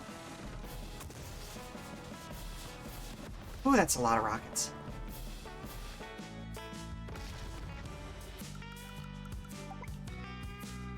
Next thing's next. Let's go after this anti-air, because this is also anti-infantry.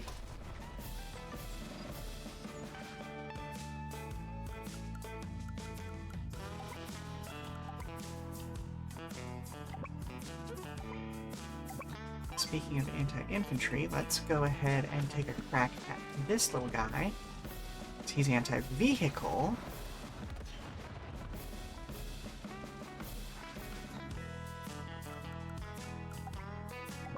you can go after that one.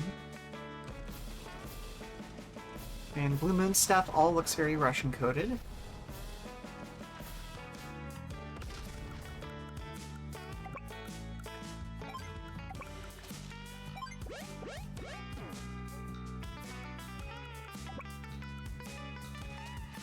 Orange Star is very American. Green Earth, it looks very, very British, like late World War I, early World War II era sort of situation going on with them. Okay, let's go there. And then Gold Star, which is now Gold Star for reasons of racism, is just very Imperial Japanese. It looks great.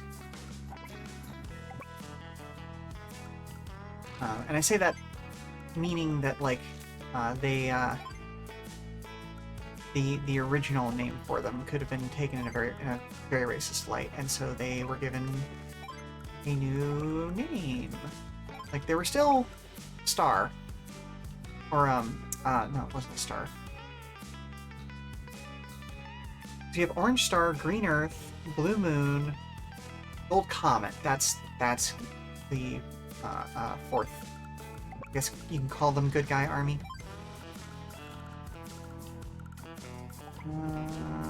Okay. Bring you in there and not put you in any danger.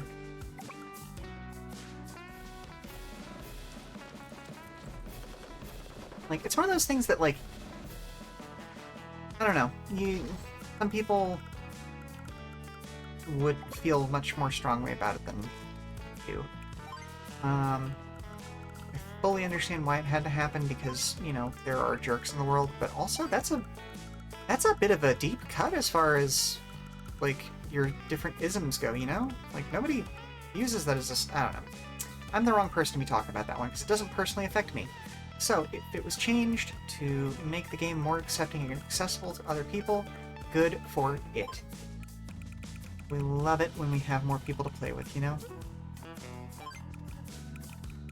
Artillery.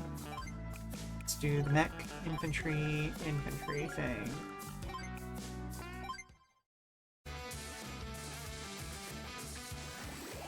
Okay, goodness gracious. I don't really have any anti-air units, so I'm just going to go ahead and start annoying them.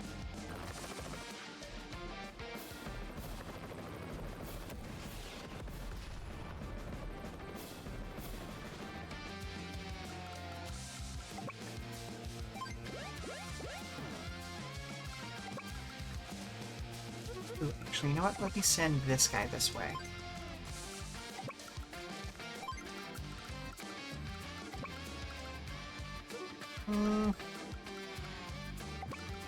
Now let's just go ahead and get rid of this guy.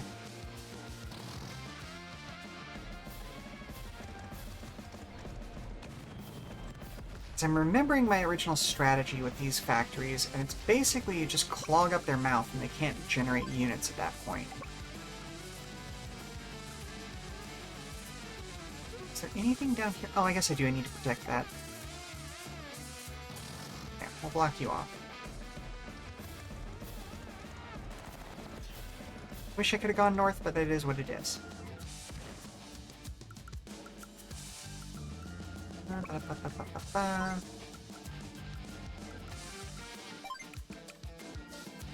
Let's make another tank. How about that? Here we go.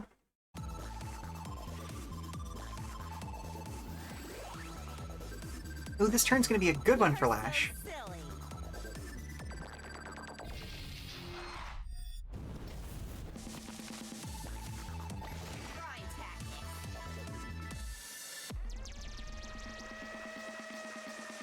Oh, DJ's in the house.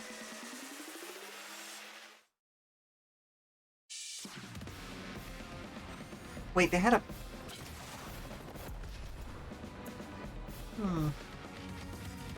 Oh, that got made this turn. I see. That's annoying. But yes, being inclusive is always a good idea. Adding more people to the fun is always great. Finally done with housework. Watch the last 5 minutes on the bigger screen. Fair enough, fair enough. it's gonna be the last 5 minutes. We could be here for a while. Like, this is slogging. Like, once I can clog up that factory, that'll just be like, okay, we're now rolling downhill. But right this second, it's kind of I don't know, maybe it's just that this turn is feeling bad because she's got her super. I am very annoyed that I'm once again going to be blocked off of this city. It's just rude.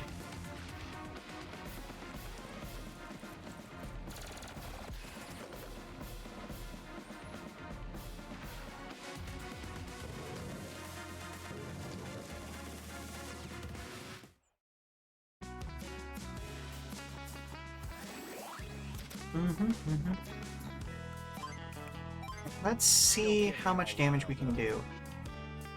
I have a feeling that it's still not going to... oh, what? What? Ooh, Captain Comic Geek did the Ninja Santa thing again, didn't you? Okay, well now I have... okay, I'll check that when I'm done with this turn. How about that?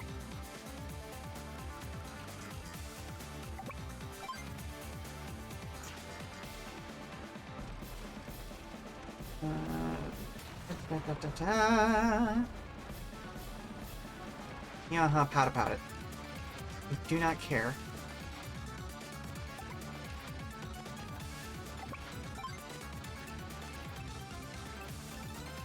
As much as her artillery unit mocks me, I'm going to do the right thing and actually go after the heavily damaging units.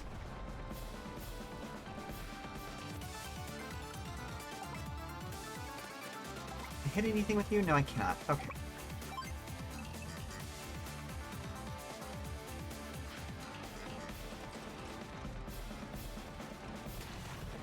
Just a bombardment. Bombardment!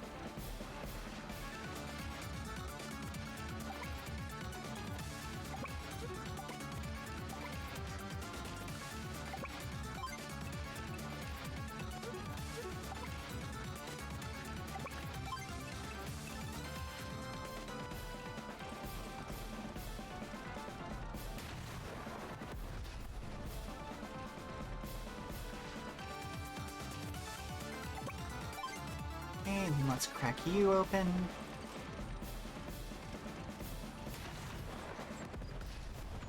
Now my artillery should be able to take care of, or my infantry should be able to take care of both of those units.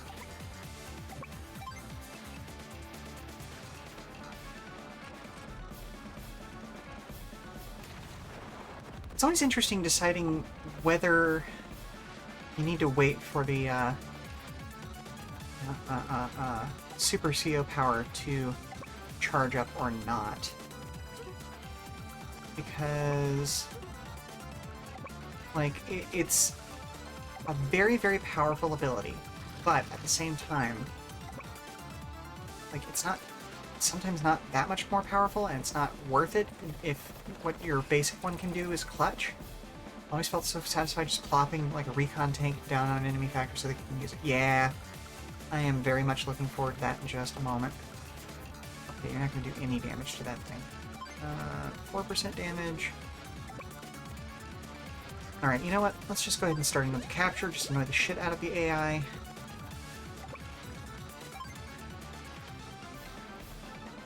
There we go. Yeah, be mad. So angry.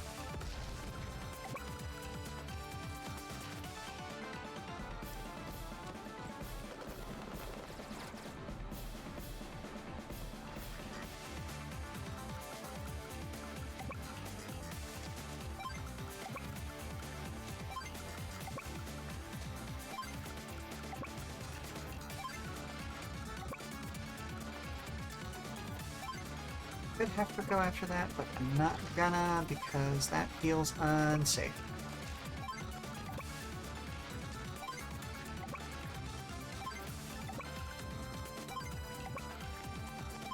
Anything happening over here? Nope. Okay. They're not even paying attention to that. Which is fine.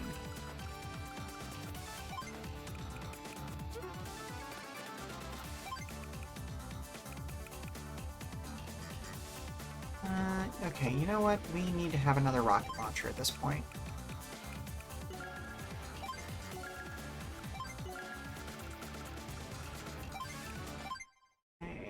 go. Ooh, and you have your Super Zero power. Speak of the devil. Roll, tanks, roll. Yeah. Let's go for it.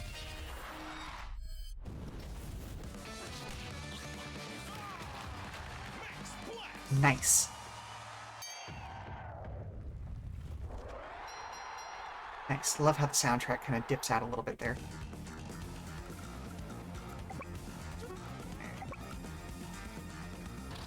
So I'm going to take out this anti-air unit because it annoys me now.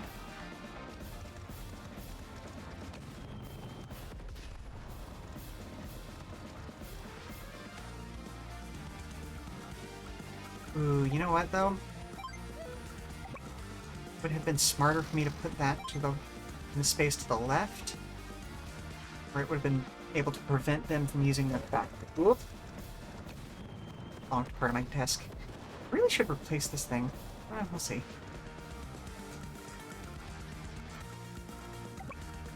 You know what? I'm not going to get the capture this turn anyway. I'm just going to go ahead and move you out. Hop. There you go.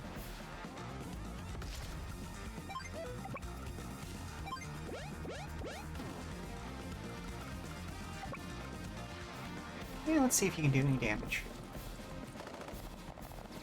Nice. At the very least, that thing is not moving anywhere. We have 2 of those locations blocked off entirely.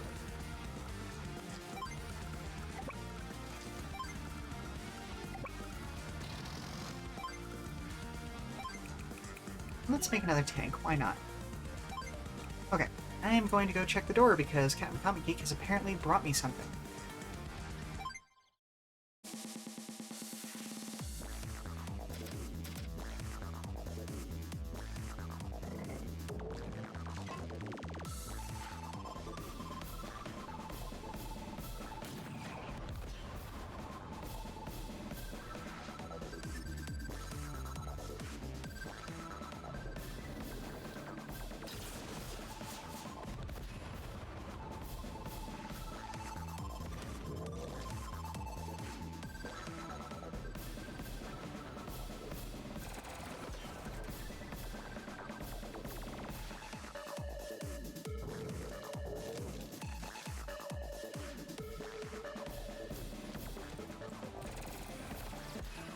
Okay, let's see what kind of goodies we have today.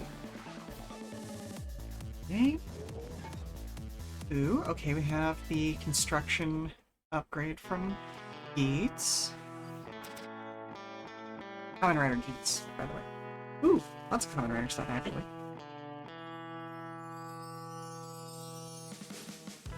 Aw, little Enderman! Thank you! They've been annoying me a lot lately. Because I've been playing Minecraft. Okay, I will hold on this until next turn. That is not my unit right now. I will take that city, damn it.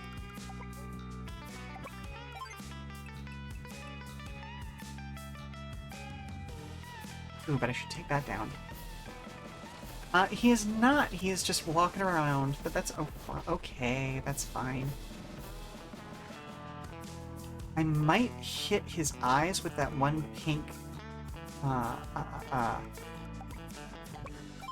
Gundam marker that I have, just to make them extra shiny. We'll see how accurate my hands are feeling.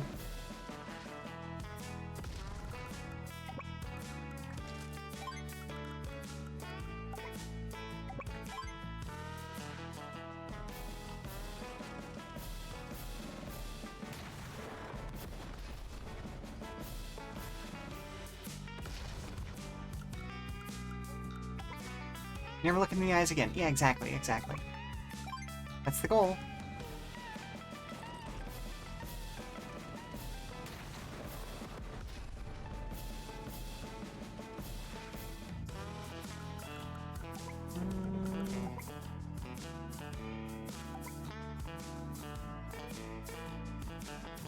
Okay, you're gonna be most useful against this tank.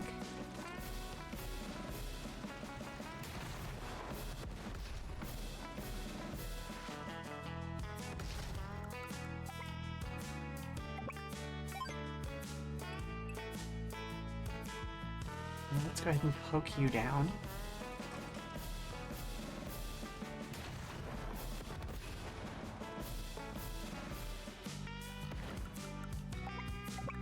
We take out his or her artillery. I don't know why, for some reason with Lash, I keep calling her a him. Maybe, okay, you know what? I think it's because her hairdo reminds me of Pro really, really strongly. Or maybe Dream from, goodness gracious, or Morbius. Oh my goodness, it's one of Neil Gaiman's main works. Sandman, thank you, thank you, thank you, thank you. Yeah, I don't know why I just dropped that out of my brain. But like, you see what I'm talking about, right? Like, just big, floofy black hair. Less so with Morpheus in the live-action Sandman. Like, he still looks good, but like the comics version was very, very big 80s hair.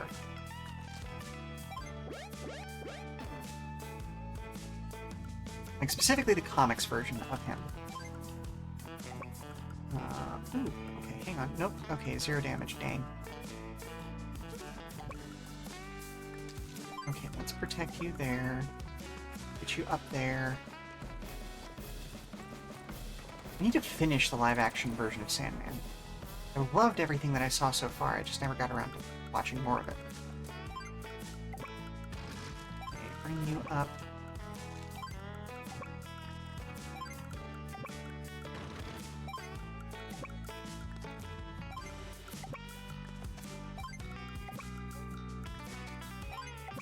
You know, let's just go ahead and walk you back.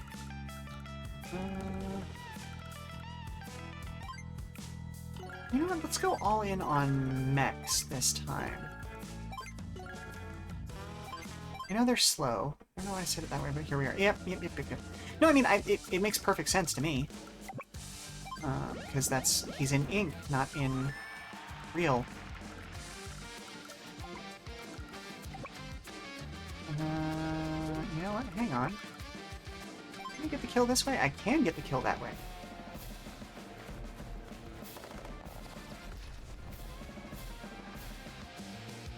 And that means... blocked.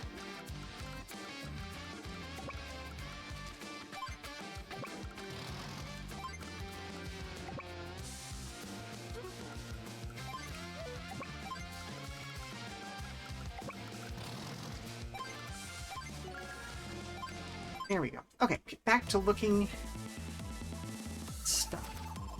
Ooh. The evil riders. It's the B part of him.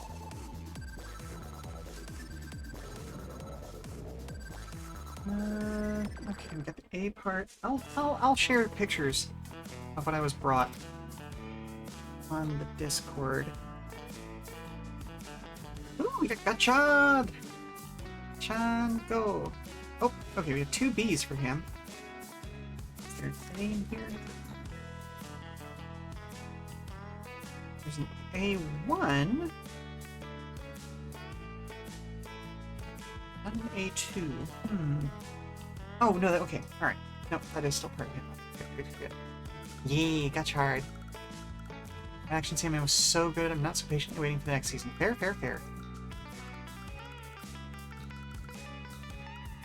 Okay, and now we are officially in mop-up for this.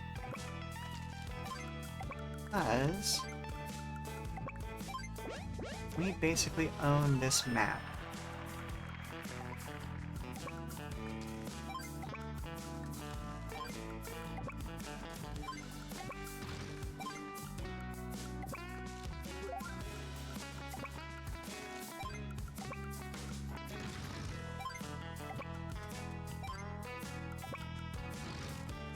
Actually go there. There we go.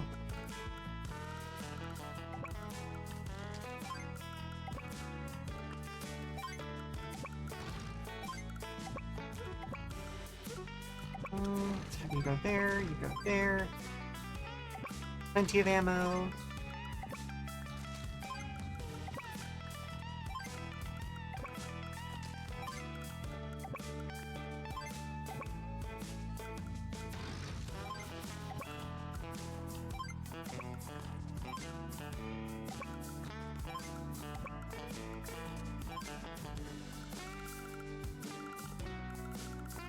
No, he doesn't need anything like that. I was considering making an airplane of some sort, but that's what it is. I'm making 12,000 a turn, so actually I might be able to make a bomber soon, just for shits and giggles. But not for any real reason, you know? Yes, I know I'm supposed to keep that guy blocking up that hole, but we are going to do this. And then he can go up there. There we go. The next turn, he can also go around. Okay, so you can go into that city. There we go. Start doing a capture here. You can go back over here, get some healing and HP and ammunition.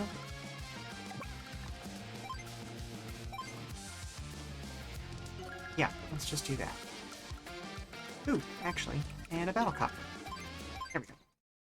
Let's see what else we got. Ooh, and a whole second gotcha art. Okay, cool.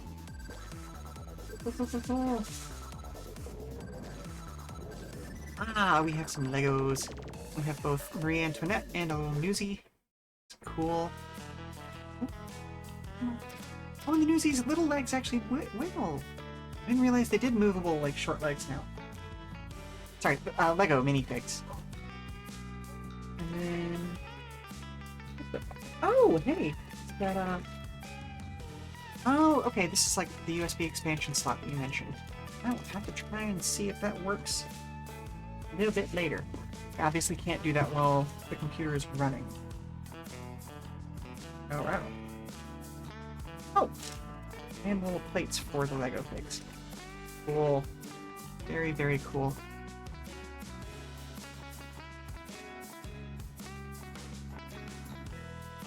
Extra, extra. Little newspaper for the newsboy. Cute. Thank you very much, Captain Comic Geek. Okie doke. So let's see what we can do. We are in Grit's turn again. Oof. Okay. Okie dokie. Let's continue pushing them back. As much as I want to do that, I should be letting the tanks deal with them.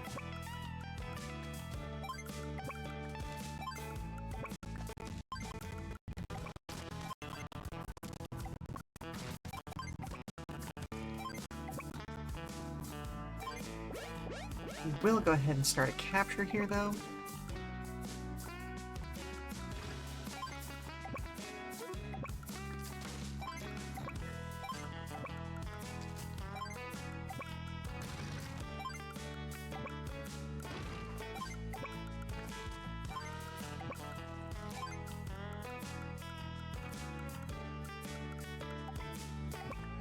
Pop you.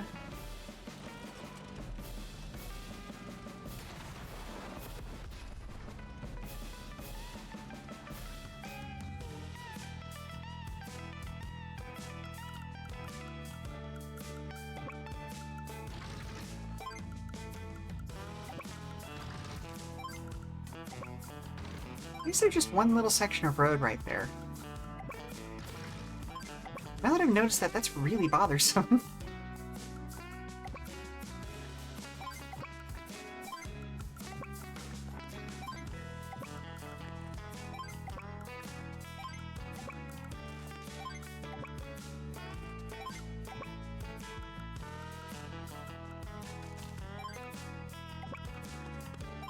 I'm just basically tabbing through all of my units at this point.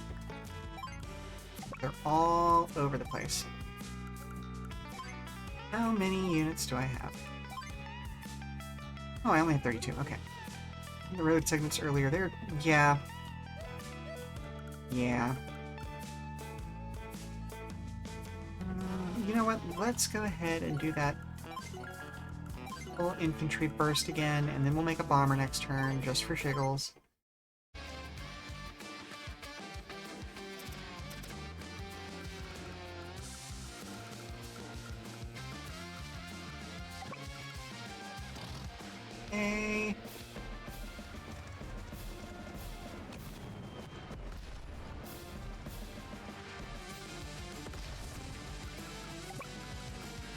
And we'll whack you for reasons. Nice, nice, nice, nice.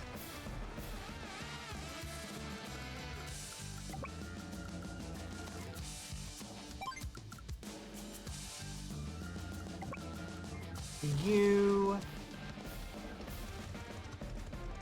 Yes, it's a fun little portmanteau. It's very much the kind of thing that doesn't get noticed in polite company unless somebody already knows what you're talking about, and at that point, they have to actually be willing to say something about it.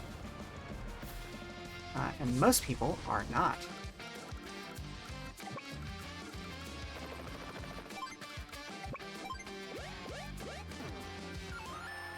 Like being able to casually drop the fact that, like, oh, I learned how to tie ropes from suspending people in the air. And if somebody knows what that means, they are often not willing to admit, outside of just making some very quick, distinctive eye contact, that they know what that means. Yeah. Very fun. And if somebody doesn't know what that means, they're just like, oh, hey, you know how to, like, tie safety lines or something like that, right? I was like, yeah. I mean, I also know how to do that. So annoying. As a result of just knowing how to work with ropes. Great tactics.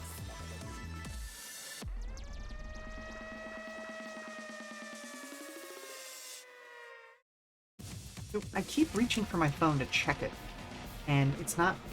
Like, it is the camera that I'm using to talk to you all right now. So, you know, can't check it.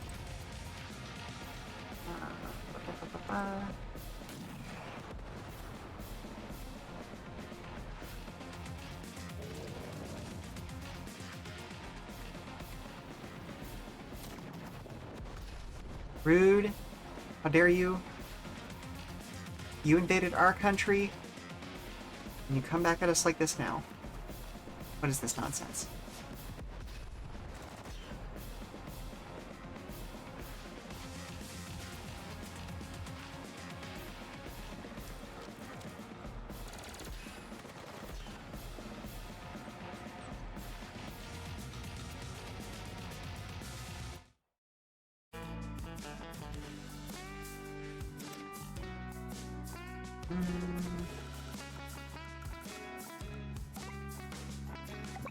Okay, so let's go ahead and start taking down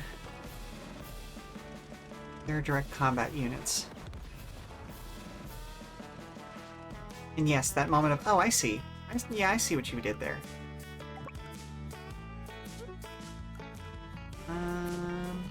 My timing is off. I wish I could block with blue units instead of orange. But that's fine.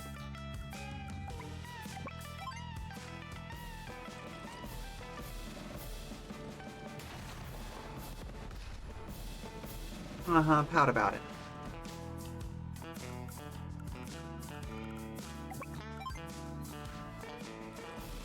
You know, on the one hand, I kind of wish Grit got the ability to remove the minimum distances of his artillery units, but also I fully understand how broken that would be. Because, like, artillery units that could do direct fire would be just bonkers, and there actually was one in Days of Ruin, the flare unit. Could do exactly that. And it was fairly strong as a result of that, but it also had kind of nerfed damage output just from the fact that it wasn't actually supposed to be a combat unit. So I guess that's kind of how they got away with that.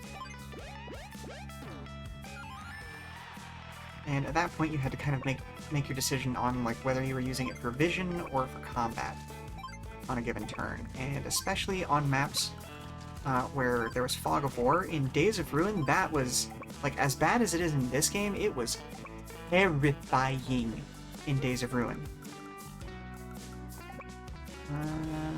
Okay, nothing there, nothing there. Okay, so let's go ahead. You got 2 ammo left? Okay, we'll move you up.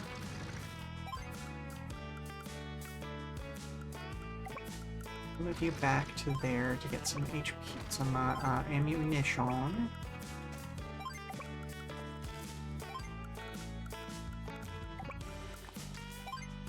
Oh, no, I'm not done with my turn yet, thank you.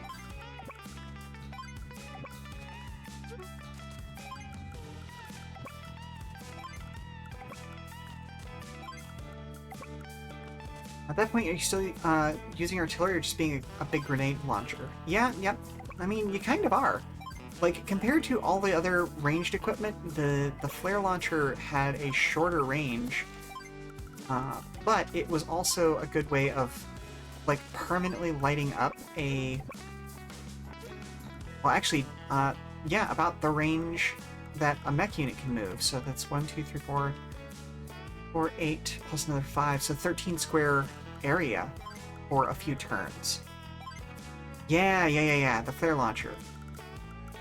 Which, you know, does make sense in the most horrifying way possible if you understand what flare launchers are in real life.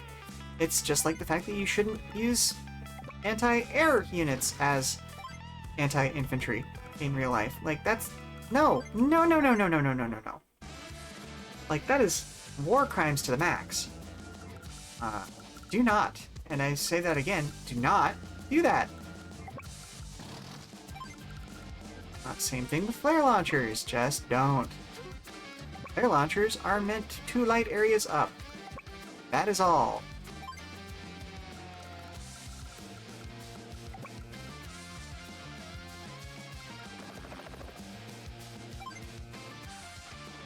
Yeah, no, it's not. It's truly not. Despite what some currently active militaries would like you to believe. I'm not going to dig into that one because, like, that's an even bigger can of worms than a lot of my political nonsense, but just...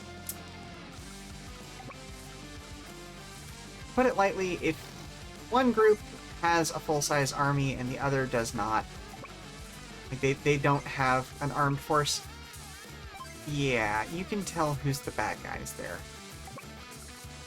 Especially when the people who that group is supposedly supposed to be protecting are on average saying, hey, don't do this, this is hurting us and our name in the international, you know, arena.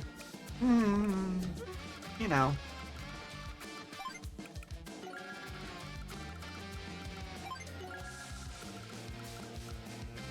Okay, there we go. Moving right along.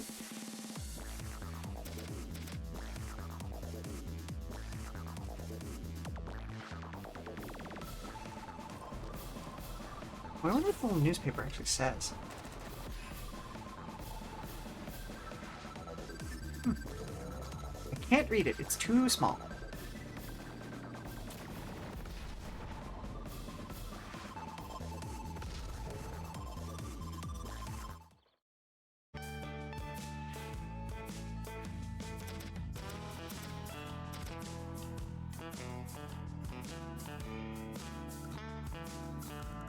Okay.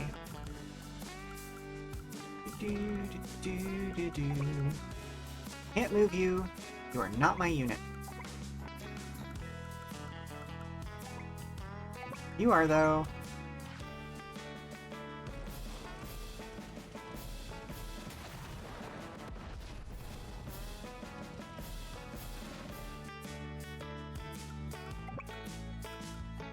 Can't move you. You're not my unit.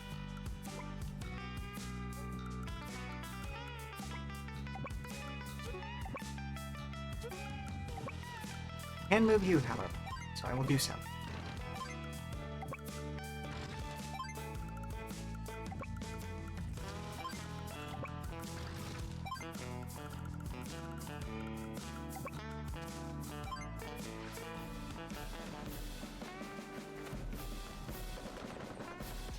There we go. I am definitely not making a good speed grade on this. That's fine. Ooh!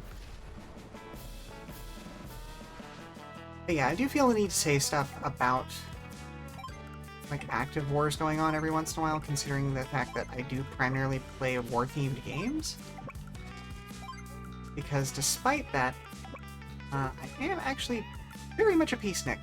Like, I do not like the concept of long-term conflict. I do not like the concept of any conflict, quite frankly. So, a number of places in the world where people are fighting over stupid things is just far too many. Wish they'd all just cut it out. Like, it's fun to do this sort of a thing because this is essentially the same thing as me moving pieces around on a board and rolling dice. Like, even to the point where, like, if I zoom this out a little bit, yeah, you can... this is literally a board game. You see? These are not real people. And, yeah. Real people deserve better.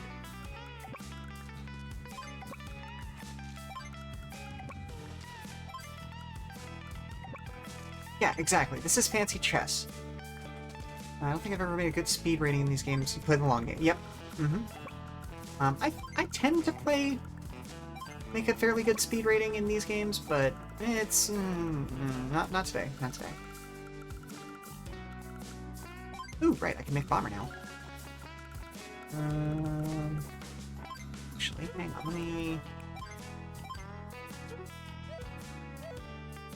Let me make infantry and a mech, and then next turn I will make another bomber, and that'll cap Brit's stuff out, because I think 40 is the cap.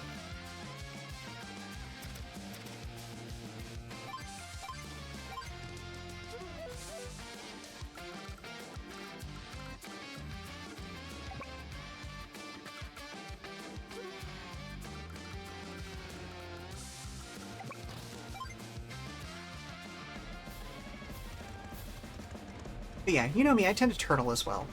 Like, I was actually really, really happy with how the previous mission played out, the Fog of War one. Because I like that sort of slow, methodical crawl across a map. And also, if you have not yet read Malagast Maledictum? I think that was... No, that's not right. It's Tom Bloom's newest game. That he just released on Halloween. It's basically necromancers fighting each other in a city where death is broken. Which, you know, hey, that's a great excuse, because nobody can actually die. Which is just fun. So yeah. Like, the reason I brought that up... I've forgotten the reason I brought that up. If you haven't actually looked at it yet, though, there are some great turtle strategies. That's what it was. Osiris, and I will send you a link when we get out. But honestly, the game is like $6.66, so, you know, just go buy it. Because it also it gets you the main book and all of the little unit doobly-doos that you can use in Roll20. Yeah, that's that new thing I shared yesterday.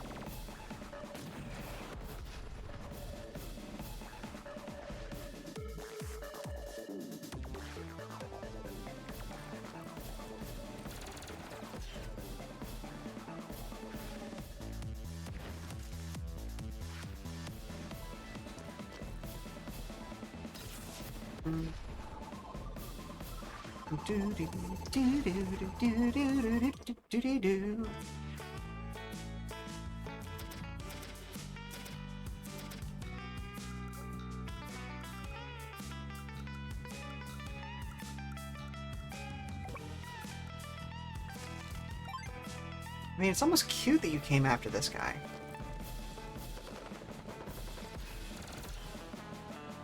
I do love their little laser rifles, though.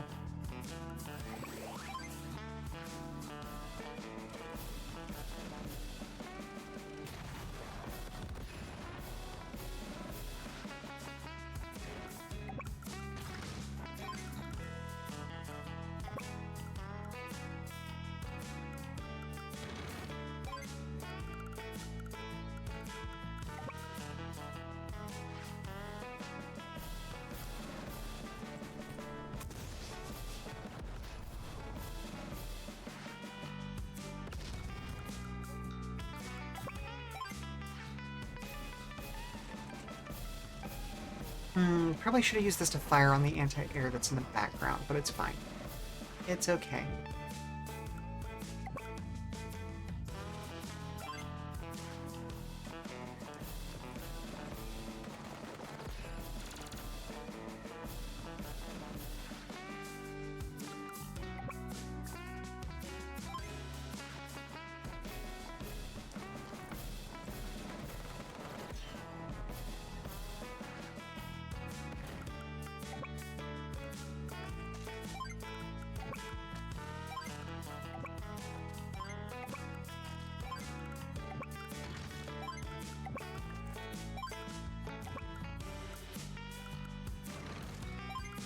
Ooh, goodness gracious, that's gonna be a slog.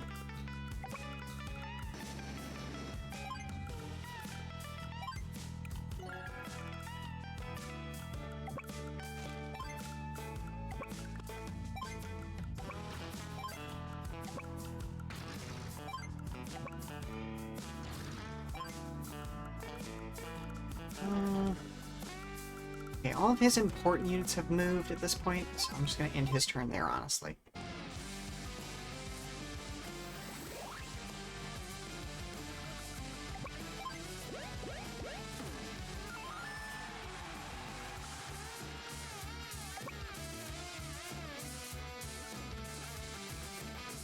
Yep, let's go ahead and just take him down.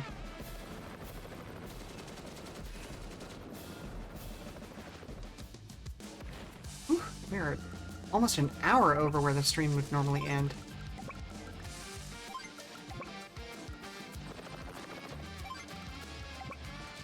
This map took a while. Yeah, the updates to the soundtrack are absolutely amazing.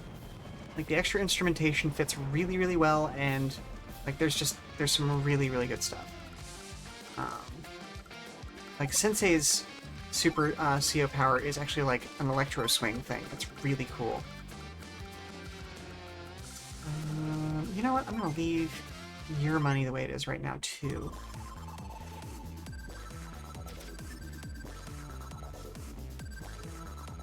Oop. Yep. Okay. Right. We are so close to wrapping up. Soon.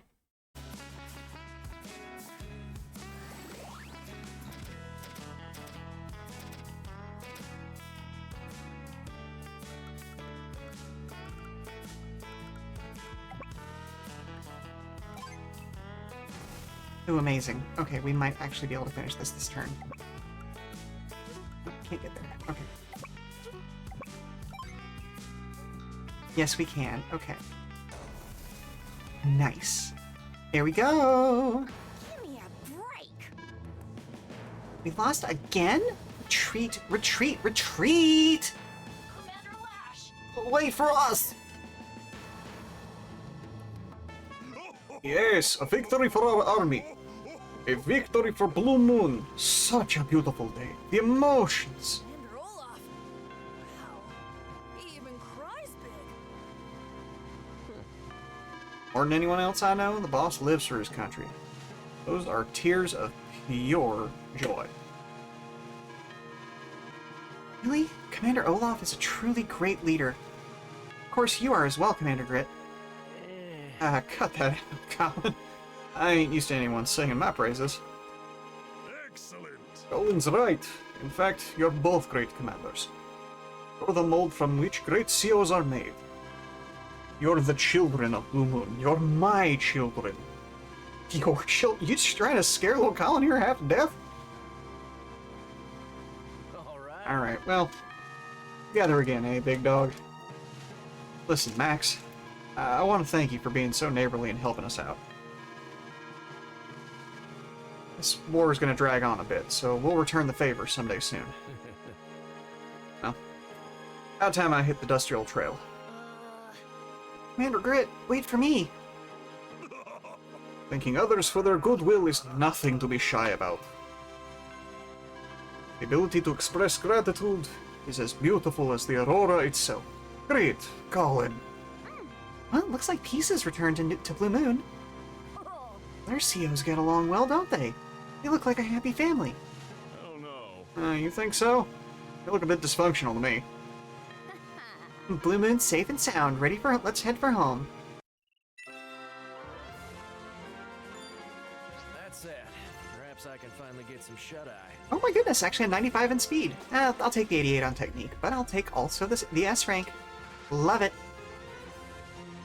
And that is yet another part of the game down. Because that's the last mission in Blue Moon.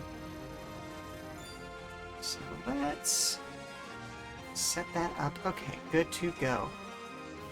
Come buy something! It's out of the bag. I got here a ticket to enlist Lash for play outside of campaign mode. I'm just so excited about it. I'm losing my words. Just come on down to Hatch's shop when you're ready to do business. Look who's And hello again, there's some new music in stock today, too. Just come on down when you need it. Okay, so that is all of Blue Moon. Let's see, where is it going to send? Oh, okay, it's not going to automatically send us anywhere. 17, 18, 19. Okay, so Gold Comet is probably next. Black Hole is so tiny compared to the rest of them. Oh, we don't have access to Green Earth yet. Okay. Alright, well, Gold Comet it is next. Silo Scramble. But that is gonna be it for us today. Let me head right back on over to the Just Chatting screen. So, thank you very much for stopping by, Weary Travelers, and for sticking with me for the extra hours so that we could finish up the Blue Moon part of this campaign today. Wow, okay. We hope you've enjoyed this week's, or today's, Advance Wars 1+2 Reboot Camp stream. We'll be back on this channel in 2 weeks from now, and I need to look up the date on that real quick. So that is going to be on November 18th, for more of Wandering Sword, the Wuxia extravaganza, RPG, tactics, grid-based thing. I do think I may want to restart my save, which shouldn't be too bad, because they after they released it, like a week later, they added a new School of Martial Arts into it, and you can't add it into existing save files. So thankfully we didn't get too terribly far. We've only played one session of that so far, so I may do that off stream. But yes, so wow, I need to refresh the script for this post show because I apparently forgot to redo that after last month's session of Advance Wars, and as you all know, that was for part of Phantom Arts Fest. Or I should say we went and played part of Phantom Arts Fest almost immediately afterwards, the next day and the weekend after, but that's no longer going on. We had a whole lot of fun over on Caster's channel, and I will give them another shout out because, oh, not exclamation point, but there we go. Neon Caster. There we go. Because last month we did a whole month of weekends of TTRPG streams, and all of that was amazing to be a part of. So definitely go give their channel out a look and check out the streams that we did. I'm looking forward to playing more tabletop stuff with them in the future. But that'll be for future news. Thank you very much for being with us today. And for more information about our future streams, keep an eye on our Twitter and Blue Sky at Come and Go Tavern for announcements and daily check-ins from me at the Come and Go. And if you'll give me just a moment, I am going to check who is streaming right now, because we want to pass the love on. Let's see. Okay, you know what? We have not passed this on to Plushy Pixie before, but I think we're going to go ahead and do that today. She is playing Super Smash Bros. Melee, or Super Smash Bros. Ultimate, excuse me, and just celebrated her 600 followers, so let's go give her some love. Let's set that up. Plushy Pixie. Boop. There we go. Okay. So, thank you once again for being with me here today. I will see you 2 weeks from now or online around the place. And I have been your hostess, Sheela Ornthalis, and if you need to prop up your feet for a little while longer, we're going to raid on over into Plushy Pixie's stream. Thank you for being here today. Mwah. See you next time.